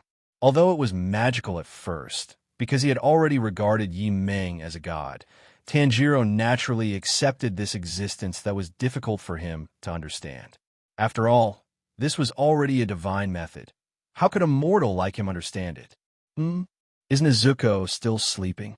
Tanjiro naturally noticed Nezuko the moment she appeared, but because of Yimeng's identity, Tanjiro had to greet Yimeng first. After saying hello, Tanjiro's attention naturally shifted directly to his sister Nezuko. The only strange thing is, why is my sister still sleeping in Yimeng's arms? Yimeng also smiled and said, because accelerating the transformation of the power in the body requires a lot of physical energy, and I don't have anything else to do right now. So I just accelerated the transformation by falling into a deep sleep. Don't worry. Nezuko woke up once during the journey and fell back into a deep sleep after replenishing some nutrients and energy. The nutritional energy that Yimeng mentioned is mainly provided by Meng Meng. Yimeng didn't expect that her life energy would be so attractive to the symmetrical beings that it directly attracted the sleeping Nezuko, so much so that she was scared to death. Hearing Yimeng say that Nezuko would still wake up in the middle of the night to eat, the doctor felt a little relieved. Nezuko's arrival also attracted the curious Kamadu family to gather around. There's no way around it. Nezuko is the oldest sister besides Tanjiro. Apart from her aunt, Nezuko has always taken care of them like a mother. Therefore, in their impression, Nezuko has always had a status and position no less than that of their mother. And now, seeing that Nezuko has become younger than Rokuta, the youngest among them, this naturally aroused their curiosity. When Aoi Kamadu looked at Nezuko at this moment, she couldn't help but feel very nostalgic. After all, ever since she had younger brothers and sisters, Nezuko had forced herself to mature in order to take care of them, so she hadn't seen Nezuko's innocent and cute side for a long time. Afterwards, Yimeng also began to teach Tanjiro and Kane Kocho the ripple breathing technique. Sun breathing has another name, called ripple breathing. This is a special breathing method that imitates the waves of sunlight to maximize the ripples in the blood. It's also the true way of breathing the sun.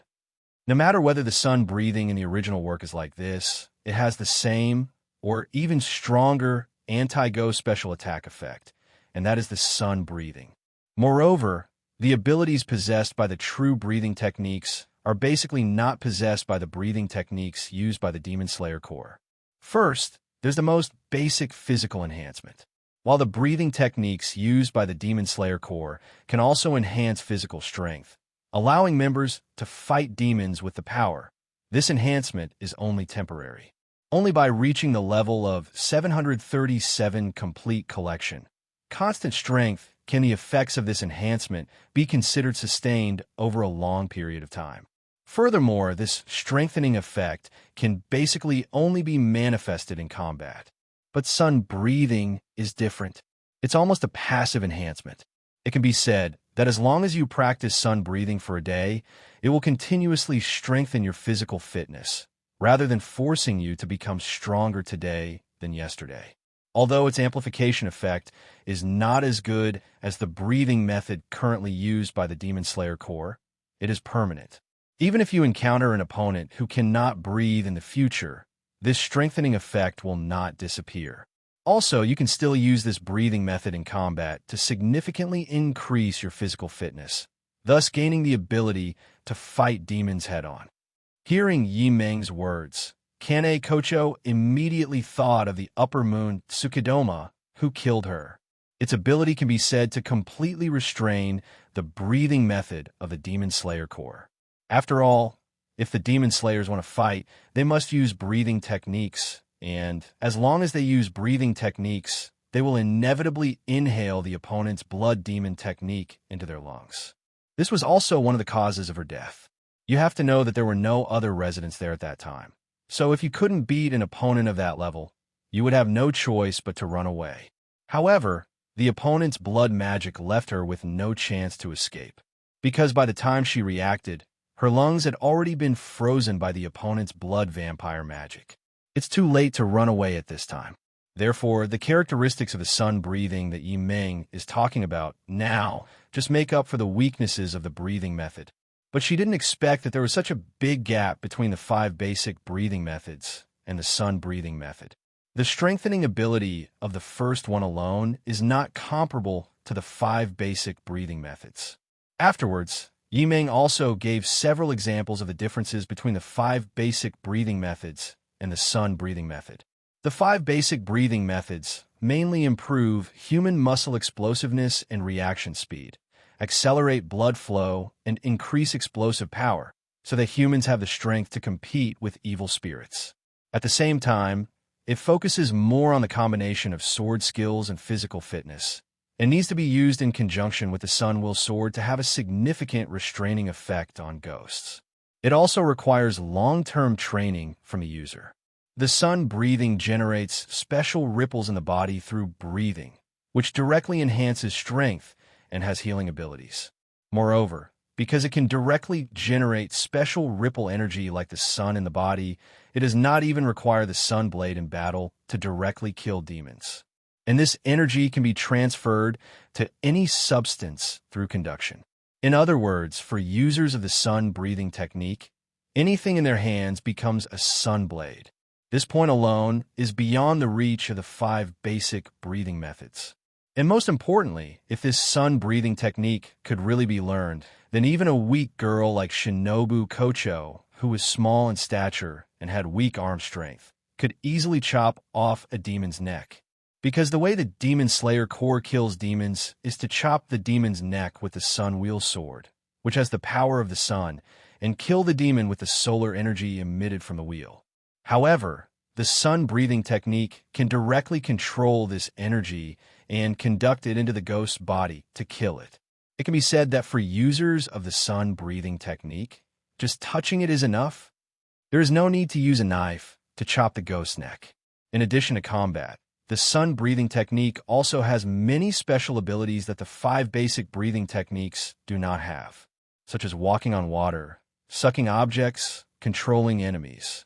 Moreover, because the power of the ripples mainly comes from the large amount of life energy continuously produced by the user, it has very significant effects in healing injuries, prolonging life, and maintaining eternal youth.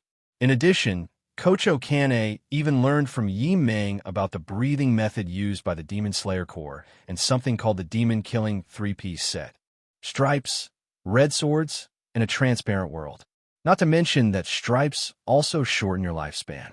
Although the transparent world is the strongest, it also requires the highest strength, and even requires the user to meet certain conditions to achieve it. The simplest one is the Hadao, which can be used by almost anyone who has a Nichiren sword. The so-called Hidao is actually the complete release of the power of the Nichiren Dao. There's only one requirement to trigger the Hidao effect, and that is high temperature. Whether it's raising the temperature physically, forcing it to heat up by gripping, or anything else, as long as the temperature of the blade of the Nichiren sword in your hand is high enough, it will be fine. Yi Meng even demonstrated it herself for her. Using her powerful grip, she transformed her supposedly cherry-pink Nichiren blade into a dazzling red, as if it had been scorched by flames. As for why Ubuyashiki Kinzuya never told him, I guess he doesn't know himself. After all, Muzan Kabutsuji personally ordered that all things related to the sun-breathing technique be destroyed. The 3-piece set for killing ghosts is undoubtedly one of them. Not to mention, apart from the stripes, which is like an infectious disease that allows other team members to obtain it naturally, the other 2 are almost only possessed by GUUN. Moreover, the stripes were acquired suddenly and naturally in the beginning, so no one knows how to obtain this ability. Therefore, it is understandable that the 3-piece set of ghost-killing skills would be lost. P.S. No conspiracy theories here. Afterwards, Yi Meng officially began to teach the 2 how to learn the real sun-breathing method. As for the others, there is nothing we can do because the ripple breathing method still has some requirements on the physical body. In fact, even Tanjiro would find it difficult to learn the ripple breathing technique. In other words, the physique passed down from generation to generation lowered the threshold for him to learn the ripple breathing method. As for the others, they can only train their bodies first, at least until they are 16 years old. However, during this period, they can train their bodies and learn the sun-breathing sword technique to lay the foundation for learning the ripple breathing method in advance. The reason Yi Meng suddenly began teaching Kocho Kane and the others was because, while Wendy was learning the basic attack skill, Tianlong's Roar, Yi Meng suddenly activated a new template, Wang Li Zhao, teaching and learning, imparting knowledge to others and improving their strength. As long as their strength improves and they gain something, the host will also become stronger. It's a bit like preaching. As long as you learn what he teaches, you will be automatically marked as a student. As long as these students learn or use the abilities they have gained through Yi Meng's teaching or guidance, they can synchronize their proficiency and cultivation experience with Yi Meng. However, due to the relatively low level of the template, only 10% of the cultivation success can be synchronized.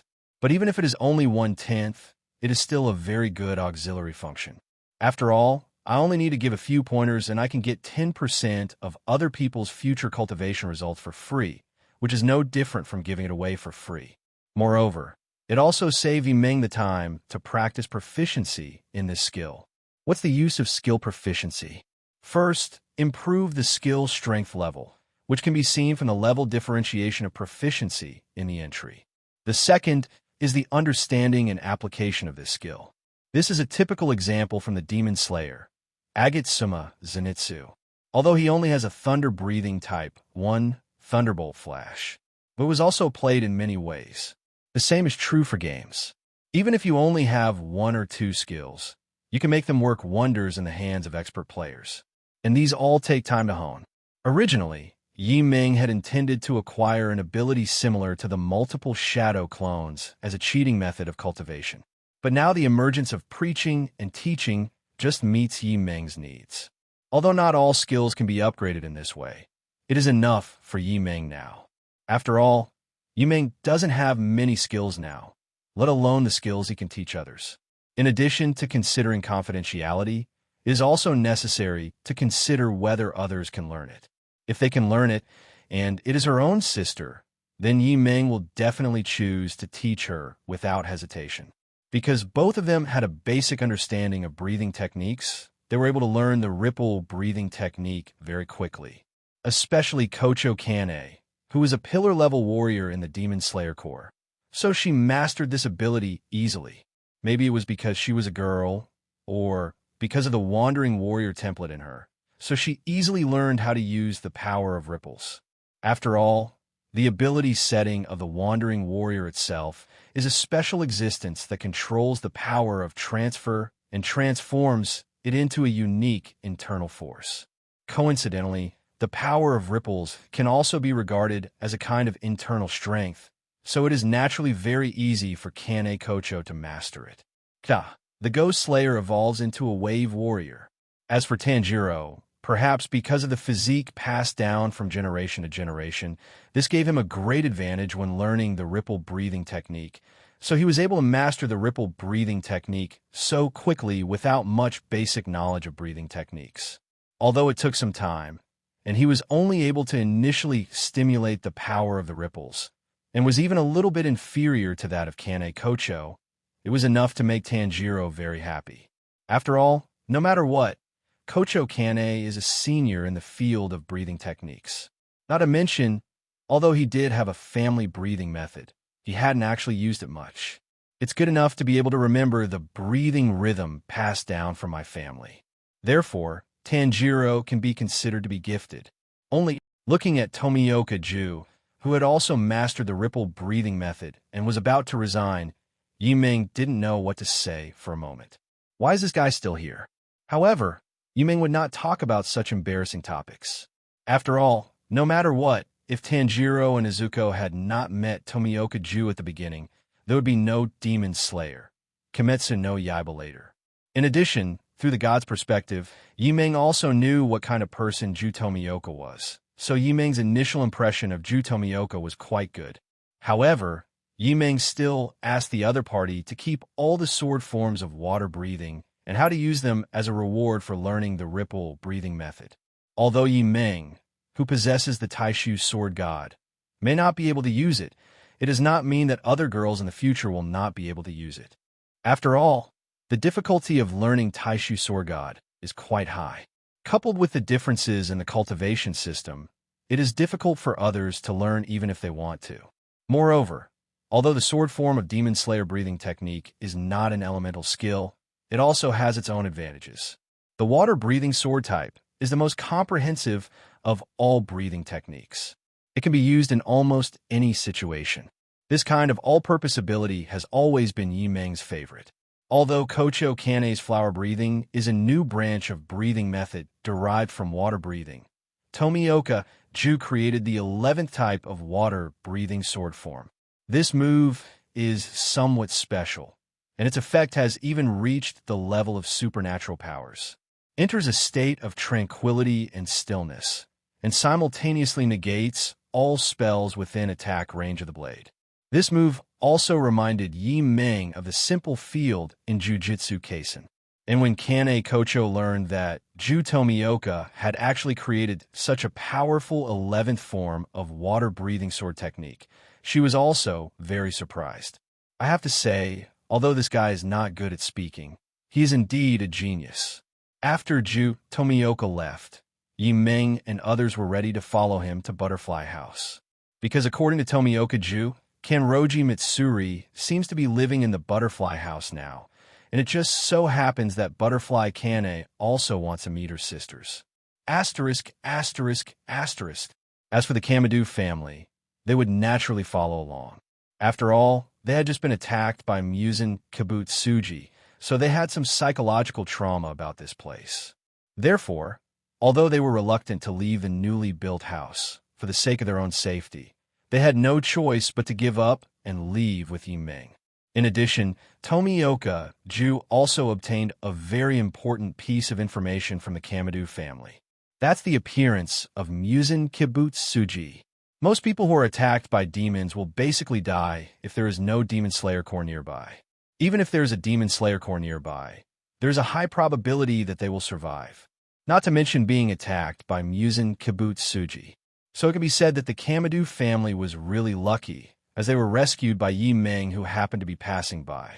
In addition, according to the setting that only Musen Kibbutz Suji can create ghosts, from the fact that Nezuko can become a ghost, it can be inferred that the ghost who attacked the Kamadu family this time was Musen Kibbutz Suji himself. P.S. The Demon Slayer Corps doesn't seem to know that other demons also have the ability to transform humans into demons. A tall, black-haired young man with pale skin, plum-red eyes, and a black suit and white hat. This information is extremely important to the Demon Slayer Corps, who have been searching for the whereabouts of Musen Kibbutz Suji. There is no way. Musen Kibbutz Suji has the ability to change his appearance at will, and he's been hiding for hundreds of years. So now the Demon Slayer Corps has no idea what Musen Kibbutz Suji looks like. And now, there's finally a relatively clear appearance feature. At the same time, for the sake of the two girls, Kocho Kane and Kanroji Mitsuri, Yimeng also used separation magic and additional magic to extract the appearance of Musen Kibbutz Suji from the memories of the Kamadu family and engraved it on paper.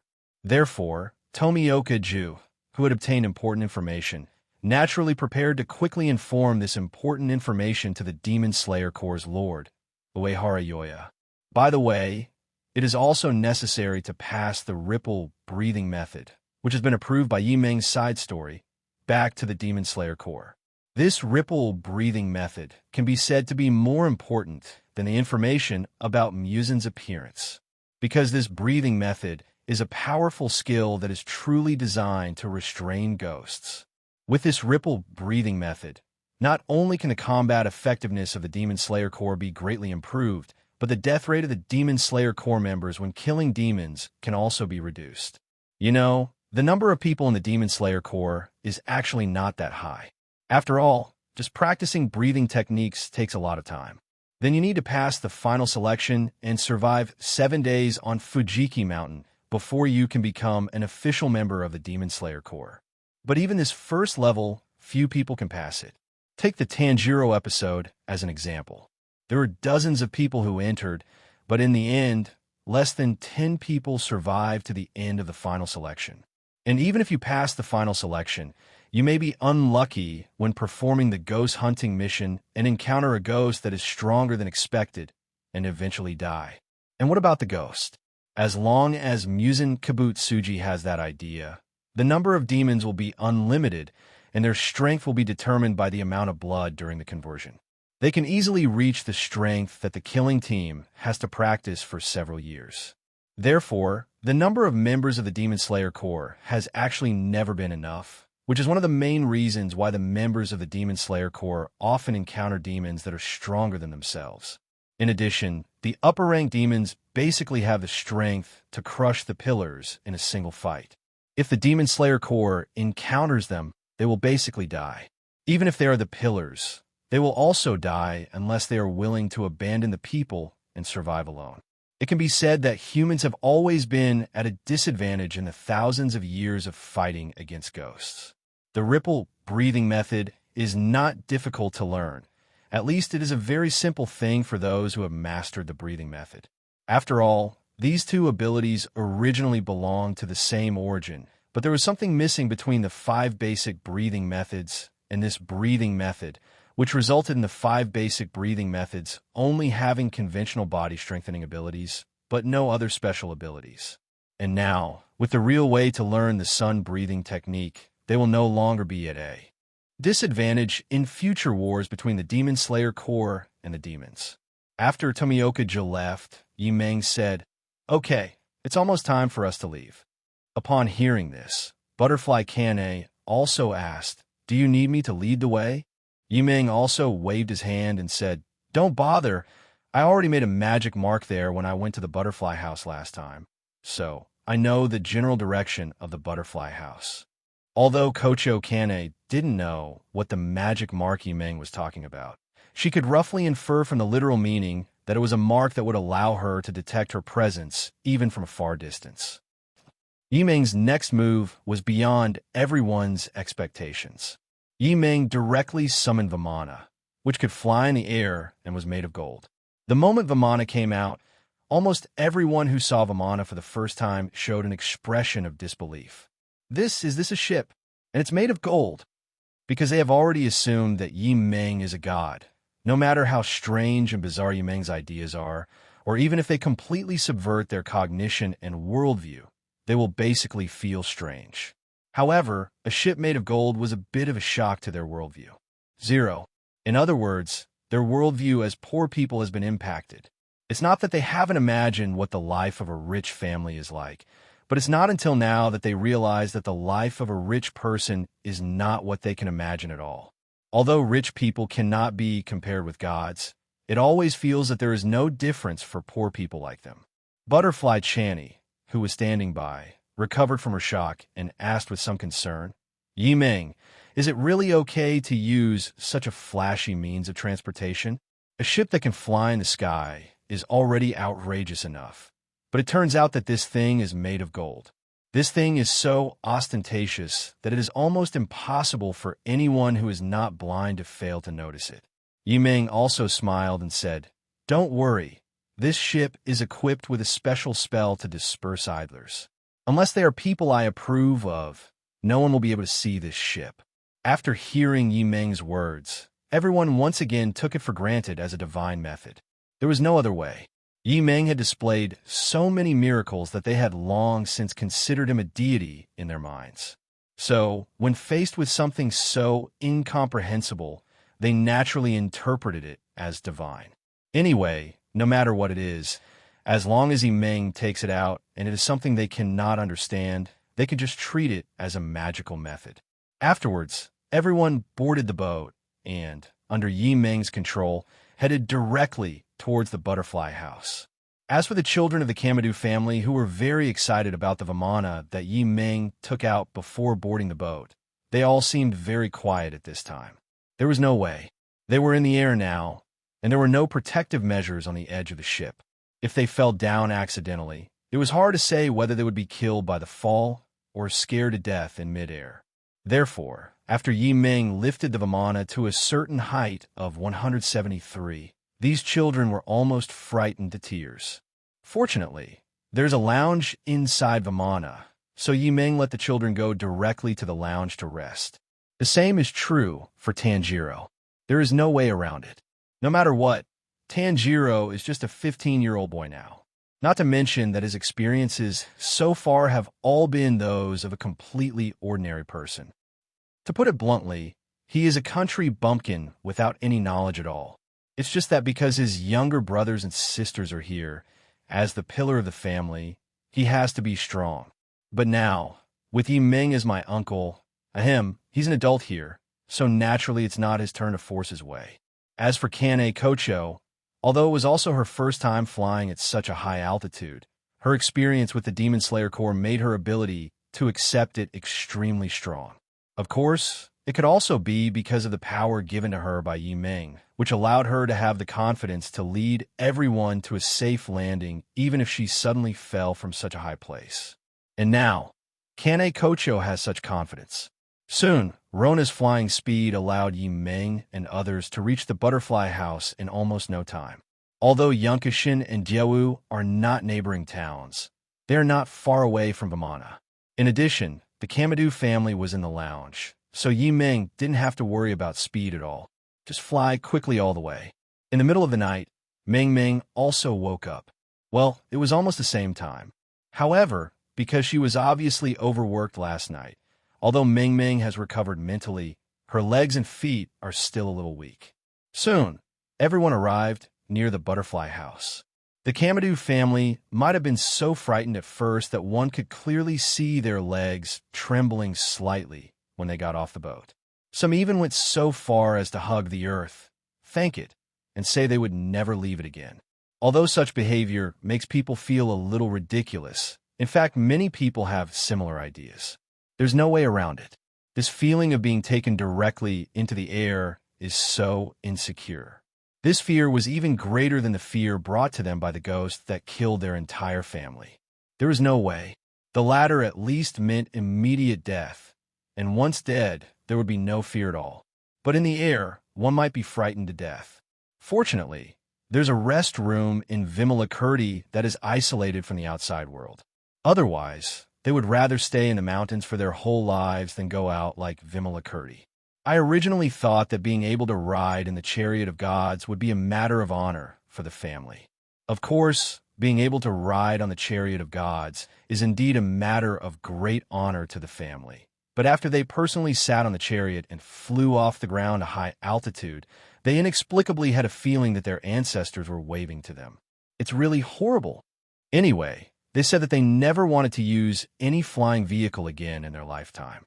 Seeing them like this, Yi Meng and the others smiled helplessly, but they didn't mean to make fun of them. After all, no matter what, the Kamadou family is a truly ordinary family, so it's normal for them to be afraid. What's more, Yi Meng's Vimana is so big that not only them, but probably few people in this era can accept such a spacecraft. The main reason is that there is no guardrail on the edge of the spacecraft, so people feel very insecure. The reason why they are not afraid is that they are confident that even if they suddenly fall from the sky, they will be able to land safely. Just like the reason why birds like to stand on high places on tree branches is not because they trust how strong the branches are, but because they have full confidence in their wings. Confident that they can use these wings to carry them away from all dangers. But for Kamadou Aoi, it was trust that left no choice. As a weak woman, she had no choice but to choose to believe Yi Meng. If conditions permit, she would never give up any of the children in the Kamadou family. Not to mention that these children are the orphans of her eldest brother and sister-in-law, and are her only remaining relatives in this world. Not to mention that these children were all raised by her since they were young. To her, there is not much difference between them and her own children. Under such circumstances, it is impossible for her to give up any of the 0.7 children. No matter what, we have to wait until they have the ability to be independent. While Yi Meng and the others were waiting for the Kamadou family to recover, they suddenly noticed someone approaching. After a while, a smaller figure like a butterfly appeared in front of Yi Meng and others. The person who came was quite capable, with short black hair that only reached her ears, with a hint of purple at the ends, and a white butterfly hair accessory with purple edges on her head. When the person came here, he paused for a moment, then rushed directly towards Butterfly Kane, as if he had seen something extraordinary. Because Yi Meng and others knew who the visitor was, they had no intention of stopping him, and Kocho Kane even opened her arms to welcome the other party. Elder sister. As this name came out of the other party's mouth, the identity of the visitor was self-evident. Kocho Kane's younger sister, Kocho Shinobu. Great. You're really back. Although Kane Kocho has changed a lot now, she still recognized this person as her sister at a glance. After all, the changes in Kane Kocho are mainly reflected in her figure. Her appearance has not changed much, but she has become taller and slimmer. Coupled with the gentleness that is almost engraved in her bones, it is difficult for her to admit her mistakes. Looking at her little butterfly, crying like a child, Butterfly Kane gently stroked the other's head. Well, because 23 Butterfly Kane's figure has become taller, Butterfly Shinobu now gives her the feeling that she is more petite and cute than before. And Shinobu Kocho seemed to suddenly realize this problem. Sister, is it really you? After realizing that the sister she was holding was much taller than before, Shinobu Kocho felt a little confused for a moment. Was my sister that tall before? Did she remember it wrongly? Or did something happen to her sister during the 2 years she disappeared? If she remembered correctly, her sister didn't seem much taller than her. Kocho Shinobu, 151. Butterfly Kane, original 160, current 170. Could it be secondary development? Can a person who has died once be reborn again? For a moment, Shinobu Kocho even had an urge to die. After all, she could be resurrected again anyway. If she could really develop again, it would be extremely important to her. There's no way. Her body shape has always been her disadvantage.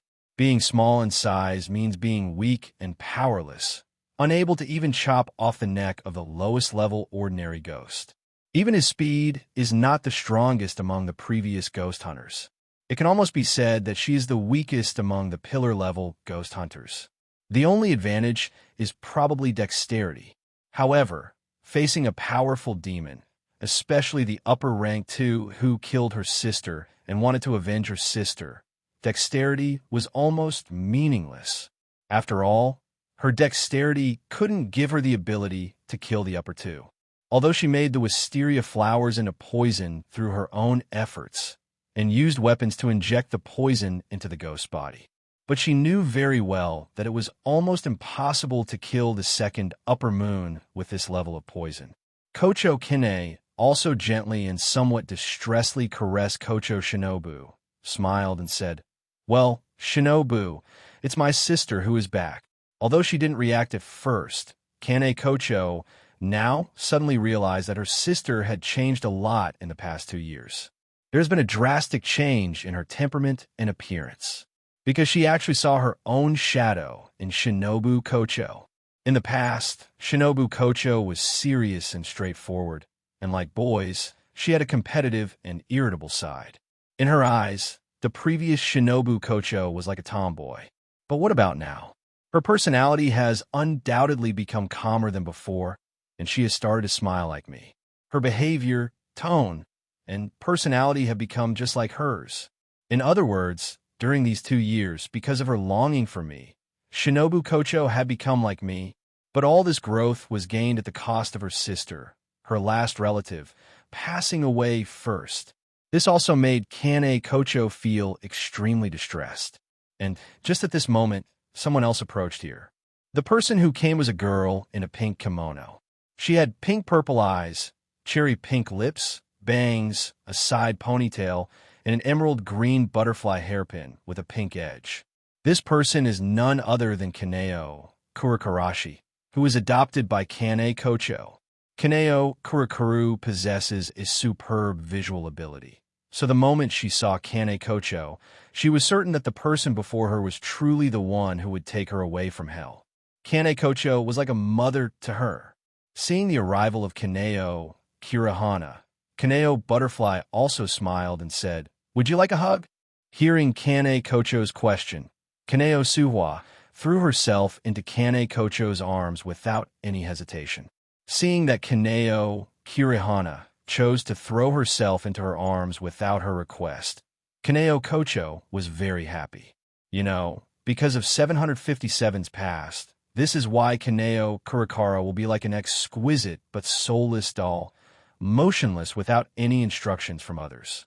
At the same time, it was also the first time that she saw joy in Kaneo Kirahana's pair of purple eyes, which should have been clear and bright, but were empty.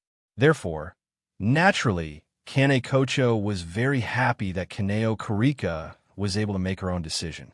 But obviously, this was a subconscious action caused by being too excited, not that Kaneo Hanero had completely changed. But it doesn't matter. The first step is what's most important. Kaneo Kirahanaru can finally make her own decision. Now that there is such a breakthrough, there is no need to worry that Kaneo Kirahana will continue like this.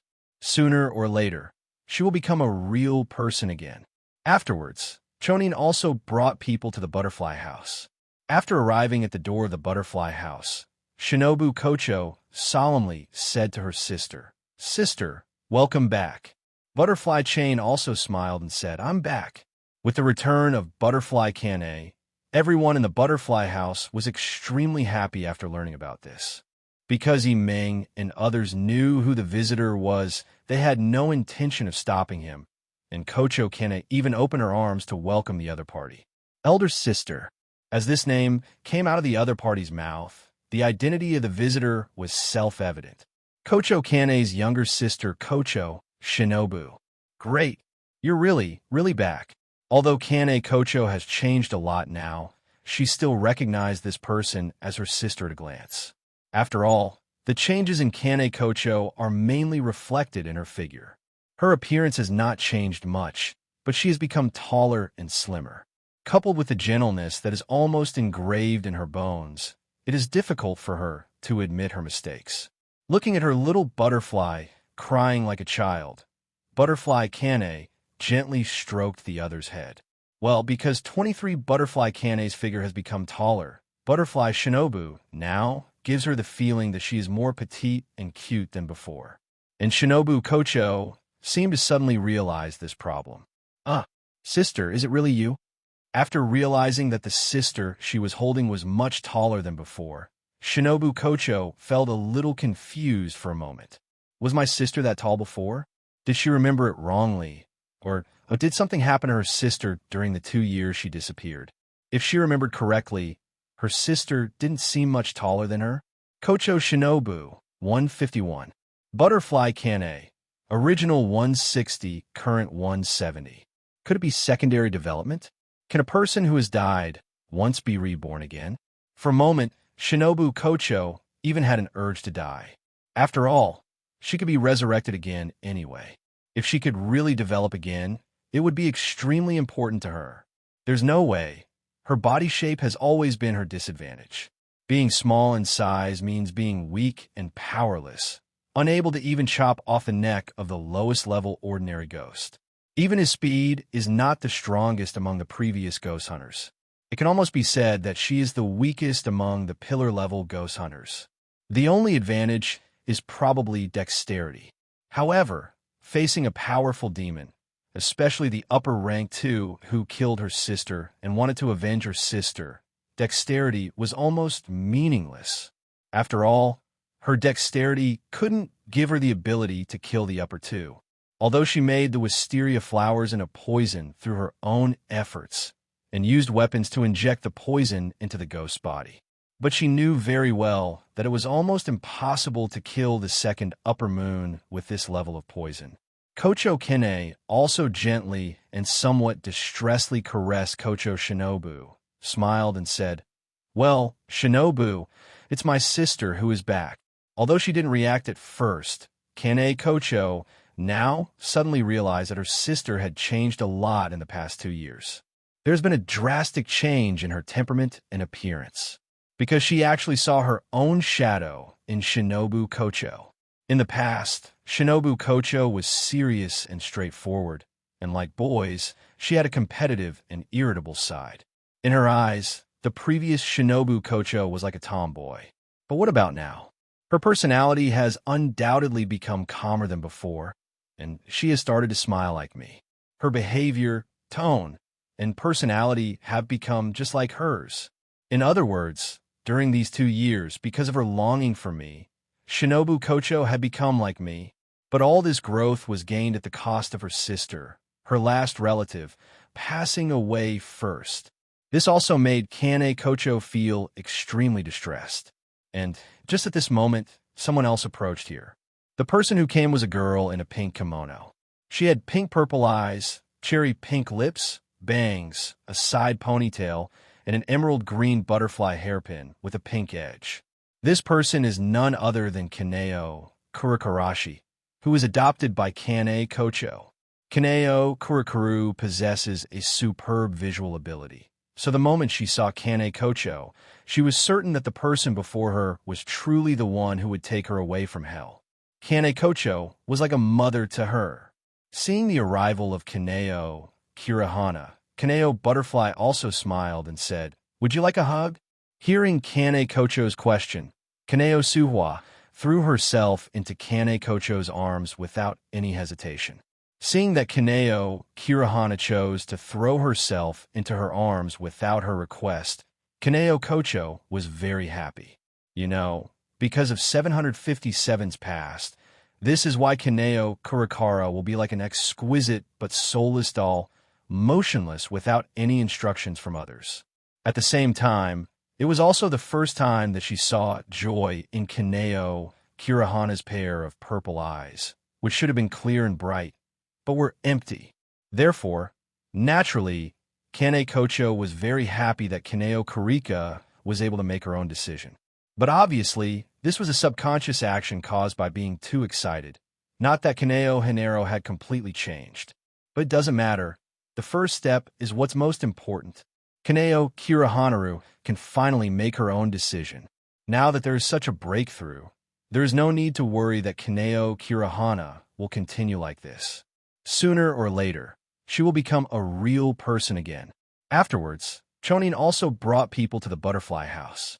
After arriving at the door of the butterfly house, Shinobu Kocho solemnly said to her sister, "Sister, welcome back." Butterfly Chain also smiled and said, "I'm back." With the return of Butterfly Kane, everyone in the butterfly house was extremely happy after learning about this. All I can say is that in the past, Kane Kocho was protected so well by Shinobu Kocho that Kane Kocho seemed a little naive when it came to matters between men and women. Afterwards, during the break, Butterfly Kane found Yimeng again. However, looking at the somewhat reluctant Kocho Shinobu, Yimeng was also a little unsure what the two sisters wanted to talk to him about. Although Shinobu Kocho had some resentment towards Yimeng because her sister was kidnapped, in the end she was unable to resist the temptation to become stronger. After learning the two sisters' intentions, Yimeng asked doubtfully, "Can't you just teach her sun breathing?" What Yimeng taught was not so much the sun breathing method as the ripple breathing method. The two breathing methods are very similar. Therefore, compared with the real sun breathing method, the learning difficulty is naturally much easier. For these hunter ghosts who have mastered the breathing technique, it is even more effective. Especially for hunter ghosts with pillar-level strength, they can get started almost instantly. The problem with Shinobu Kocho is that she is too weak, but that is just that she does not have the strength to cut off the demon's neck.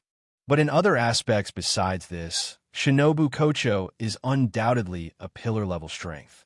What's more, in order to make up for her own lethality, Shinobu Kocho changed from cutting the neck to injecting poison directly into the demon's body. Therefore, although Shinobu Kocho's chopping power is the weakest among the current 9 pillars, in terms of stabbing speed and strength, she is among the best among the 9 pillars. Take Tanjiro's assessment before the final selection as an example. Not all members of the Demon Slayer Corps can actually cut down such a huge rock. After all, the size of the boulder was increasing because disciples kept dying in the final trial. However, although Shinobu Kocho did not have the strength to chop off the demon's neck, the speed and force of her stabbing could easily pierce through the rock of the same level as before Tanjiro's final trial. This is also the necessary basis for her to inject the poison into the ghost's body. Moreover, its thrusting speed is even faster than the water-breathing Shizuku wave's thrust. This stabbing speed plus the wisteria flower poison makes Shinobu Kocho qualified to advance to the pillar level. If this is combined with the power of the ripples, even an upper-rank warrior may win in a one-on-one fight. After all, when Shinobu Kocho was fighting with Doma, she actually had the advantage. Shinobu Kocho's speed was completely beyond Doma's expectations. After all, this guy was too reckless. But because her strength was too little, even if she could get close to Doma and inflict damage before he could react, she didn't have enough strength to inflict the decisive damage by cutting off his neck. She could only inject the energy back into Doma's body. Because of the upper-rank demon's strong resistance and the speed of analyzing the wisteria flower toxin, the damage caused by Shinobu Kocho is no different from scraping. It can be said that if Shinobu Kocho had the arm strength that a true pillar-level noble should have, Doma, who underestimated his opponent when they met for the first time, would probably have been killed instantly. Therefore, if Shinobu Kocho learned the ripple breathing technique and combined it with the wisteria flower poison, then maybe she could really fight against the upper-rank demon alone. After all, the ripple Qigong's ability to restrain ghosts can almost be said to be directly comparable to the sun. At worst, it can still be directly comparable to the red sword. Therefore, in Yimeng's opinion, if Shinobu Kocho wants to become stronger and avenge her sister, she only needs to learn the ripple breathing technique. Now, the wave breathing technique has also been taught to Kocho Kane, Tanjiro, and Tomioka-ju, and for some purpose, Yimeng even directly agreed to let them teach the wave breathing technique to other members of the Demon Slayer Corps. So couldn't Shinobu Kocho just go directly to her sister to learn the ripple breathing technique? What are you looking for him for? Of course, this doesn't mean that Yimeng doesn't like Shinobu Kocho. After all, if you really count, in Demon Slayer, Yimeng liked Shinobu Kocho first, then Mitsuri Kanroji, and finally Kane Kocho. After all, Yimeng prefers the cool older sister type, and Shinobu Kocho just fits this condition. But it is obvious that because of Kane Kocho, this Kocho Shinobu, who has a sister complex, has a lot of opinions about herself. Although Yimeng is indeed a playboy, it is impossible for him to be a bootlicker, even if it is just for the girls who have chosen him. Not to mention that now there is Mitsuri Kanroji, who has taken the initiative to throw herself into his arms and delivered herself to the door. In this case, Yimeng naturally has no time to focus on conquering Shinobu Kocho for the time being. So Yimeng planned to win over the other party by making them fall in love with him over time. But now, Kocho Kane suddenly came with her sister Kocho Shinobu and said that she wanted to improve her strength, which naturally made Yimeng a little confused, and he looked a little reluctant. Of course, after all, it was Yimeng who first snatched away the important person in the other person's heart, so it is normal for Shinobu Kocho to be angry now. Moreover, Yimeng has already made up his mind that the two sisters will never be separated. Since you don't want to separate, let's stay together. If you just want to become stronger, wouldn't that ripple breathing technique be enough? Butterfly Kane also smiled and said, but if Shinobu can become a little stronger, then I can feel more at ease. Please, Master Yimeng, I will repay you later. Listening to Kocho Kane's speech of gratitude, Yimeng couldn't help swallowing. All right, since you said so, Kane, then consider it as a betrothal gift to your family. Hearing Yimeng's words, Shinobu Kocho couldn't help but raise her eyebrows. But in the end, nothing much was said. If Yimeng had taught her for other reasons, she might have complained. After all, in her opinion, this was all the benefit her sister got in exchange for selling her body. If Yimeng only had her sister as a woman, she might not think so. But before her sister, Yimeng already had other women, which made her think more and even stand up for her sister. But because Yimeng was the savior of Butterfly Kane, she had to choose to shut up. After all, it was Yimeng who saved Kane Kocho's life, and she was truly resurrected from the dead, so her sister had no choice but to marry him. But the betrothal gift is different. This means that Yimeng will marry her sister in a formal ceremony. Although I don't know what the relationship between the other woman and Yimeng is, as long as I can be sure that her sister is not just a casual play for Yimeng, but a responsible relationship. Thinking of this, Shinobu Kocho had fewer complaints about Yimeng. Seeing Shinobu Kocho's reaction, Yimeng was also a little surprised. Although Yimeng had long known that Shinobu Kocho had a sister complex, he still didn't expect that just one sentence could so easily erase all the complaints against him. Although it was a bit unexpected, it was undoubtedly a good thing for Yimeng. After all, everything is difficult at the beginning. Once you have a good impression, the subsequent strategy will naturally become much easier. Afterwards, Yimeng also gained an in-depth understanding of Shinobu Kocho's current strength. The Butterfly sisters initially learned water breathing, but perhaps because of their adaptability and talent, Butterfly Kane also created flower breathing. Compared to water breathing, flower breathing focuses more on continuous suppression ability. Moreover, the 5 major breathing methods are basically tailored for male swordsmen, so it is normal that they are not suitable for female hunters. The existence of flower breathing is to make up for the power gap between women and men by using more physical strength through continuous suppression capabilities. Therefore, Shinobu Kocho, whose strength is even smaller than that of an average woman, naturally followed her sister and switched to practicing the breathing of flowers. But it was obvious that Kocho Shinobu's power was even smaller than expected, so that even the breathing of flowers created for women was not so suitable for Kocho Shinobu. Therefore, during these 2 years, Shinobu Kocho also created the breathing of insects. Because the fighting method of insect breathing is no longer to cut off the demon's neck with the Nichiren sword, but to inject a special toxin into the demon's body. The moves of insect breathing are not named Ji-no Kata like other breathing methods, but are all named dance. All of these dance steps are designed to allow him to easily approach the enemy and inject the poison stored in the Nichiren sword into the demon's enemies. However, although Shinobu Kocho has been promoted to the pillar level through her own creation of insect breathing, she still seems to be very concerned about the fact that her strength is too weak to cut off the neck of a demon. After understanding Kocho, Shinobu's general situation, Yimeng asked, "Haven't you ever thought that if your hands aren't strong enough, you could use your feet? For example, a foot sword or something." Foot sword. Hearing Yimeng's words, Shinobu Kocho subconsciously looked at her boots. Yimeng also continued, "Yes, human leg strength has always been stronger than hand strength, and from your centipede belly move, it can be seen that your leg strength is quite strong. In this way, even if you encounter an enemy that cannot be killed by poison for a while, you can use the foot sword to finish off the enemy, or directly use a roundhouse kick. 10 kicks to chop off the ghost's neck is also hung. Although the legs are stronger than the arms, once they are used, it is difficult to evade an attack in time. So, I suggest you only use this when you're sure your opponent doesn't have time to defend or counterattack, and you can kill them with one strike. If we understand it from the perspective of gaming, it is the problem of stiffness and backswing. Also, even if you say you can only kill demons by chopping their necks with the Nichiren sword, isn't your weapon selection a bit too limited? Request flowers 0. Does it have to be cut with a knife?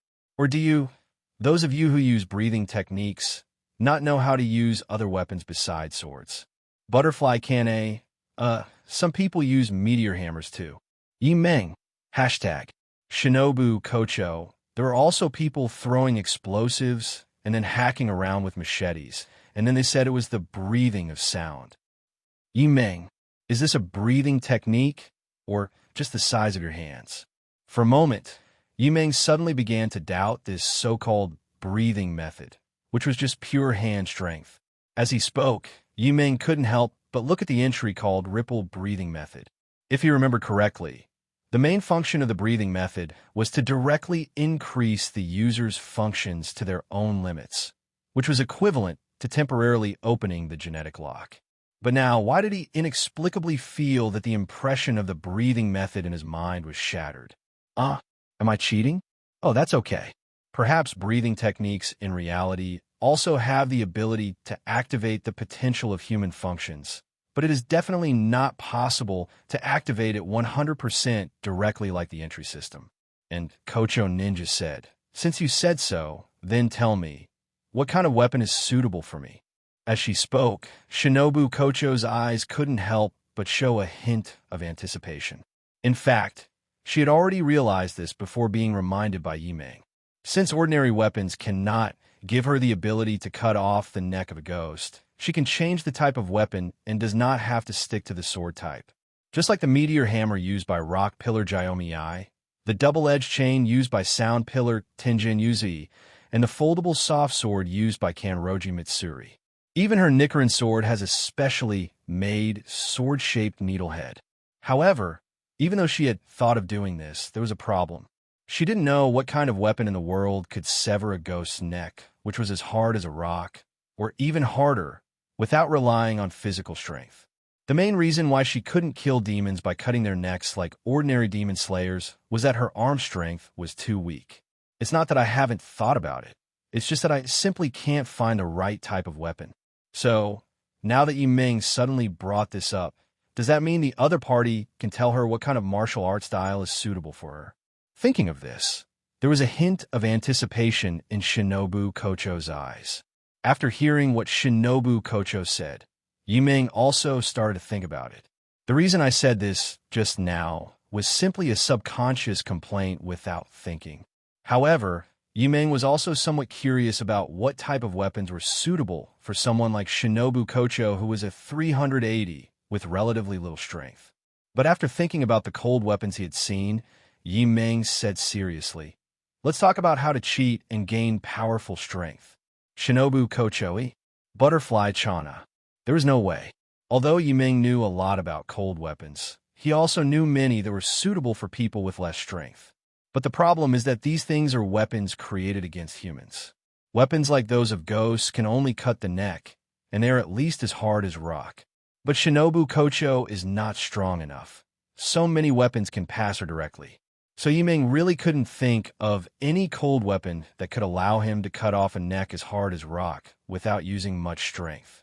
Yiming had thought about the guillotine, but the problem was that Yiming didn't think a ghost would let you put a noose around its neck so easily. What's more, although the Nichiren sword can indeed kill ghosts completely, ghosts can also destroy the Nichiren sword. After all, the Nichiren sword can only guarantee that you can completely kill the ghost, but without activating the Hidao mode, except for the neck, which is a weak point that can be killed with one blow. Any damage caused by the Nichiren sword to the ghost can actually be recovered. It just slightly reduces the recovery speed. However, this degree of inhibitory effect is only effective for the lowest level ordinary ghosts, and is basically nothing for higher level ghosts. Therefore, when stronger demons fight against the Demon Slayer core, if conditions permit, they will basically give priority to destroying the Nichiren sword. Upon hearing this, Shinobu Kocho was also speechless. I said it so nicely just now, but now I can't even say it myself. But it doesn't matter. Anyway, she came here from the beginning for the cheating method that could make her stronger or develop twice like her sister. Although her outward appearance became similar to her sister's because of her longing for her sister, her inner self had not changed much. It was just that her longing for her sister made her restrain herself from following her sister's teachings. Especially now that her sister is back. Her personality is showing signs of returning to her original strong-willed self. But no matter what, the most important thing now is to allow herself to develop again like her sister, so as to improve her weakest problem. So, do you have any cheating methods that can help me become as strong as my sister? Hearing what Shinobu Kocho said, Yiming said helplessly, "Yes, there is, but to be honest, it may not be suitable for you." When Shinobu Kocho heard this, she couldn't help but feel puzzled. Not suitable for me? What do you mean? Do I have to die like my sister? Although it was a bit unexpected, after thinking about it, if she could be resurrected like her sister, it would not be something unacceptable. The resurrection time may be a little long. After all, her sister only came back after 2 years, so she tacitly accepted that it would take 2 years to come back to life. Yiming also shook his head and said, "That's not necessary. It's just a relationship issue. Because I need to first have some kind of intimate contact between men and women to establish a contractual relationship. Only then can I give them power. So, these powers of mine can only be used by my woman." Hearing Yiming's words, Kocho Shinobu couldn't help but be stunned. She obviously didn't expect that there was such a reason. But if you think about it carefully, it's normal. Even if someone has a powerful force that can grant strength to others, why can't they give it to you? Therefore, it can be said that it is quite normal for Yiming to restrict himself to women. However, this also means that if she wants to obtain Yiming's power, she must also. Butterfly Kane also smiled and said, "Can we establish a tentative contractual relationship first?" Tentative contract? Shinobu Kocho couldn't help but feel puzzled when she heard that. Butterfly Kane also smiled and said, "Well, Yiming said that if the formal contract is a formal husband and wife, then the provisional contract is a boyfriend-girlfriend relationship. Although the relationship isn't as good as a formal contract, you can still obtain magical things. At most, they're not as powerful as a formal one." Yiming also added, "Also, I am a selfish person, so even if you choose the temporary contract, you can't choose any other man except me for the rest of your life." When Shinobu Kocho heard this, she immediately realized that Yiming was not only fickle, but also very domineering. But that was true, but she actually had no intention of refusing. And the most important thing about 2.8 is that Yiming has the ability to bring people back to life. If she and her sister marry each other, then their parents will also have a chance. However, Yiming seemed to have seen through Shinobu Kocho's thoughts and said, "I can probably guess what you're thinking, but I'm sorry. Even though I'm no different from a god to you, I'm not a true god. I just have some skills that can bring people back to life, and these skills have significant limitations. The first and main limitation is that the person cannot be dead for more than 24 hours. If someone has been dead for more than that, I cannot resurrect them. Secondly, the body must be kept as intact as possible. Without any of the above two conditions, I cannot revive it. In fact, Yi Ming's method of bringing people back to life is somewhat similar to the way Mariah created zombies in One Piece, except that Yi Ming can use the power of the seventh sense, ether, to completely merge the soul that has been separated from the body with the body again, thereby achieving true resurrection. Listening to Yi Ming's words, Shinobu Kocho couldn't help but feel disappointed.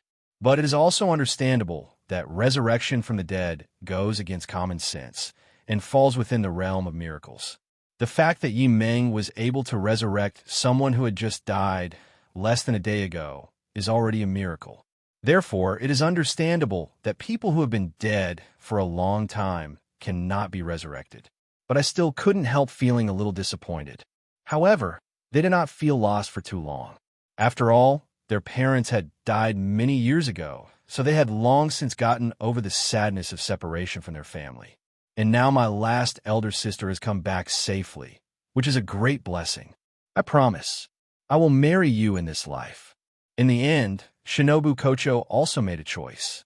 After all, she is a sister Khan, and she has even made preparations early on to live with her sister for the rest of her life, and, if necessary, she is even mentally prepared to share a husband with her sister. Therefore, Yi Ming's bottom line condition is actually nothing to her. Afterwards, Yi Ming also made a tentative contract with Shinobu Kocho. However, Shinobu Kocho had never expected that the method of making a tentative contract could be so intimate. As a member of the Demon Slayer Corps with pillar-level strength, mastering the entire series is almost standard. Full concentration refers to the process of inhaling a large amount of oxygen at one time while fighting and using certain moves, so that one's physical fitness during this period of time reaches the level required to fight against demons head-on. And Changjong is to store the large amount of inhaled oxygen in the body for a long time. In this way, not only can this state be maintained for a longer time, but the body functions can also be further improved. But now, after making a tentative contract with Yi Ming, Shinobu Kocho felt that all the oxygen in her body had been plundered by the man in front of her. Looking at Shinobu Kocho, who had collapsed into his arms with a blush on her face, Yi Ming licked the corner of his mouth as if savoring some exquisite delicacy. Noticing Yi Ming's action, Shinobu Kocho's face turned even redder, and she even gritted her teeth. Because this man not only took away her first kiss in the name of signing a contract, but his hands were also very dishonest. It can only be said that, even in terms of female chastity alone, she is completely unable to marry any other man except Yi Ming.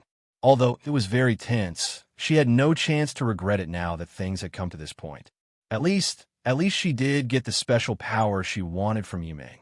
The full name of the contract that Kocho Kene mentioned before is Magical Partner Contract, and its effect is to establish a special connection with the contract object. The contractor can support his own magic power and make his magic partner gain powerful strength. In addition, after completing the contract, the magic partner can also get an extra magic prop that is extremely suitable for him. Of course, the quality of the props is determined by the strength and potential of the contracting party. And with Yi Ming's current strength and potential, he is undoubtedly the best. Apart from anything else, the bloodline of the Sky Dragon King alone has already allowed Yi Ming's potential to surpass 99.9% of humans. The original Magic Partner contract ability was only at level B, meaning it could only obtain magic items from the magic world. But Yi Ming also upgraded this entry. From the original system, where you could only obtain magic items from the magic teacher's world, it has been upgraded to obtain the most suitable items or abilities for your contract partner based on the user's ability world. In other words, based on the abilities of the worlds that Yi Ming possesses, This contract can use Yi Ming as a benchmark to obtain the most suitable props or abilities for the Butterfly Sisters from these worlds. Moreover, from the original single-item category, the possibility of gaining additional abilities has been gained. Generally there's an upper limit to props. Even if Yi Ming can let Kocho Shinobu obtain the highest level props, after Kocho Shinobu's strength increases, this prop that was once very useful may be eliminated. But if you grant abilities directly, you don't have to worry about the upper limit. Moreover, the formal contract is 100% guaranteed to obtain history. Fortunately, Shinobu Kocho was lucky and gained abilities. And it was precisely because of this that Shinobu Kocho, in order to maximize her benefits and gain more power, was eventually eaten by Yi Ming reluctantly. P.S. S-level partner contract function concept. 1. The item is transformed into a life-saving magic weapon similar to a martial soul, which has the ability to grow as the strength of the holder increases. 2. The scope of obtaining props and abilities is increased to all realms. EX level.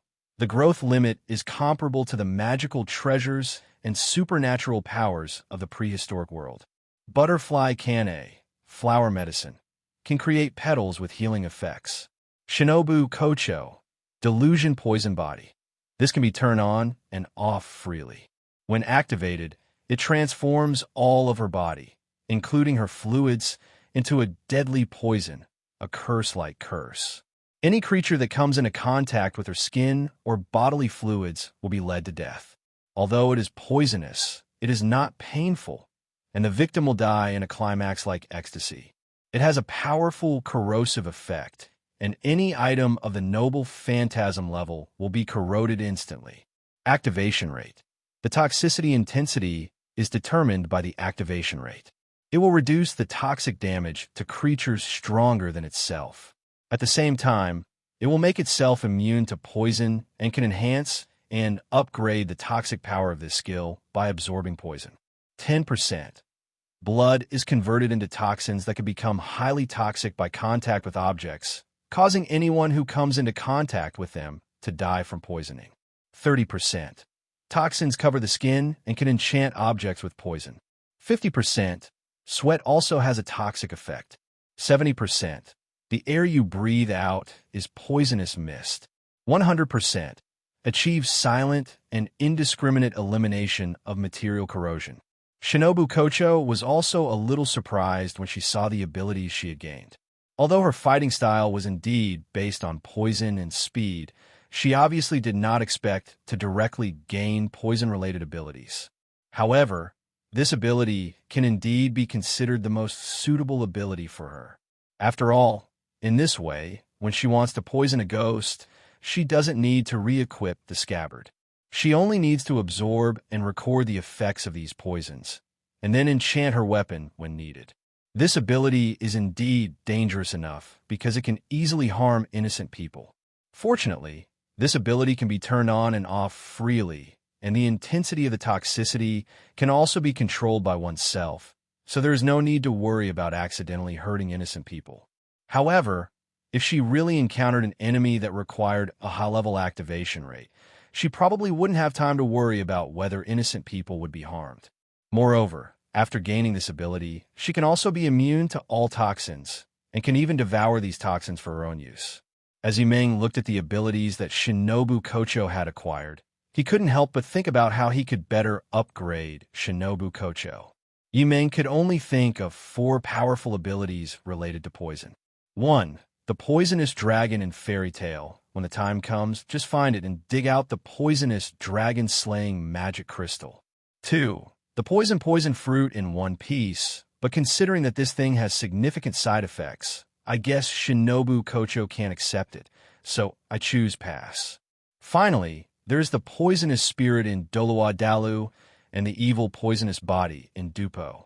However, compared to the last 2 abilities whose time to be obtained is unknown, the first one, the Poison Dragon Slayer Magic Crystal, feels like it is the simplest. It may just be time-consuming. After all, Yi Ming had no idea where the Poison Dragon was during this period of time, or whether he had obtained the Poison Dragon Slayer Magic Crystal. If you have it, That's fine. You can just find the person involved, but if not, it will be difficult to find him.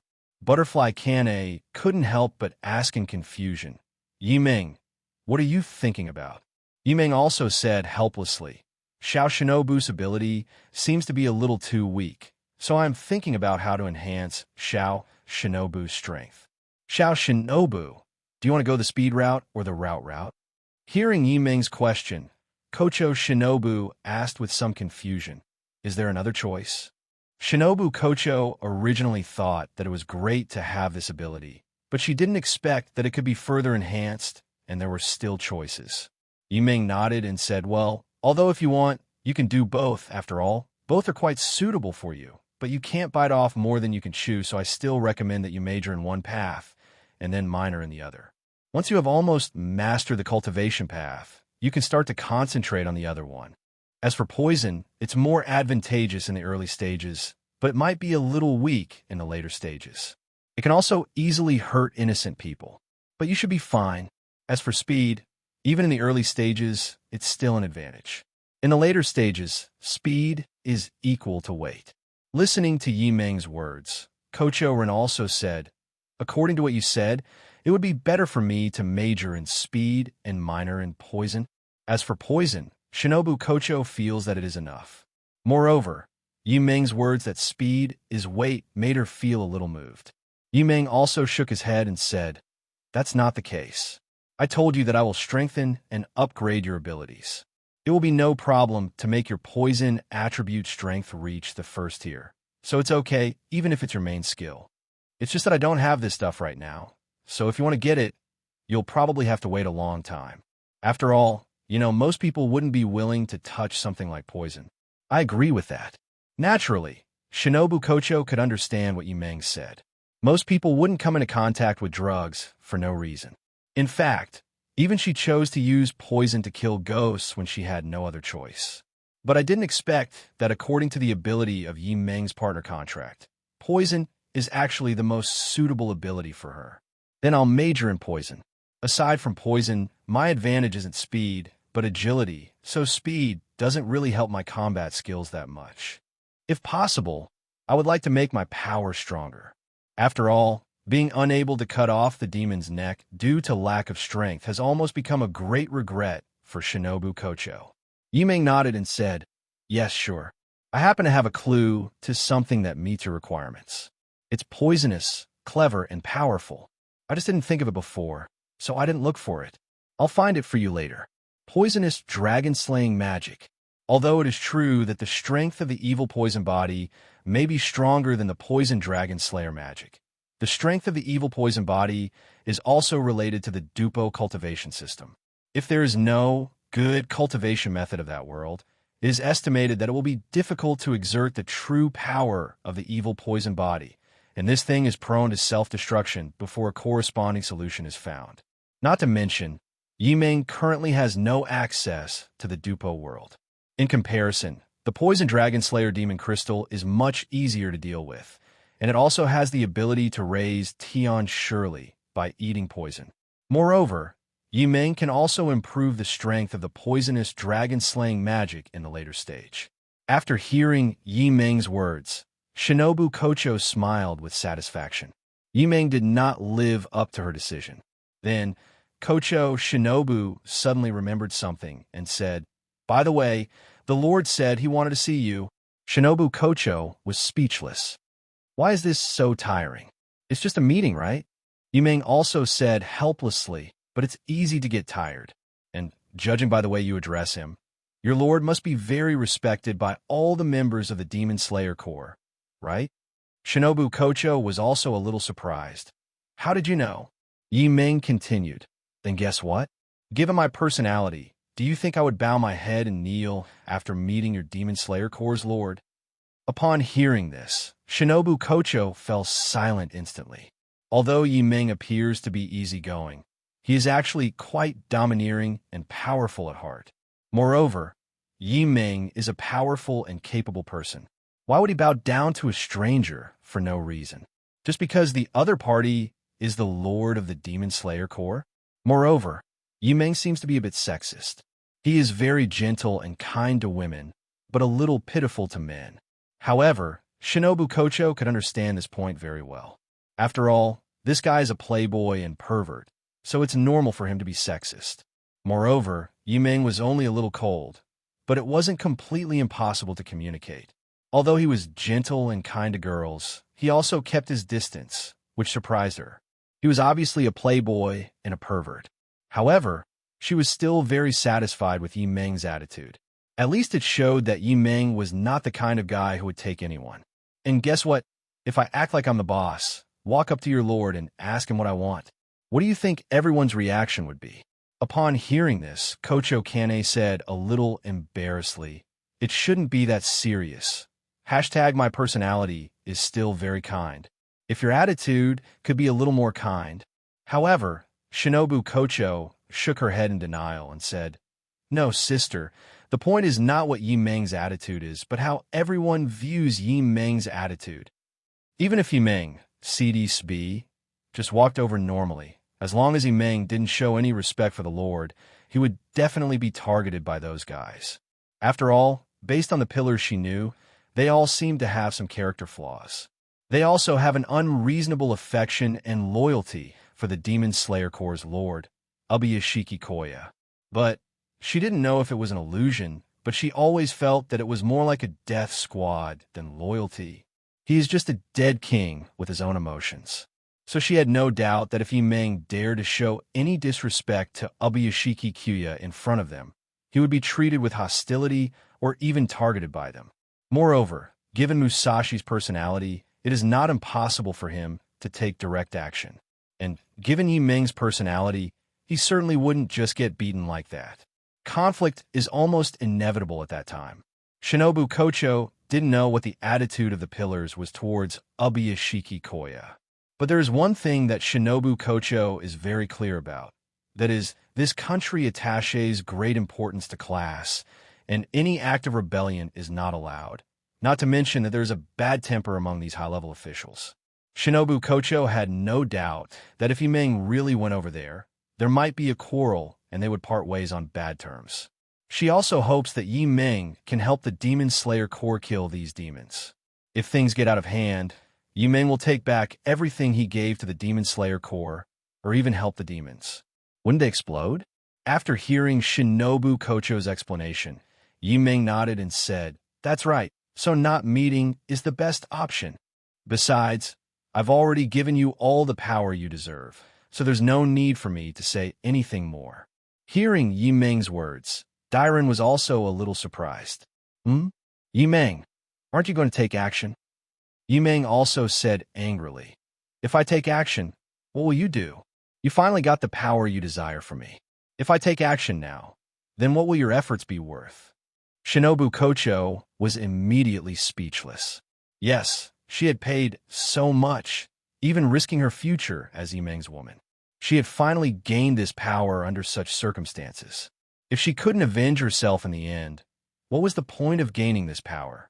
Yimeng also continued, "Moreover, the power I have given you, the Demon Slayer Corps, which is the true breathing of the sun, is enough for you to completely eliminate all the demons in this world in your generation, and you can also avenge your families at the same time." Listening to Yimeng's words, Shinobu Kocho always felt that this guy was just being lazy, but she also felt that it made sense. But in the end, Shinobu Kocho agreed with Yimeng's opinion. Her efforts cannot be wasted, and she also wants to avenge her parents with her own hands and completely eliminate all the ghosts in this world and her generation. Afterwards, Butterfly Girl couldn't wait to try out the new power they had gained. After the Butterfly Sisters went to the training ground, Meng Meng came to Yimeng and asked curiously, "Brother Yimeng, you don't seem to be that eager to help the Demon Slayer Corps?" Although Yimeng provided the Demon Slayer Corps with powerful strength several times, in fact, these were all given by Yimeng to the girls he liked. The Demon Slayer Corps only managed to get the benefits because of their team stance. Yimeng had no intention of hiding this and said directly, "It can't be helped. Who made this country, or rather this country during this period of time, the death history of the country I once lived in? It's just that I'm lustful, and because of the existence of ghosts, this country in this world hasn't had such a thing happen. Otherwise, I might have planned to wipe out this country without even having to deal with these ghosts. Meng Meng was also a little surprised when she heard what Yi Meng said. I didn't expect that this country is actually a mortal enemy of the country where Yi Meng is. Fortunately, due to the existence of people like Kocho Kane and the influence of ghosts on some decisions of this country, some things that Yi Meng cares about and hates did not happen. So, Yi Meng was willing to help instead of destroying it with his own hands. Yi Meng then continued, also, these people still have a certain amount of value that can be utilized. Afterwards, Yi Meng told Meng Meng about his ability to preach and teach, which made the latter suddenly understand why Yi Meng seemed not to want to help the country, but finally chose to let the Demon Slayer Corps have a chance to benefit. Anyone who has learned the sun-breathing technique taught by Yi Meng can become Yi Meng's employee. Not only can the results of their practice be fed back to Yi Meng, but every ghost they kill can also give Yi Meng at least one entry. Acquiring a large number of entries naturally means that Yi Meng can obtain more high-quality entries and quickly upgrade those high-quality entries. This is the main reason why Yi Meng was willing to help the Demon Slayer Corps, but did not help them kill Muzan Kabutsuji directly. With such a good channel for obtaining entries, how could Yi Meng be willing to give up so easily? Not to mention that no matter what happens in the end, the dead are still people from this country during this period, so there's no psychological burden at all. None at all. I see. Then, Brother Yi Meng, you appear to be kind by doing this. Forget it. I've never considered myself a good person, though I'm not an evil person either. By the way, Brother Yi Meng has something else to tell you about Miss Koeiji. Aoi. Well, she will leave with us later and become our maid, taking care of our daily life. But in return, you will be responsible for ensuring that the children grow up healthily. Yi Meng naturally had no objection to Meng Meng's arrangement. After all, the house is so big, someone has to be responsible, right? Although there are magic tricks to clean things up, Lala even created a machine specifically for cleaning. But there has to be someone responsible for 3 meals a day, right? As the head of the family, Yi Meng certainly cannot cook every day, and the number of people in the family will increase in the future, so naturally he has to hire more people. But Yi Meng regarded the villa as his own private space, so except for his family members, Yi Meng was reluctant to let outsiders enter. So, once I entered, I was Yi Meng's woman. But since we were both Yi Meng's women, why was I the servant and others the master?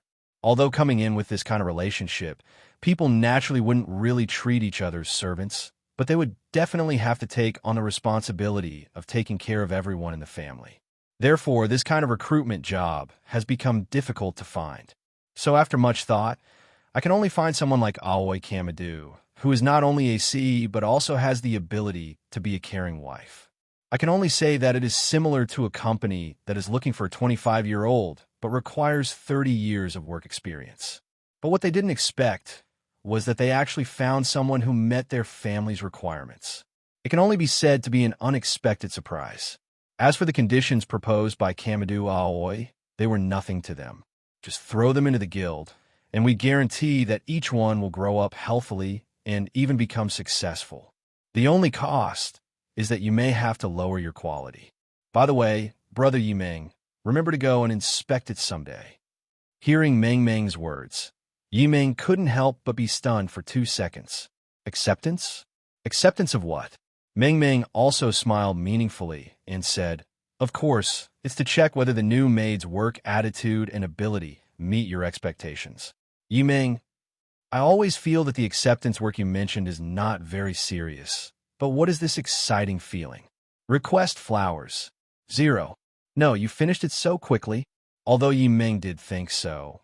But from the perspective of someone who was a loser in his previous life, no matter what, they still had to get along with each other first. Wait until the two sides are close enough before talking about it. Although in reality, Yi Meng didn't even wait until that moment with Lala and Meng Meng before taking action directly, doing it in one go. But mainly in Yi Meng's view, the time has come. But the problem is that he has hardly ever come into contact with Aoi Kamadu, and he hasn't even tasted the Butterfly Sisters, with whom he has a very high favorability. Meng Meng also smiled and said, "Nothing. I just told her that if she can become one of us, then we will naturally give her the highest level of treatment. Besides, Brother Yimeng has always been very gentle and generous to his women. If they become your women, then Brother Yimeng, you will probably be happy to raise them as your own children.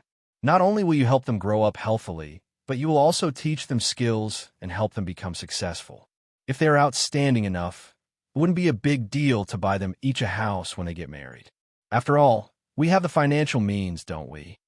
Besides, the children will grow up eventually and live their own lives. It's about time she started to think about her future." After listening to Meng Meng's explanation, Yimeng immediately understood why it was so easy for Meng Meng to make Kamadu Aoi willing to throw herself into his arms. The temptation is coupled with emotional kidnapping, as well as giving her a clear hope for the uncertain future. He directly caught the other party. And most importantly, these Yimengs can really come true. As for raising them as your own children, he himself doesn't really want a child now, so it's even more impossible for him to raise a son for someone else. Yimeng knew very well that being a stepfather was never a good status symbol for children who followed their mother, because they will only think that this is something their mothers exchange for their bodies. So forget about being grateful. It will be good enough if you can refrain from repaying kindness with evil. Not to mention, Yimeng had never thought about asking them to take care of him in his old age. Even if I want to adopt, I will only adopt a girl. At worst, I could just become a ghost. However, if it is treated like an orphanage, it will be much easier to accept. Director, you don't want the children in your orphanage to not be able to find a good job in the future, right? She agreed. What else? There are 7 people in their family. The children are still young, so Tanjiro can still raise them by himself. But what if 830 grows up a little bit? Don't forget, little brats are eating their way out of poverty. If you want to grow up successfully, just having enough food is the foundation. Healthy growth requires a balanced diet.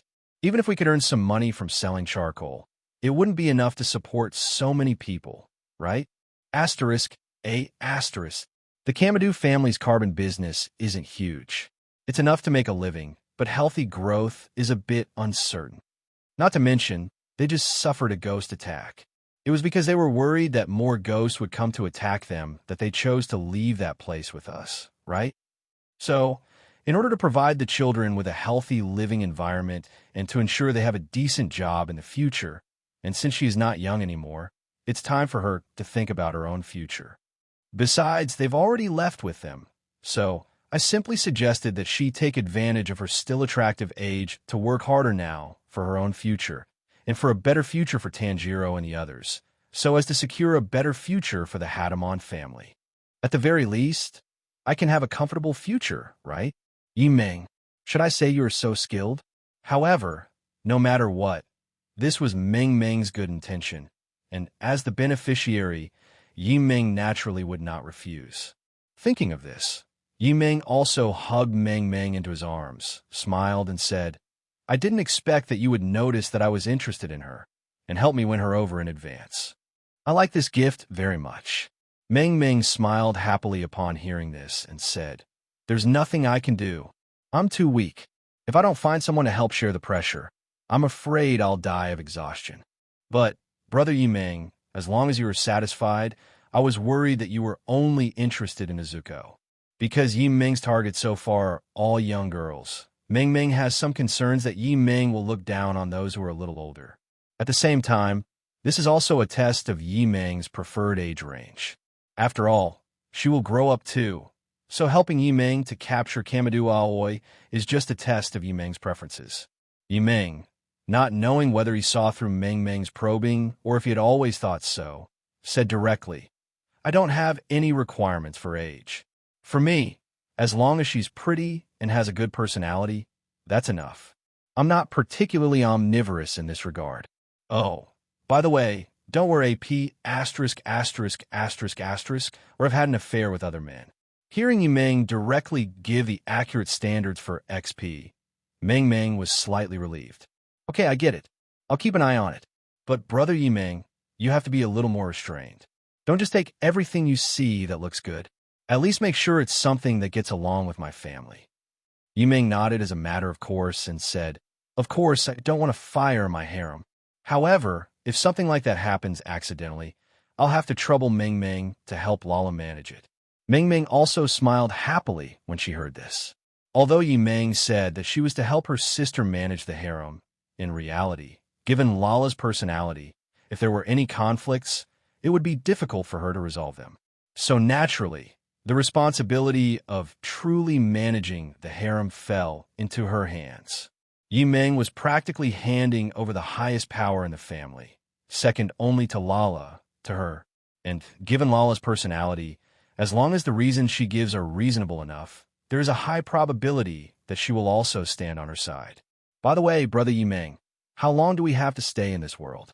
Do we really have to wait until Nezuko is completely transformed back into a human before we can complete our mission and return home? If there's a time difference between the two worlds, then it is not a big problem. But the problem is that they're not sure how big the time difference is between the two worlds, which is also one of the things they need to test in this commission mission. Therefore, since they were uncertain about the flow rate between the two different worlds, and also to prevent a huge time difference, it was naturally impossible for them to stay in this world for too long. Yimeng also smiled and said, "Of course, it's impossible for me to stay in this world for too long. Lala and I are now a newlywed couple. How could the groom suddenly disappear for a year or two the next day after the wedding?" That's true, but Yimeng and Meng Meng have been in this world for almost 3 days. If he hadn't moved so quickly that he couldn't help but eat Meng Meng at 5.9, so that Yimeng was now equivalent to carrying a reserve of food with him, Yimeng would have wanted to go back quickly. If possible, I would rather take everyone in Butterfly House with me. But unfortunately, they also have their own responsibilities to uphold, so it is very difficult to expect them to leave with us before destroying Muzin. Yimeng doesn't feel too sorry about this. Firstly, they are not decorations. They have their own lives and wills, so Yimeng will not interfere too much with the decisions of his women. Secondly, there is the disappointment caused by leaving, mainly because even though the relationship has been confirmed, you still need to wait at least a few more years before you can really be together. But actually, looking at the new commission tasks appearing on the system panel, Yimeng was not in a hurry to force them to leave with him right away. The content of Yimeng's new commission is to fight against Muzin Kibbutz Suji. In other words, Yimeng can travel directly to the time of the final battle between the Demon Slayer Corps and Muzin Kibbutz Suji by completing this commission mission. Therefore, there is naturally no need to worry about the length of separation. Anyway, Yimeng will definitely not suffer any loss. When Meng Meng saw the content of the new commission task that Yimeng brought out, she immediately knew why Yimeng said that. In this way, they can indeed leave at any time. However, after all, the relationship has been confirmed, so even if they want to leave, they should at least say goodbye first, although for them, they can see each other again in the next second. Besides, they're not vases, so they should have their own lives. But the problem is, Yimeng is away this time, and it is unknown how long it will take for him to come back, and the ability to pass through double doors has not yet been activated, so naturally he has to take the person away. But at the same time, this is also a test to see if the portal invented by Lala can be used. Today's mission reward settlement. Kanroji Mitsuri. Goddess level, A. 60. Super strength, A. Strength, EA. 80. Women's gymnastics props, A. Stretchable ribbon, destruction crushing stick, explosive ball. Partner contract. Demon contractor, demon summoner, serpentine sword. Any long object in your hand can be transformed into a snake belly sword for combat. Butterfly Chani. Goddess level, A. 60%. Friendly smile, A. Smiling can increase a certain degree of favorability and intimacy with people you meet for the first time, making it difficult to generate hostility even in hostile relationships. 80%. Swordblade. Niku Shizuku. Ability 1. Zanpaku. Possesses the ability to harm the soul. Ability 2. Shurkai. After Shurkai, it will turn into a flying one-eyed giant ray and eat you into its stomach. As long as you're not dead, you'll be healed when it spits you out. Ability 3. Bankai. When Bankai is performed, a large area of blood will seep out of the Zanpakuto-S blade and the surrounding environment, and the blade will become a blood blade that can extend and bend, which can dissolve the objects cut by the blade into blood. It can also be converted into healing power according to one's own thoughts. Partner contract. Flower healing bee. Can create petals with healing effects. Kocho Shinobu. Goddess level. A. 60%. Dance of Bee Fangs, true. Possesses a piercing attack method that can instantly penetrate rock. When using this move, power, attack speed, and defense penetration are increased by 500%. 80%. Elf Pet, Butterfree. Potential A, can grow to planetary level strength. Magic Partner, Delusion Poison Body. System level plus number of tasks completed in this stage, 1 plus 3. The next morning, Yimeng also gave the newly acquired women's gymnastics props, Zanpakuto and Batachi, as gifts to Kanroji Mitsuri, Butterfly Kane, and Butterfly Shinobu. The 3 girls who received the gift from Yimeng were naturally very happy. The other people in Butterfly House were not left out either, and Yimeng also gave each of them a gift. Although Yimeng doesn't have many rich abilities to give them now, he still has a lot of good things. For example, giving Kaneo Kurakara the ghost power is one of the few amplification items obtained from ghosts, but it will not cause any adverse effects on humans. Although the level is not high, only C level, with a 50% enhancement effect, it can still be upgraded in the future. What Shun Chi Kue and the 3 little ones, Chuya, are the somersault clouds created by Yimeng. And because these things were essentially products created by Yimeng, even Lihua, Luo Kaneo, and Chocho Shinobu also had one, which was like giving each of them a private little seat. Afterwards, Yimeng also informed everyone in Daichun of their intention to leave. Shinobu Kocho was also very surprised when she learned that Yimeng was about to leave. "Are you leaving?" Yimeng also nodded and said, "Well, although the strength of your Demon Slayer Corps has greatly improved, it is obviously not possible to eliminate all of them in a short period of time. Besides, we've been away for several days, so it's almost time for us to go back." Listening to Yimeng's words, Shinobu Kocho suddenly remembered that Yimeng also had his own family in her world, so naturally he had to go back. Shinobu Kocho, who was originally very happy to receive a gift from Yimeng, suddenly felt depressed and couldn't help asking, "When will you return to the hospital?" Yimeng also smiled and said, "If nothing unexpected happens, the next time I appear again, it will probably be the time for you to have a decisive battle with Muzan Kibutsuji." After hearing Yimeng's words, everyone in the Butterfly House fell silent. Will he appear again after the final battle with Muzan Kibutsuji? In other words, this period of time could be a few days or a few years. Yimeng also smiled and said, "To be honest, compared to when I will come back, I actually want you to leave here with me." After hearing Yimeng's words, Kocho Shinobu shook her head and rejected Yimeng's proposal, saying, "No, my sister and I are both pillars in the Demon Slayer Corps and must be on the front lines of the battle. And the importance of the Butterfly House is even related to the survival of the members of the Demon Slayer Corps. If they can't get timely treatment after being injured, they might even be in danger of dying, and we won't be able to leave at all." Whether it was out of their responsibility as pillars of the Demon Slayer Corps, or because they valued life as doctors, they couldn't just give up on the Demon Slayer Corps and leave with Yimeng. Yimeng also expressed his understanding of this. Although Yimeng has good perception skills, it is obviously not an easy task to find an old coin that has been hidden for hundreds of years. At the very least, it is definitely a waste of time. Moreover, Yimeng was also hoping to borrow the power of the Demon Slayer Corps to help him brush up his entries. After finally finding such an automatic slaughterhouse, Yimeng has no intention of personally taking action to deal with Muzan Kibutsuji so quickly. In the end, although I was a little reluctant, I didn't have to give up the idea of taking them away with me. Although in reality, the person who really needs time to wait for the other person is not Yimeng. So Yimeng just casually asked whether they were willing to leave with him. In fact, it didn't have much impact on Yimeng.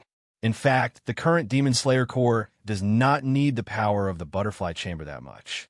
because in the past 2 years, they have actually popularized these plants with healing powers. At least almost all the staff of the Umbu department already know how to use it. Therefore, the workload of Butterfly House has been reduced a lot. Besides, Butterfly House is not the only medical institution of the Demon Slayer Corps. The Demon Slayer Corps has existed for almost the same time as Musen Kibutsuji, and the Butterfly House was founded by the Butterfly Sisters, and it has only been around for a few years.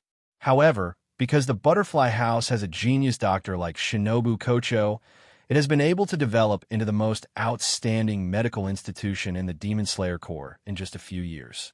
But now, with these plants that have various healing powers, it doesn't really make much difference whether the Demon Slayer Corps has a Butterfly House or not. Moreover, Yimeng now also provides the real sun breathing method or ripple breathing method, which makes the members of the Demon Slayer Corps almost invincible in their battles with demons. In the past, when the demons only had the Nichiren sword and ordinary breathing techniques to improve their physical functions, they were strong enough to even have the ability to fight against the Nichiren sword head-on. But what about now? After acquiring the true sun breathing, activating the red blade mode is as easy as drinking water. You only need to transfer the power of the sun breathing to the sun blade to directly activate the red blade mode. They have personally tested how lethal the red sword is to ghosts. The places that are touched will be able to regenerate and heal themselves immediately, so there's no need to worry about the ghost's regenerative ability. This greatly reduces the difficulty for the Demon Slayer Corps to kill demons. When the Sun Will Sword in Hadao mode cuts down ghosts, it is almost as smooth as cutting tofu, and it is impossible to block it. Moreover, any ghost that is struck by the red sword will lose its healing ability. Even if you accidentally encounter a ghost at the level of the 12 demon moons, you will still be able to fight. In fact, as long as you're fast enough and can hit your opponent, you have the ability to win. From this we can see how powerful the breathing of the sun, combined with the red blade, is. Now, not only the death rate, but even the injury rate of the Demon Slayer Corps has been reduced a lot. Moreover, even if you don't know how to use the sun breathing, it's okay. You can just smear kerosene on the sun blade and then ignite it to forcefully activate the pseudo-heli mode. Although the Hidao mode activated by this method is not long-lasting, the effect is similar, and there are no restrictions on its use. It's just a bit useless. The power released by the sun breathing, combined with the red sword, also greatly reduces the strength required by the Demon Slayer Corps members to chop the demon's neck. If the Demon Slayer Corps in the past wanted to kill demons, they at least had to have the strength to split a not-too-big rock. But now, as long as you can chop a pig bone, you can almost cut off a demon's neck. There was no other way. The ripples and the red knife were too restraining to those ghosts. Now chopping them was as smooth as cutting tofu. There was no resistance at all, and it didn't take much effort at all, to the extent that the promotion standards for pillar-level ghost hunters have now had to be revised. In the past, you only needed to kill 50 demons to advance, but now you have to kill at least 100 demons with blood demon arts, or one of the 12 demon moons to be promoted to a pillar. Therefore, generally speaking, the importance of the Butterfly House, including the Butterfly Sisters, 2 pillar-level demon hunters, in the Demon Slayer Corps, is no longer as irreplaceable as before. Of course, the red blade and the sun-breathing technique only allow you to cut off the ghost's neck more easily, which does not mean that the gap in strength between you and the ghost will be greatly shortened. If other ghosts are unwilling to fight you in close combat, there is nothing you can do. Fortunately, these blood ghost arts are also created with ghost blood as the medium, so they are also restrained by ripples and the red knife. But if you're too weak and cannot react to the ghost attack, then you will still die. Therefore, for ordinary demons, even lower-ranked demons, it may not be necessary to send out the pillars now. Just send a few Class A demons, and they can be defeated with a little cooperation. However, when facing an upper-ranked demon that has not changed for hundreds of years, it will probably take several pillars to fight together.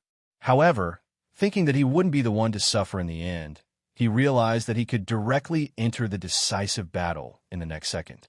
Time can also allow the feelings of both parties to develop. So, Zhao Zhao, Yi Meng finally did not force them to leave with him.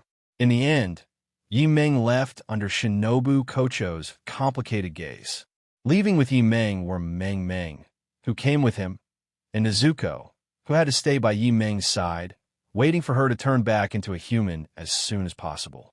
Then there is Mitsuri Kanroji, who may have also been affected by the plotline, and her sense of responsibility as a pillar of the Demon Slayer Corps made her, like the Butterfly Sisters, unable to abandon her responsibilities and run away with Yi Meng.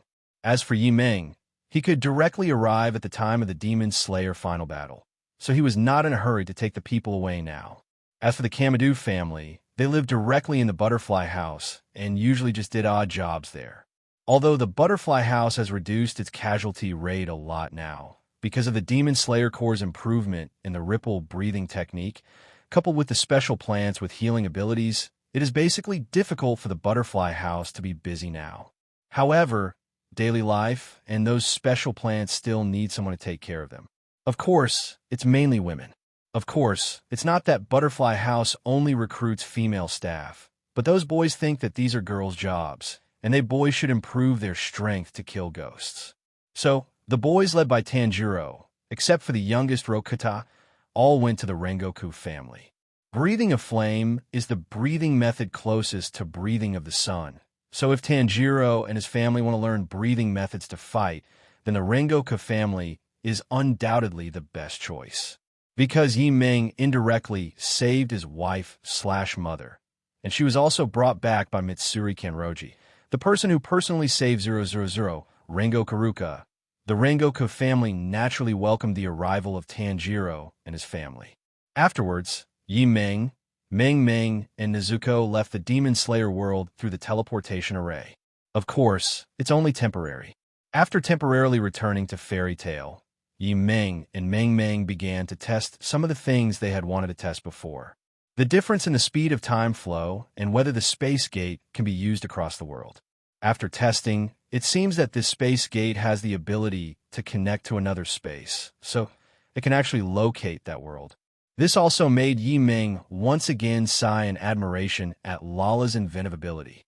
However, I don't know if it's because the distance between the two worlds is too far, or because the level of this space gate is a bit low. So although I can locate the coordinates of the Demon Slayer world through the coordinates set in advance in the Demon Slayer world, I cannot open the space portal connecting to that world. Well, I can look for this problem later. As for the difference in time flow, I will come back to confirm it later.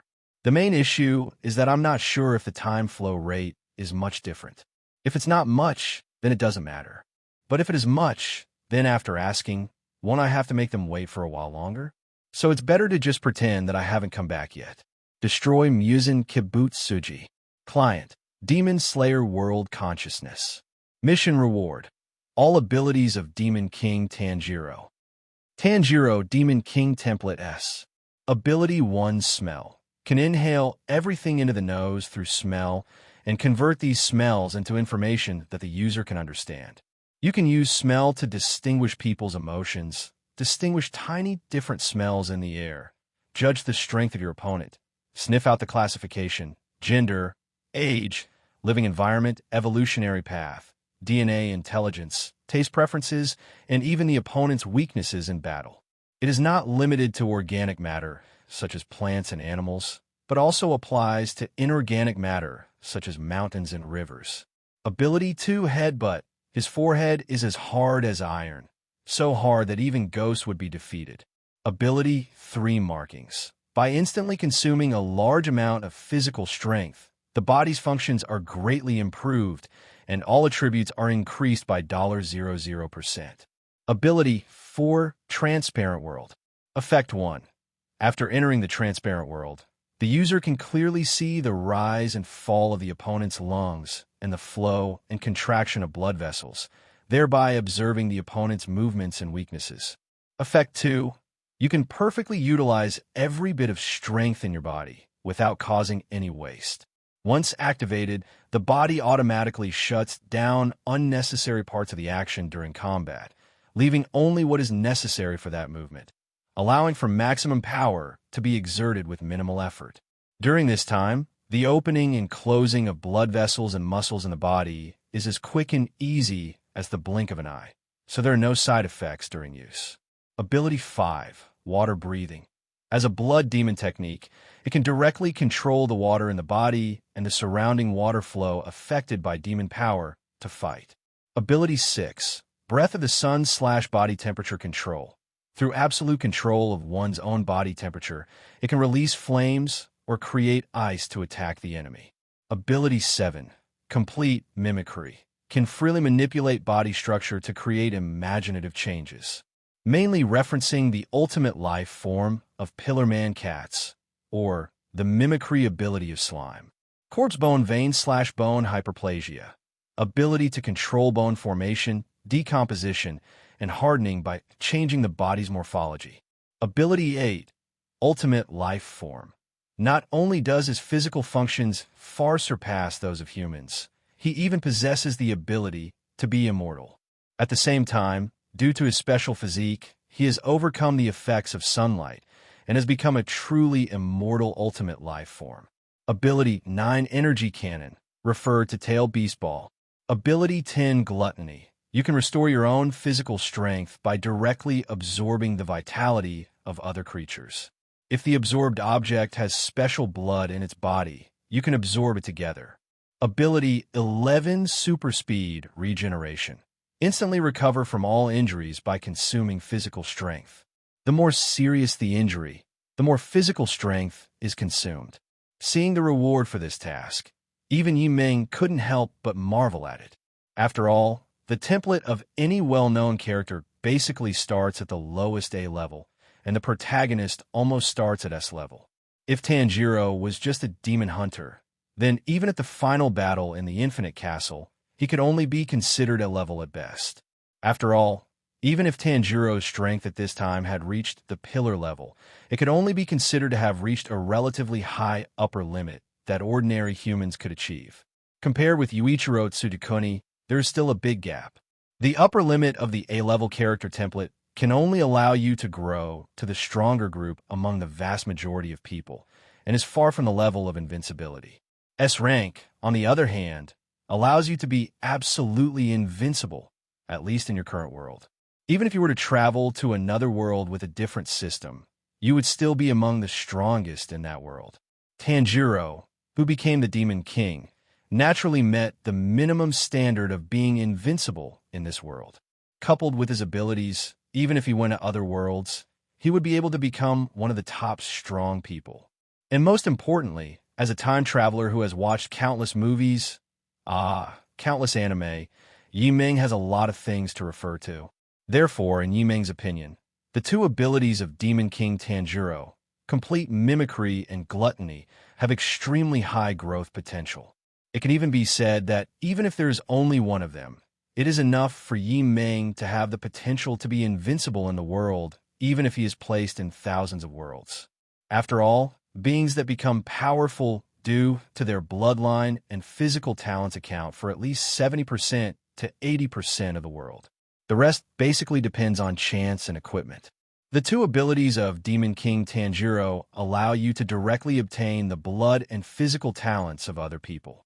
The only difference is that one is through eating, and the other is through simulating the other person's body information structure.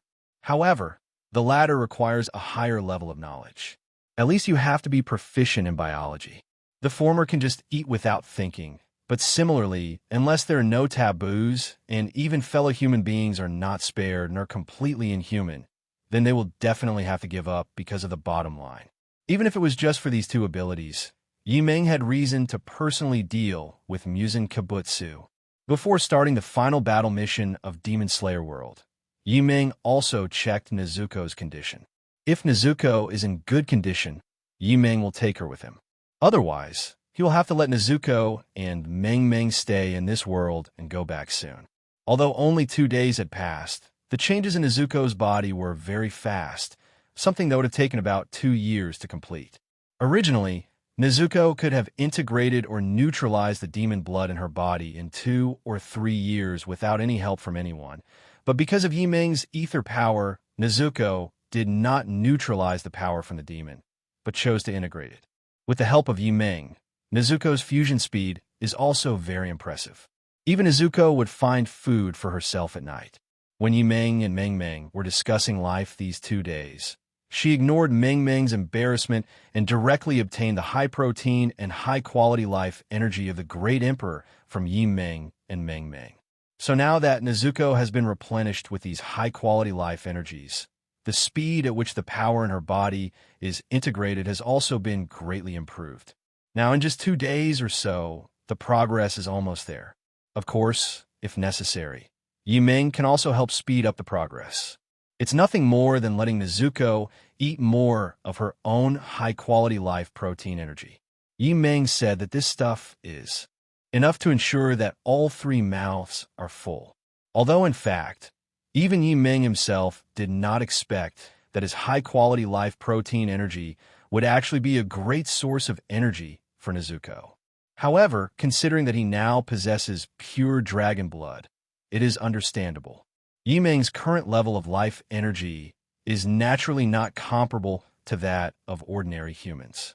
As a demon, Nezuko has the ability to directly devour vitality to strengthen herself, just like other demons. Coincidentally, Yi Meng's high-quality life protein is filled with the rich and powerful vitality that Nezuko needs for fusion and upgrading. Both the quantity and quality are guaranteed to the highest level. It is precisely because of this that Nezuko's progress in integrating the demonic power within her body has naturally been accelerated many times. In just 2 days, the progress has reached about 70% to 80%. However, at the same time, the progress of about 70% to 80% is also a difficult level for Yi Meng to judge whether it is suitable to participate in the next final battle. It can be said to be qualified, but it seems a bit far-fetched for the final battle.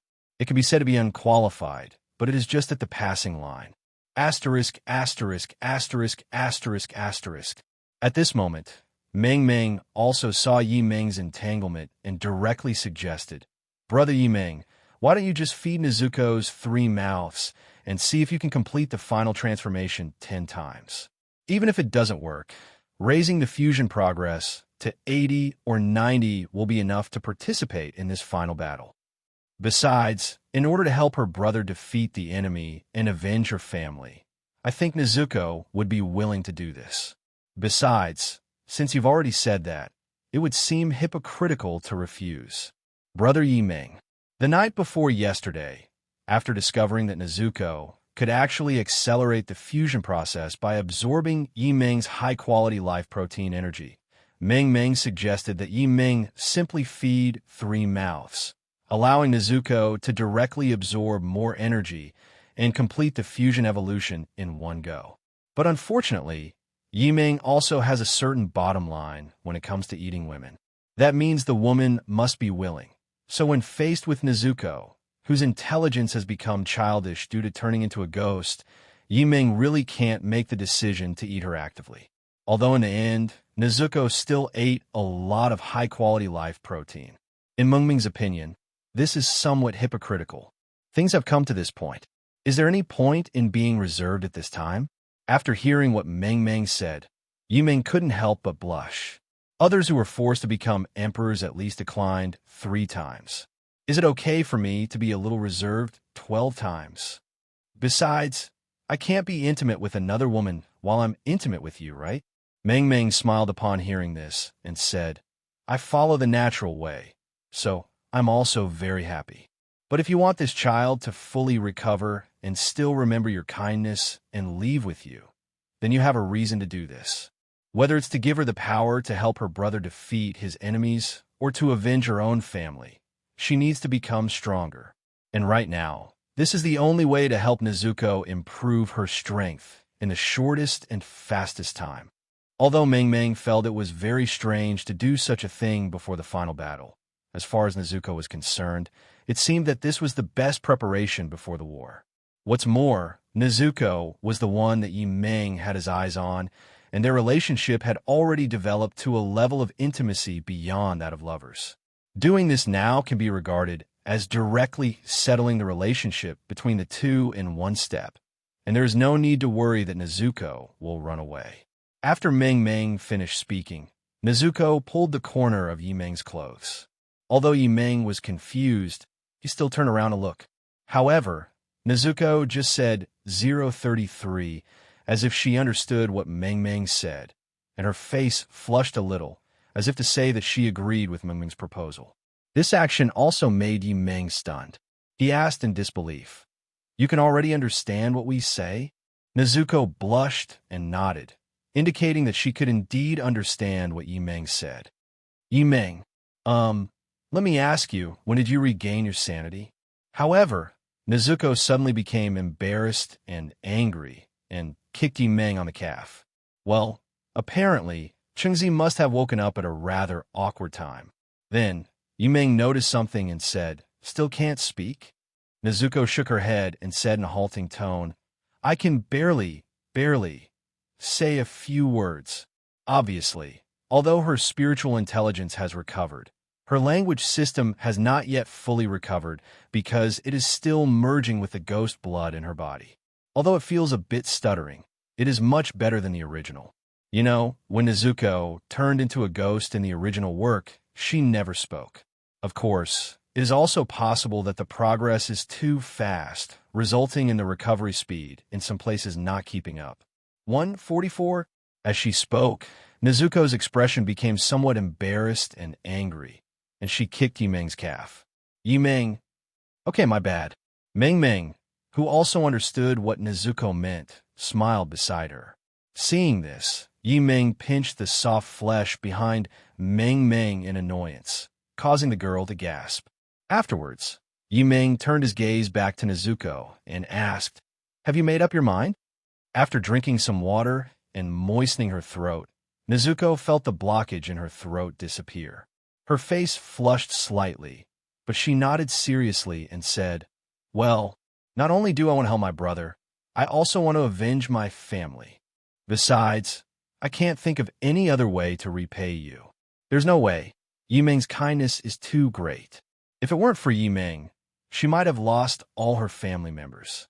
Although she was a little confused these days, she described everything she had experienced in a clear manner. So she knew very well that if it weren't for Yimeng, her family would have died completely, and she would have become a ghost and might even use the bodies of her family members as food. Thinking back on all of this now makes her feel a chill down her spine. So naturally, Dozy, want to repay Yimeng's gratitude. In addition, during these 2 nights, because her mind had not recovered, she relied entirely on her body's instincts to act, so she did many things that a normal girl like her should not do. So now she has no choice but to become Yimeng's woman.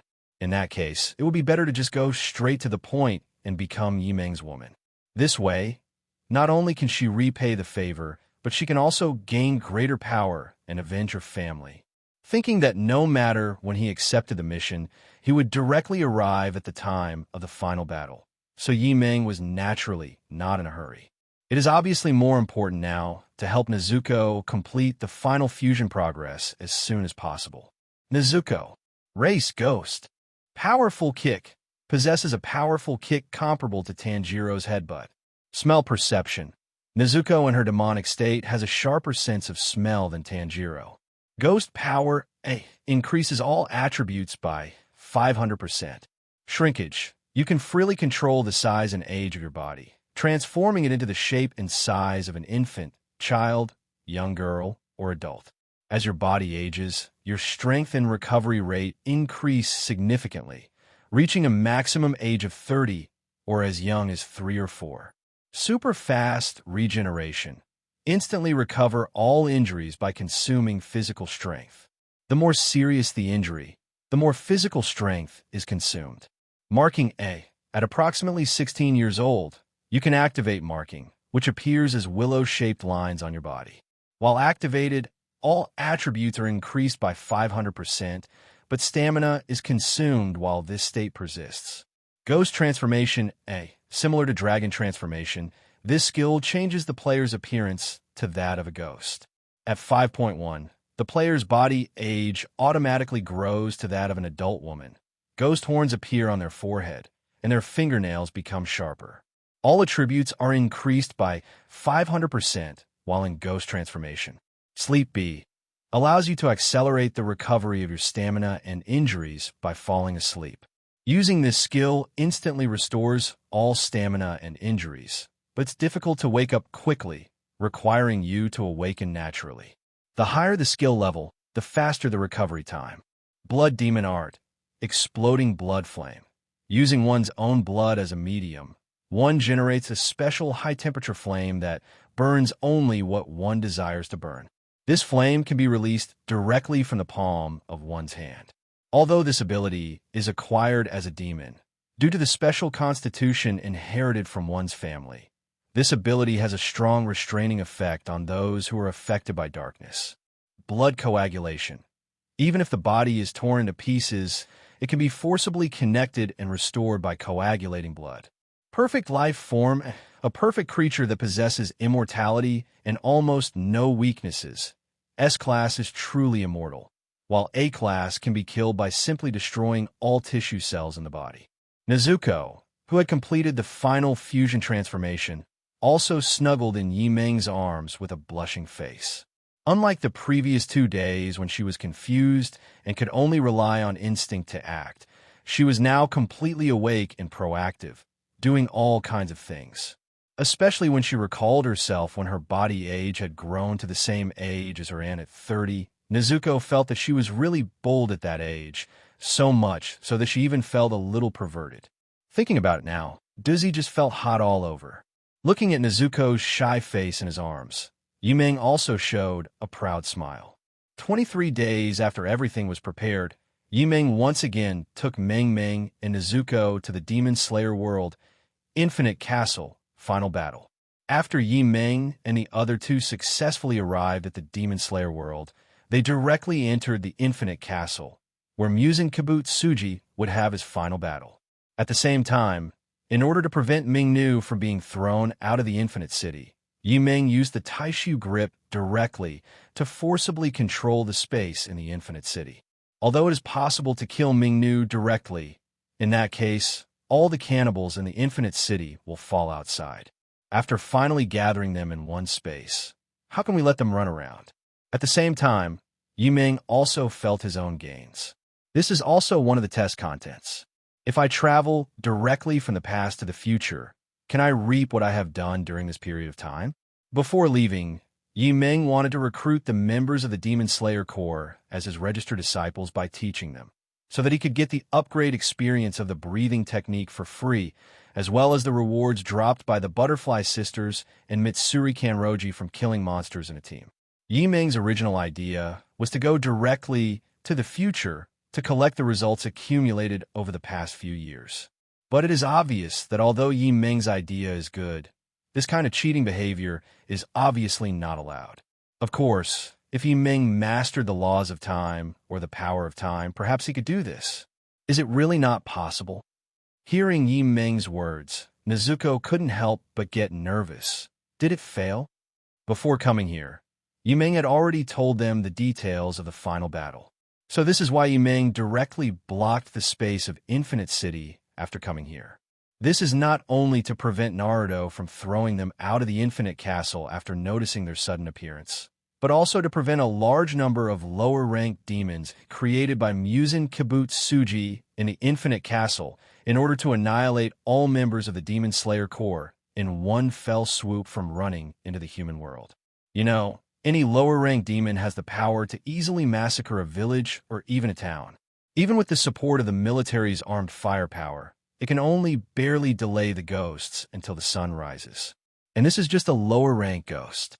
In this Infinite City, Muzan Kibutsuji created more than 1,000 lower-ranked demons in order to annihilate all members of the Demon Slayer Corps in one fell swoop. The threat they pose is no less than that posed by the upper-ranked demons, and may even be more troublesome. So, when Nezuko heard Yi Meng say that it really wasn't possible, she couldn't help but feel a little nervous. Yi Meng was stunned for a moment after hearing Nezuko's words. Then he smiled and shook his head and said, "No, that's not what I'm talking about. The space blockade has been successful. You can start now." Nezuko couldn't help but breathe a sigh of relief when she heard that, and then she said to Meng Meng sincerely, "Sister Meng Meng, I'll leave it to you. It seems that because of the 3 days of experience in Demon Slayer world, the relationship between Nezuko and Meng Meng has become closer. After all, people have 3 major irons, right? All I can say is that the comradeship bond established by Chi Gun is worthy of its existence. Meng Meng nodded when she heard this, indicating that she understood. Then, Meng Meng took out her cell phone and summoned a plant from the space transmission phone.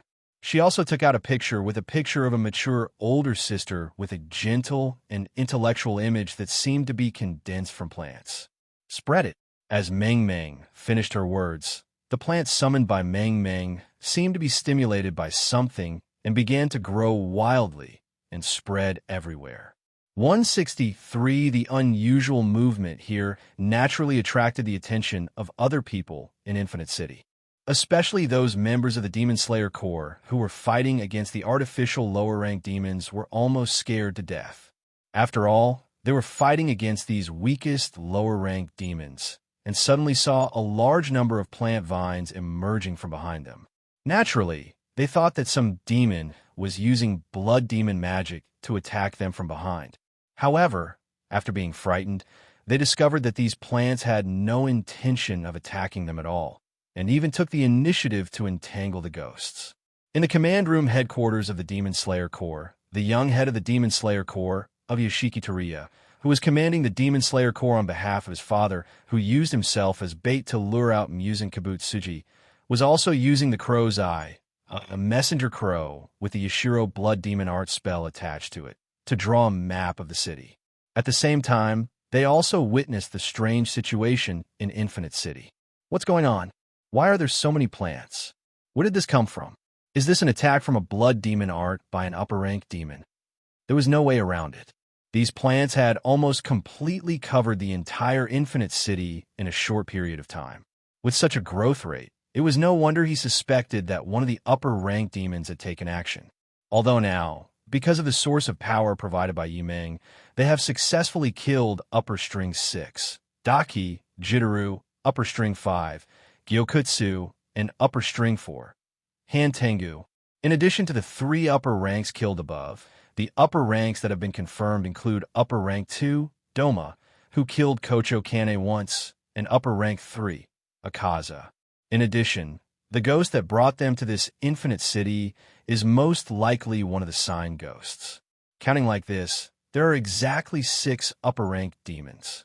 But now, the sudden abnormal situation made them feel very surprised, but after they came to their senses, they could only accept it helplessly. Especially based on the information we have received so far, all the pillars of the Demon Slayer Corps are now facing those upper-ranked demons face to face. The number of the upper 6 demons simply doesn't match. However, Yoshiki Teriyaki quickly understood the reason. Since Musen Kabutsuji can produce lower-ranked demons in large quantities, upper-ranked demons can naturally be produced as well. The only difference is whether Musen Kabutsuji is willing to do so. And now that it is the final battle, Musen Kabutsuji naturally has to do this even if he is unwilling. So obviously, there are replacements for the 3 upper-ranked demons that have been killed by their Demon Slayer Corps. So he guessed that these plants growing rapidly around Infinite City were the result of a string-winding hand rod. But soon, Yoshiki Tariya discovered that something was wrong. No, these plants didn't attack our members of the Demon Slayer Corps, but instead entangled those demons. What on earth is going on? Although I don't know what exactly is going on, this is undoubtedly a good thing for our Demon Slayer Corps. After all, the number of these artificial lower-ranked demons is simply too large. Even though they now have the Ripple Red Blade, which gives them a great advantage when hunting demons, facing such a large number of lower-ranked demons. Even if each member of the Demon Slayer Corps has a Ripple Red Blade that can chop them to pieces, it is still difficult to establish a clear advantage. Not to mention that now all the pillars have been assigned to face those upper-ranked demons. And now, these suddenly appearing plants have directly controlled all the plants in the Infinite City, which is undoubtedly a good thing for their Demon Slayer Corps. That way, they only had to chop their necks one by one. With the support of the Ripple Red Blade, they hardly need to use much effort to look like a lower-ranked demon, and are completely like fish on the chopping board, at the mercy of others. And at this moment, these plants suddenly became abnormal again. Suddenly, pink flames burst out from these plants. But what was surprising was that these strange pink flames, like these plants, still did not harm any member of the Demon Slayer Corps and instantly burned all the artificial lower string creatures. Even if a member of the Demon Slayer Corps accidentally touched the flames, it would seem like an illusion and they would not feel any pain at all. What the hell is going on? And this operation is naturally the credit of Nezuko. In addition to using her own blood as a medium, Nezuko's explosive blood flame can also burn the target directly by touching it with her hands. In addition, Nezuko's flame has the characteristic of only burning the target it wants to burn, so she also enchanted these plants that cannot kill the man-eating ghosts. Meng Meng used plants as a fuse to bind all the ghosts in the Infinite City, and then asked Duzi to cooperate and set them all on fire. Just like that, in less than 10 minutes, all the man-made lower-ranked demons in the Infinite City were burned to ashes by Nezuko. Yimeng also obtained a large number of entries instantly through the team template. It's just a pity that although these artificial lower-ranked ghosts have a certain level of strength, almost none of them have awakened the Blood Ghost art, so they cannot provide Yimeng with powerful entries with special abilities. However, nearly 1,000 Ghost Power B, Immortality C, and Regeneration B are outrageous enough. Kill template. After killing the target, you can obtain all the target's entries at once. Although the demons of Demon Slayer World are very weak in the 10,000 worlds, the abilities they possess are undoubtedly powerful. Each of the 3 entries is extremely practical, especially at high levels. They are visibly powerful. It's just a pity that the immortality of the ghosts in this world has a shortcoming that cannot be ignored. They are afraid of the sun. It's a shame, though, that upgrading the item only increases its functionality, but doesn't eliminate its inherent shortcomings unless you find 10 more accomplices who can keep you from feeling down. But if that's the case, wouldn't it be like wasting another entry column? Although it is quite cost-effective to use an extra attribute slot in exchange for an EX-level immortality. Fortunately, Yimeng can upgrade through system function synthesis to eliminate these shortcomings. Otherwise, it can only be used as an upgrade material.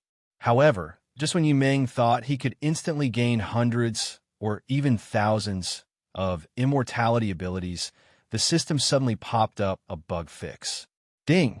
Detected that the host has obtained hundreds of entries at once. Starting system upgrade. Ding! System upgrade completed. The upgrade contents are as follows.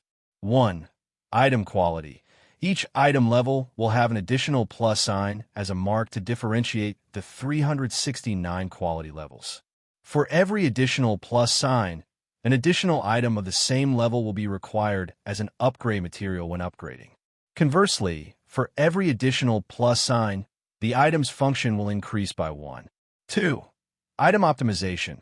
You can optimize and upgrade an item by consuming an item of the same level as a fusion material or remove side effects.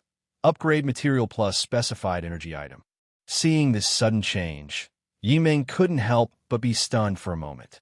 Although I was a little surprised that the system was upgraded so suddenly, I didn't think there was anything wrong with it. Although it was said that upgrading high-quality entries would require more entries of the same level. After looking at the 3 types of entry libraries, each with at least thousands of entries, Yimeng suddenly felt that this little cost didn't seem to matter. I'm not afraid that you need to spend more money. I'm just afraid that I have money but nowhere to spend it. As long as it's a good thing, it's worth spending a little more money. This is also one of the main reasons why Yimeng initially wanted to obtain a large number of entries at once by passing on knowledge through the method of preaching and leaping into the future. But unfortunately, this kind of playing with time is impossible unless Yimeng masters the power of time. Fortunately, Muzan Kabutsuji seemed to be stimulated by the threat of the Ripple Red Blade, so in order to ensure the final victory, he created more than 1,000 lower-ranked demons at one time. Although these artificial lower-string ghosts are basically products of failure, each of them has the most basic ghost power, regeneration, and immortality abilities. Although the levels of these three items are not too high, the advantage is that there are enough of them. Not to mention that this time, he could get at least hundreds or even thousands of EX level Ghost Power, Undeadness 300, and Regeneration ability items. Almost all of Yi Ming and his sister's item levels could be upgraded to EX level. There might even be some leftover. This can be described as a real wave of fat, plus one person's success and everyone else's success. Without any hesitation, during the time when Nezuko was killing monsters, Yi Ming also started to upgrade all the equipment items he had. The strength of all Yi Ming's equipped with items has also been upgraded from national level to the star level strength of Lightning Cell and Malim. Damn, I can't use entries to improve my base stats. Although Yi Ming upgraded all his attributes to EX level, his improvement was limited due to his own basic numerical problems. But overall, it's pretty good. You know, national star level strength already has the ability to destroy a planet. Not to mention, the source of Yi Ming's strength comes from these Dia, artificial lower-rank demons created by Musen Kibutsuji. Yi Ming didn't even do it himself, so it's not an exaggeration to say that it's a zero-cost improvement. I can only say that he is a great benefactor. As a thank you, Yi Ming decided to take action himself and let Musen Kibutsuji experience firsthand what it was like to have truly invincible strength. Oh, and those upper strings. These are all high-quality entries. The registered disciples killed in the team mode can only provide Yi Ming with the opponent's most powerful ability, which cannot be wasted. Thinking of this, Yi Ming immediately activated his magical perception and instantly locked onto the upper-ranked demons who were fighting the pillars. However, Yi Ming was quite surprised when he saw that Akaza was still alive, because in Yi Ming's opinion, the main reason why Rengoku Kaijuro died in the original work was because the breathing of fire he used was incomplete. So even if Rengoku Kaijuro is very powerful, due to the accumulation problem, it will be difficult for him to have the ability to defeat Upper Moon 3 Akaza. As a human being, his strength is far inferior to that of a powerful demon with strong regenerative abilities. The abilities he used were all incomplete. It would be strange if he could still win under such circumstances, right? But now it was different. With Yi Ming's intervention, Rengoku Kaijuro hadn't fallen into despair.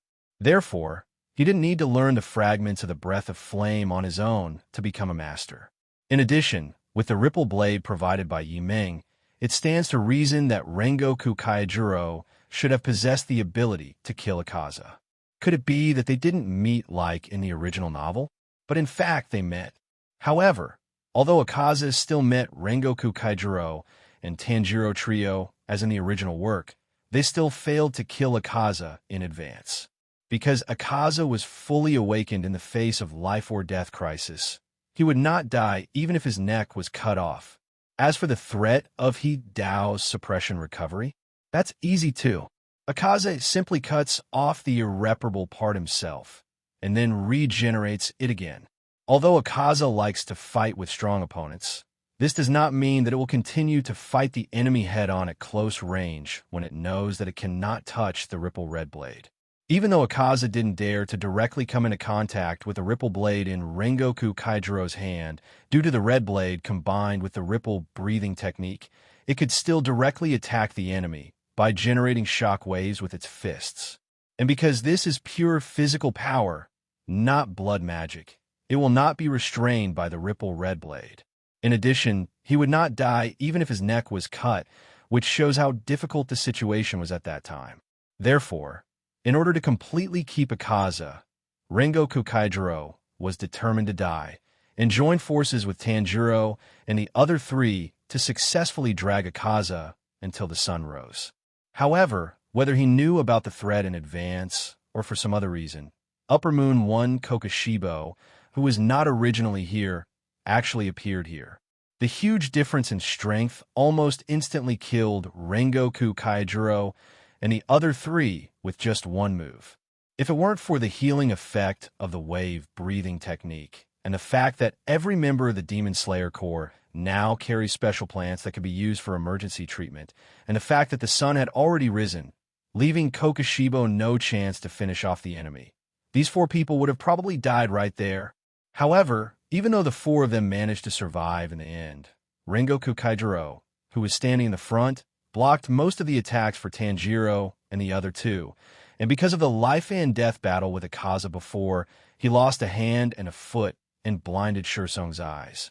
Although those plants with healing effects cannot help people regenerate broken limbs, no matter what, Rengoku Kaijiro is at least lucky to survive this time compared to the original work. This is a blessing in disguise. Although he was surprised that Akaza was still alive and even had a great liking for Akaza's purity, unfortunately, due to the other party's position and actions, Yi Ming had no reason to show mercy. No matter how sympathetic and pitiful Akaza was in his lifetime, from the moment he started eating people, he was already on Yi Ming's kill list.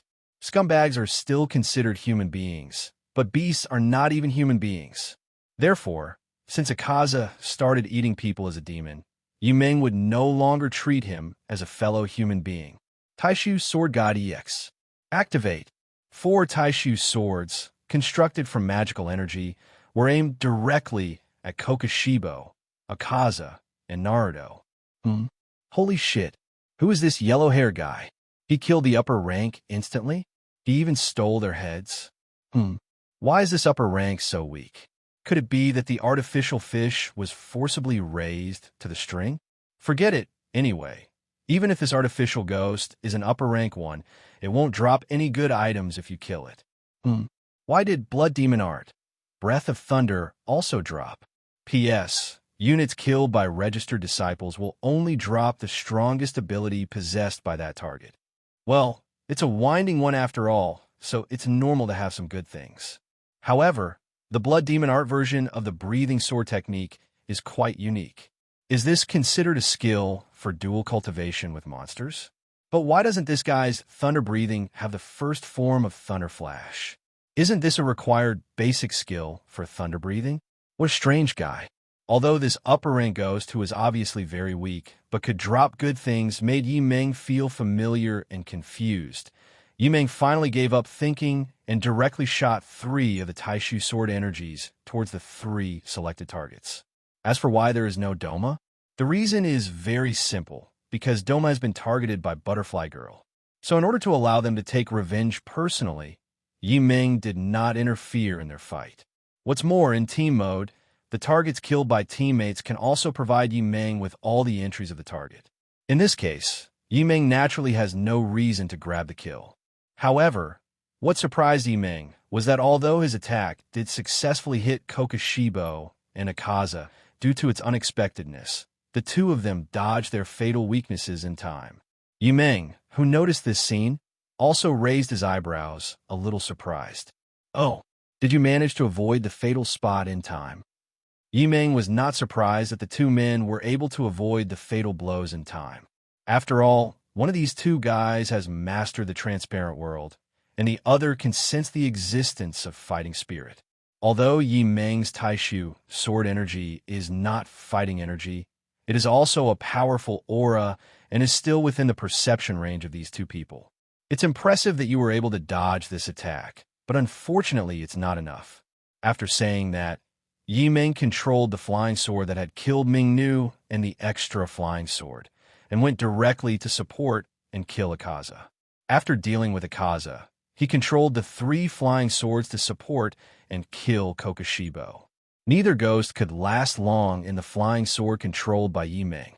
After all, although both ghosts have reached the state where they can survive even if their necks are cut by the Sunblade, Yi Ming's Taishu sword Qi can directly attack the soul. Therefore, after destroying their souls, their bodies, which no longer have the control of their will naturally die. Furthermore, as the soul is destroyed, even if the initial attack doesn't directly hit the fatal weakness and cause a one-hit kill, the soul will suffer a severe blow and thus lose control of the body, eventually becoming a piece of meat on the chopping block, ready to be slaughtered at will. And in a flesh ball somewhere in the infinite castle, Muzan Kibutsuji, who was decomposing the toxins that were forcibly injected into his body by Tamayo, had a very ugly look on his face. The reason is very simple. That is, two of its three strongest upper ranks died at once. Requesting flowers. Both Kokushibo and Akaza have practiced to the point where they won't die even if their heads are chopped off by the Nichiren sword. It could be said that unless they went out to bask in the sun, they wouldn't die even if they ate wisteria flowers as their staple food. However, these two demons, who seem to be the least likely to be killed by the Demon Slayer Corps, were actually killed by the flying sword that appeared out of nowhere. Besides that, even Mingnu died. The reason why the Infinite City has not disintegrated and collapsed is entirely because the space within this Infinite City is controlled by an unknown existence. The only remaining upper rank, no, I should say the only remaining demon in the Infinite Castle is Doma. Point zero. Moreover, the reason why this mysterious being didn't kill him directly was obviously because he wanted those girls to kill him personally. It was not until then that Muzan Kibutsuji realized what a wrong decision he had made. It really should have continued to lurk, instead of feeling provoked and unable to bear it any longer and choosing to wipe out all the Demon Slayer Corps members at once. Otherwise, it wouldn't be trapped in the Infinite City and unable to get out. And most importantly, the toxins injected into its body have not yet been completely decomposed. But it was obvious that now that it and Doma were the only two ghosts left in the entire Infinite City, it no longer had the extra time and energy to decompose the toxins in its body. There's no other way. I can only use these demon slayers to replenish my energy while decomposing them. Although doing so would take it more time, it had no choice given the current situation. However, when making this decision, Muzan Kibutsuji couldn't help but reach into his arms and took out a mask that looked like it was made of stone. This is what got by chance. At first it thought it was quite novel.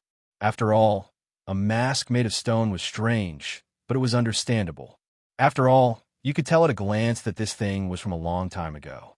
And just at that time, he happened to encounter a human who dared to provoke him, which made the very vengeful Muzan Kibutsuji smash the mask in his hand hard on the man's face.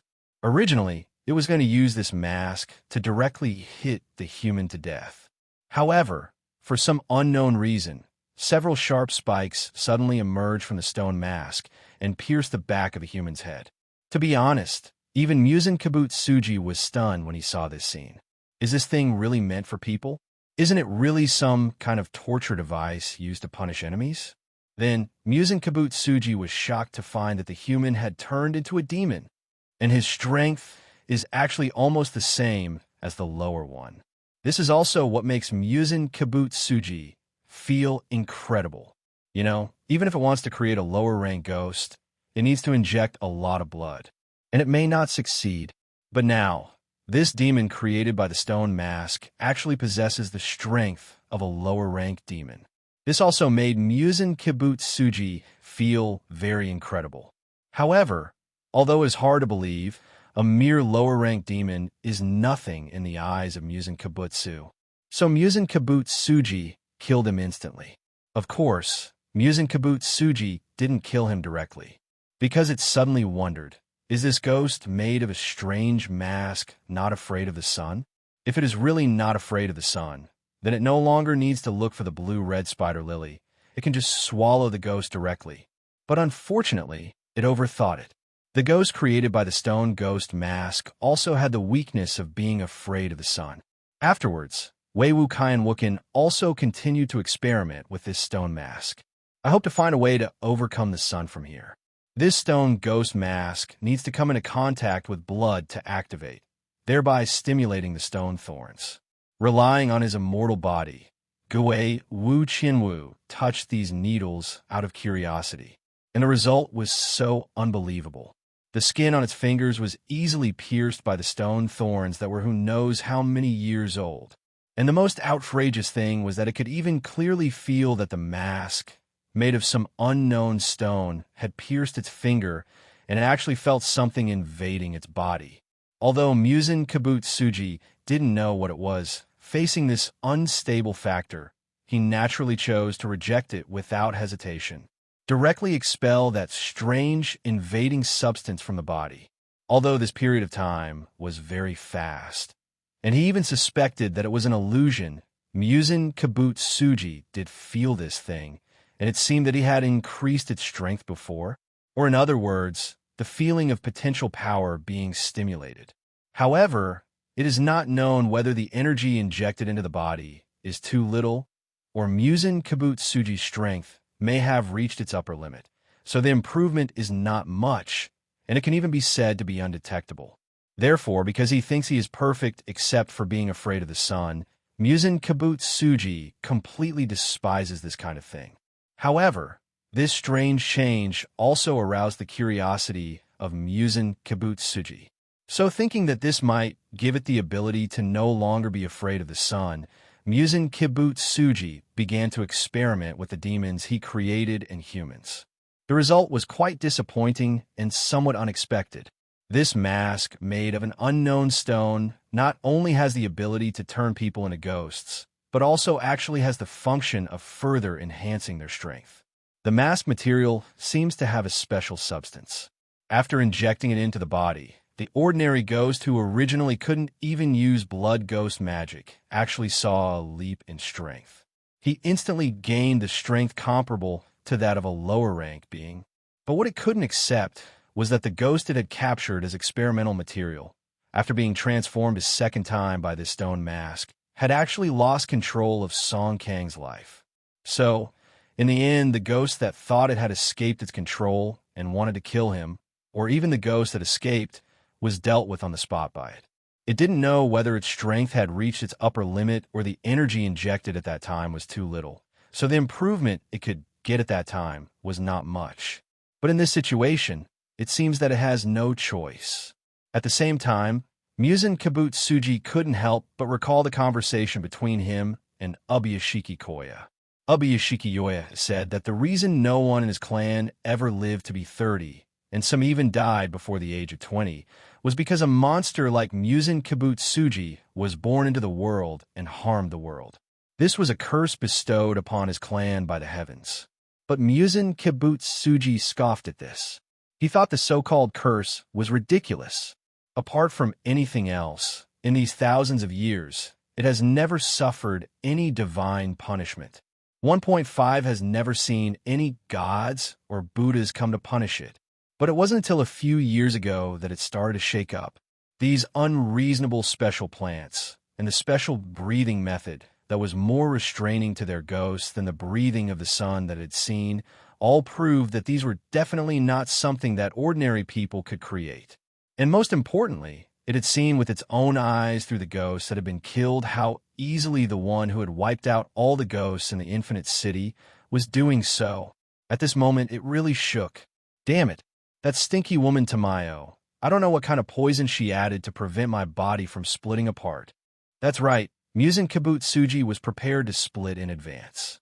As long as a small piece of flesh with his own will attach to it successfully escaped, there would still be a possibility of resurrection. But now, who knows what kind of poison that woman Tamayo gave it? It actually succeeded in causing its body to split apart. There's nothing I can do. If my strength can't be further improved at this time, then I'm really dead. After all, unlike the time it encountered Yorichi Tsujikuni, it could at least split its body and escape. This time, it was locked inside the infinite city, and there was nowhere to escape. Moreover, the existence that appeared out of nowhere and instantly killed all the ghosts in the infinite city was so powerful that it was difficult for it to understand. Originally, it thought that Tsujikuni Yorichi was already outrageous enough, but no matter what, that was still within the human range. However, it did not expect that there would be something even more incomprehensible. It makes absolutely no sense. Although Muzin Kibutsuji is a despicable person, he is actually a real biologist. After all, only by becoming a biologist and thoroughly understanding his own body can he improve and upgrade it better. But this time, it had no choice but to fight hard, and it can only hope that this stone ghost mask can further enhance its strength. He did it as soon as he thought of it. Forced into a desperate situation, Gue Wuchin also put the stone ghost mask on his face.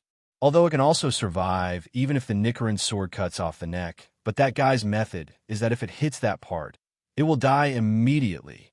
Although it cheated to have 5 brains and 7 hearts, in a sense, it was still relatively restrained from that strange attack method. But the problem is, there are 4 such flying knives, and it is not certain whether this is the opponent's upper limit. If so, then it still has a chance of survival. As long as it still has a brain, it doesn't have to worry about being killed instantly. But if it has 5, then it will be in trouble. Therefore, it can only take a gamble and see if this stone mask can make it stronger. But unfortunately, it seems that because the Butterfly House team finally dealt with Doma, Yiming also finally took action to deal with the final boss of Demon Slayer World. When Muzan Kibutsuji saw the 8 flying knives through the holes in his mask, he was filled with despair. 4 of them would have been enough to kill it, but this guy didn't even double it. How the hell am I supposed to hide from this? However, what Muzan Kibutsuji did not expect was that the 8 flying knives did not kill him directly, but instead surrounded Muzan Kibutsuji and formed a special space around him, binding him. It was not until then that Muzan Kibutsuji realized that the other party did not intend to kill him directly, but to capture him. Thinking of this, Muzan Kibutsuji was immediately furious. This is too much. This guy is actually treating me like a wild animal and trying to capture me. Damn it. As for why Yiming didn't just kill Muzan Kibutsuji directly, but instead wanted to capture Muzan Kibutsuji, the reason is actually very simple. That is, every traveler who travels to the Demon Slayer world has something that must be done. That is to take Muzan Kibutsuji to bask in the sun. Moreover, it can also be regarded as a testimony to the members of the Demon Slayer Corps, letting them know that their mission has finally come to an end. After successfully capturing Muzan Kibutsuji, Yiming also controlled the Infinite Castle to teleport all the Demon Slayer Corps members to the ground. The members of the Demon Slayer Corps who were suddenly teleported to the ground all had expressions of horror on their faces and had no idea what was happening. What happened? What's going on? Is this the ground? Dawn. How long until dawn arrives? No, there's still 3 hours until dawn. There's still 3 whole hours left. When the Demon Slayer Corps leaders heard this, their hearts sank to the bottom. According to their original plan, they should have dragged the battle until the dawn, and then forced Muzan and Kibutsuji out of the Infinite City and killed them with the sun. But now, although all the demons in the Infinite Castle, including those upper-ranked demons, were successfully eliminated in one fell swoop by an unknown existence. But everyone knows that as long as Muzan Kibutsu is still alive, there will still be an endless stream of demons appearing in this world and continuing to attack humans. No, there is still hope. At least now all the demons in the Infinite City, including the upper ranks, are dead. In the last 3 hours, all of us in the Demon Slayer Corps will fight for our lives. We will definitely be able to kill the culprit, Muzan Kibutsu, until dawn or 937. Everyone, our only remaining enemy is Muzan Kibutsuji. Whether we can completely end the era of demons in this generation depends on this last desperate effort of ours. Yes, hurry up and find that guy Muzan Kibutsuji. He's a man who looks to be around 25 to 30 years old, with plum-colored eyes and pupils as slender as a cat's. Repeat, Muzan Kibutsuji's characteristics are, however, just as the members of the Demon Slayer Corps were about to disperse to look for Muzan Kibutsuji, many of them suddenly froze and stood there motionless. And without exception, these people all showed expressions of disbelief. The hot-tempered Musashi Fuzukawa immediately got angry when he saw that the Demon Slayer Corps members in a certain direction were not moving. At this critical moment, you guys are actually deserting your posts. You guys might be Muzan Kibutsuji's undercover agent. However, before Fuzukawa Minoru could open his mouth to scold, he was stopped in time by the other pillars nearby. They're not deserting. It seems they've found Muzan Kibutsuji. I can feel his presence right there. The person who spoke was Gyumii Kibutsujima. He was the first person besides Tanjiro to come into contact with Muzan Kibutsuji and survive to this day. Although he was blind, as a price, his perception ability was also very strong, so he could clearly feel the breath of Muzan Kibutsuji right in front of him. This could also explain why the Demon Slayer Corps members in that direction suddenly stood there motionless. Because even if it was just a lower-ranked demon, it would be enough to make it difficult for these members of the Demon Slayer Corps, who were not too strong, to raise their fighting spirit, let alone Muzan Kibutsuji. After hearing that Muzan Kibutsuji was in that direction, Fuzugawa Minoru instantly became excited and wanted to rush over and kill Muzan Kibutsuji right now. This is what people thought and did. After determining the direction of Muzan Kibutsuji, Musashi Yuzui rushed directly in that direction. The other pillars were still here, as well as Tanjiro and others, also rushed in that direction after hearing what Gimiai Saitama said. However, when they arrived in front of Muzan Kibutsuji, they were just like the previous members of the Demon Slayer Corps and were all stunned on the spot. Although it was true that Muzan Kibutsuji was here, the scene was somewhat different from what they had imagined. Because compared to Muzan and Kibutsu, the behavior of the people in front of him is obviously more eye-catching and more unbelievable. Because I don't know what those people are up to, and their hearts are so big that it's unbelievable. They are actually eating and drinking here. Please, this is a battlefield. They are fighting. A life and death battle with the enemy. You're eating here. Didn't you see that Muzan Kibutsuji's hands were swinging out with afterimages? He was still eating. However, after the shock, they finally realized that something was wrong. That's not right. Muzan Kibutsuji's hands were swinging out, leaving afterimages. But how come these people acted as if nothing had happened, as if they hadn't even noticed Muzan Kibutsuji's presence, still eating and drinking, not paying attention to anything? Moreover, if they looked carefully, they could even see that although Muzan Kibutsuji was frantically attacking the people in front of him, the strange thing was that Muzan Kibutsuji seemed to be trapped by some invisible transparent barrier.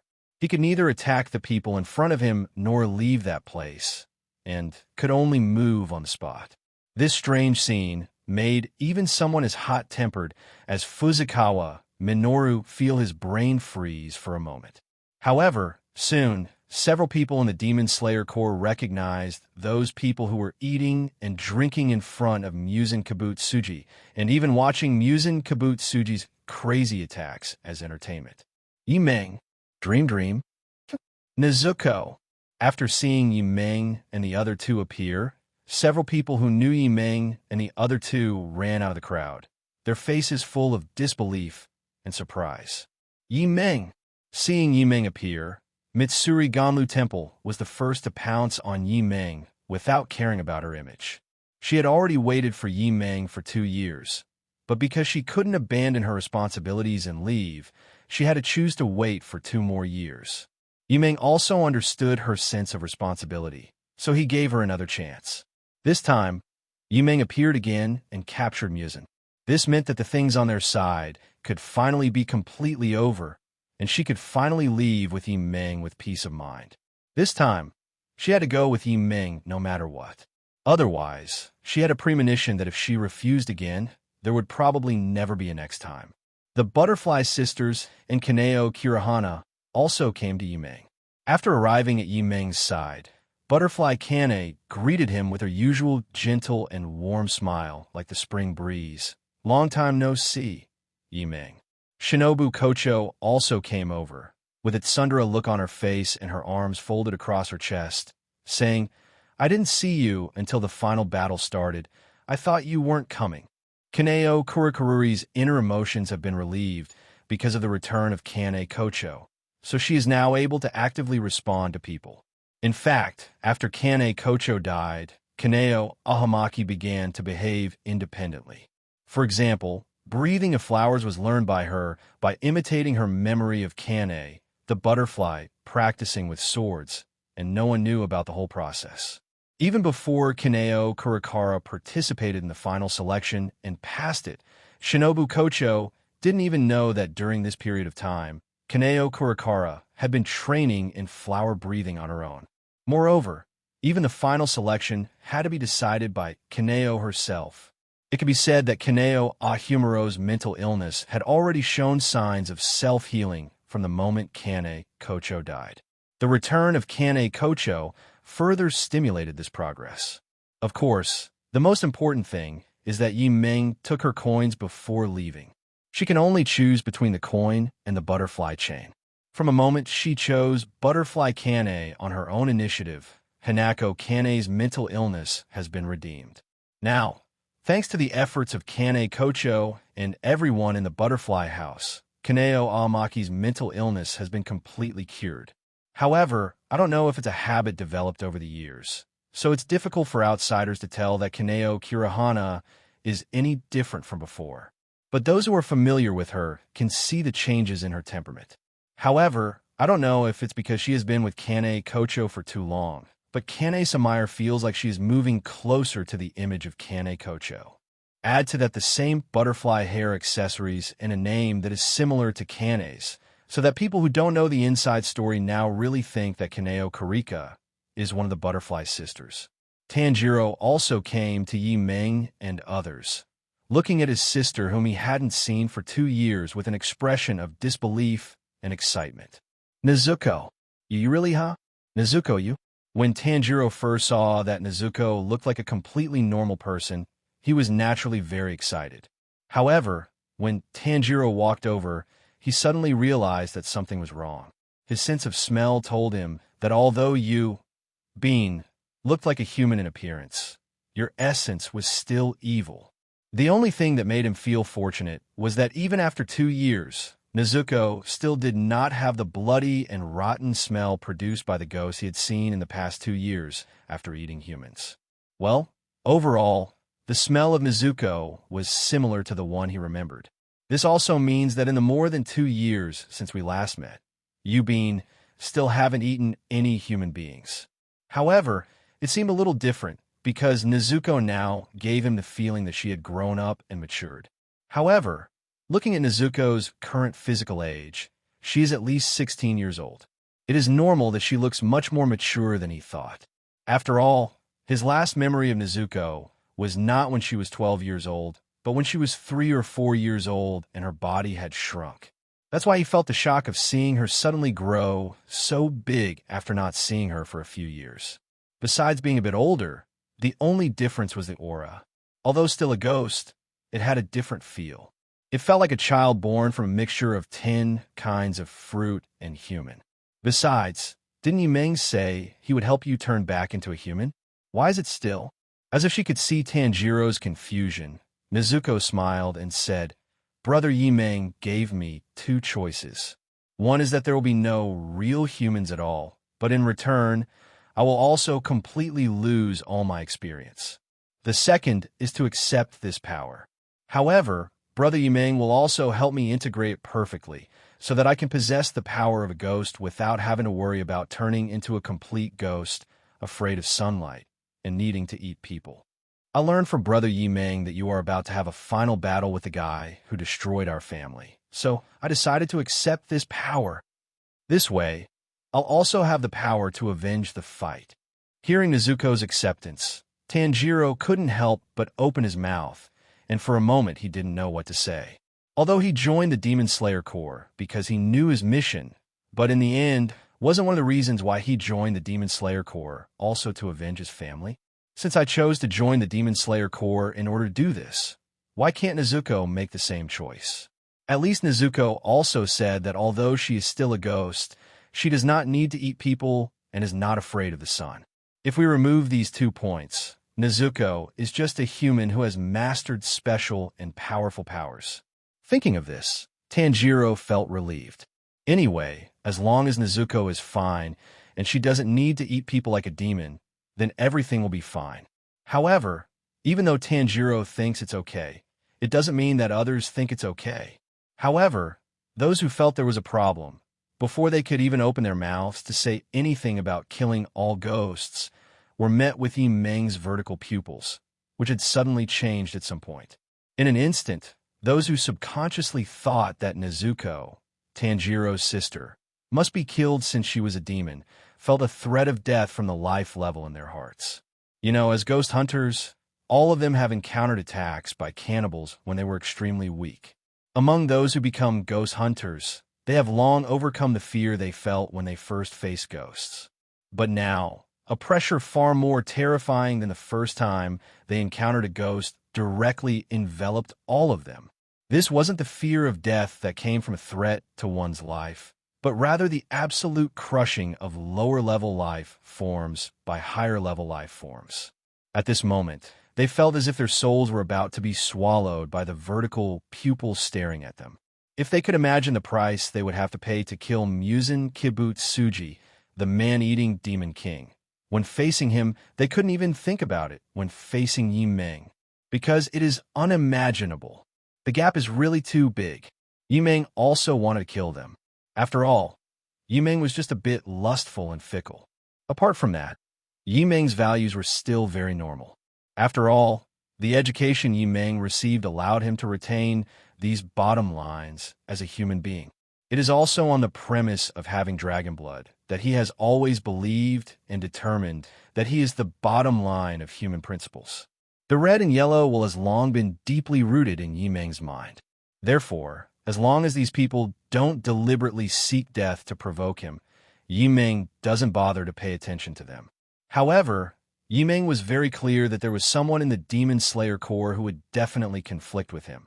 So in order to avoid unnecessary trouble, Yi Meng directly used force to intimidate them, asking them to leave him alone for a while, and he would leave this world after things were settled.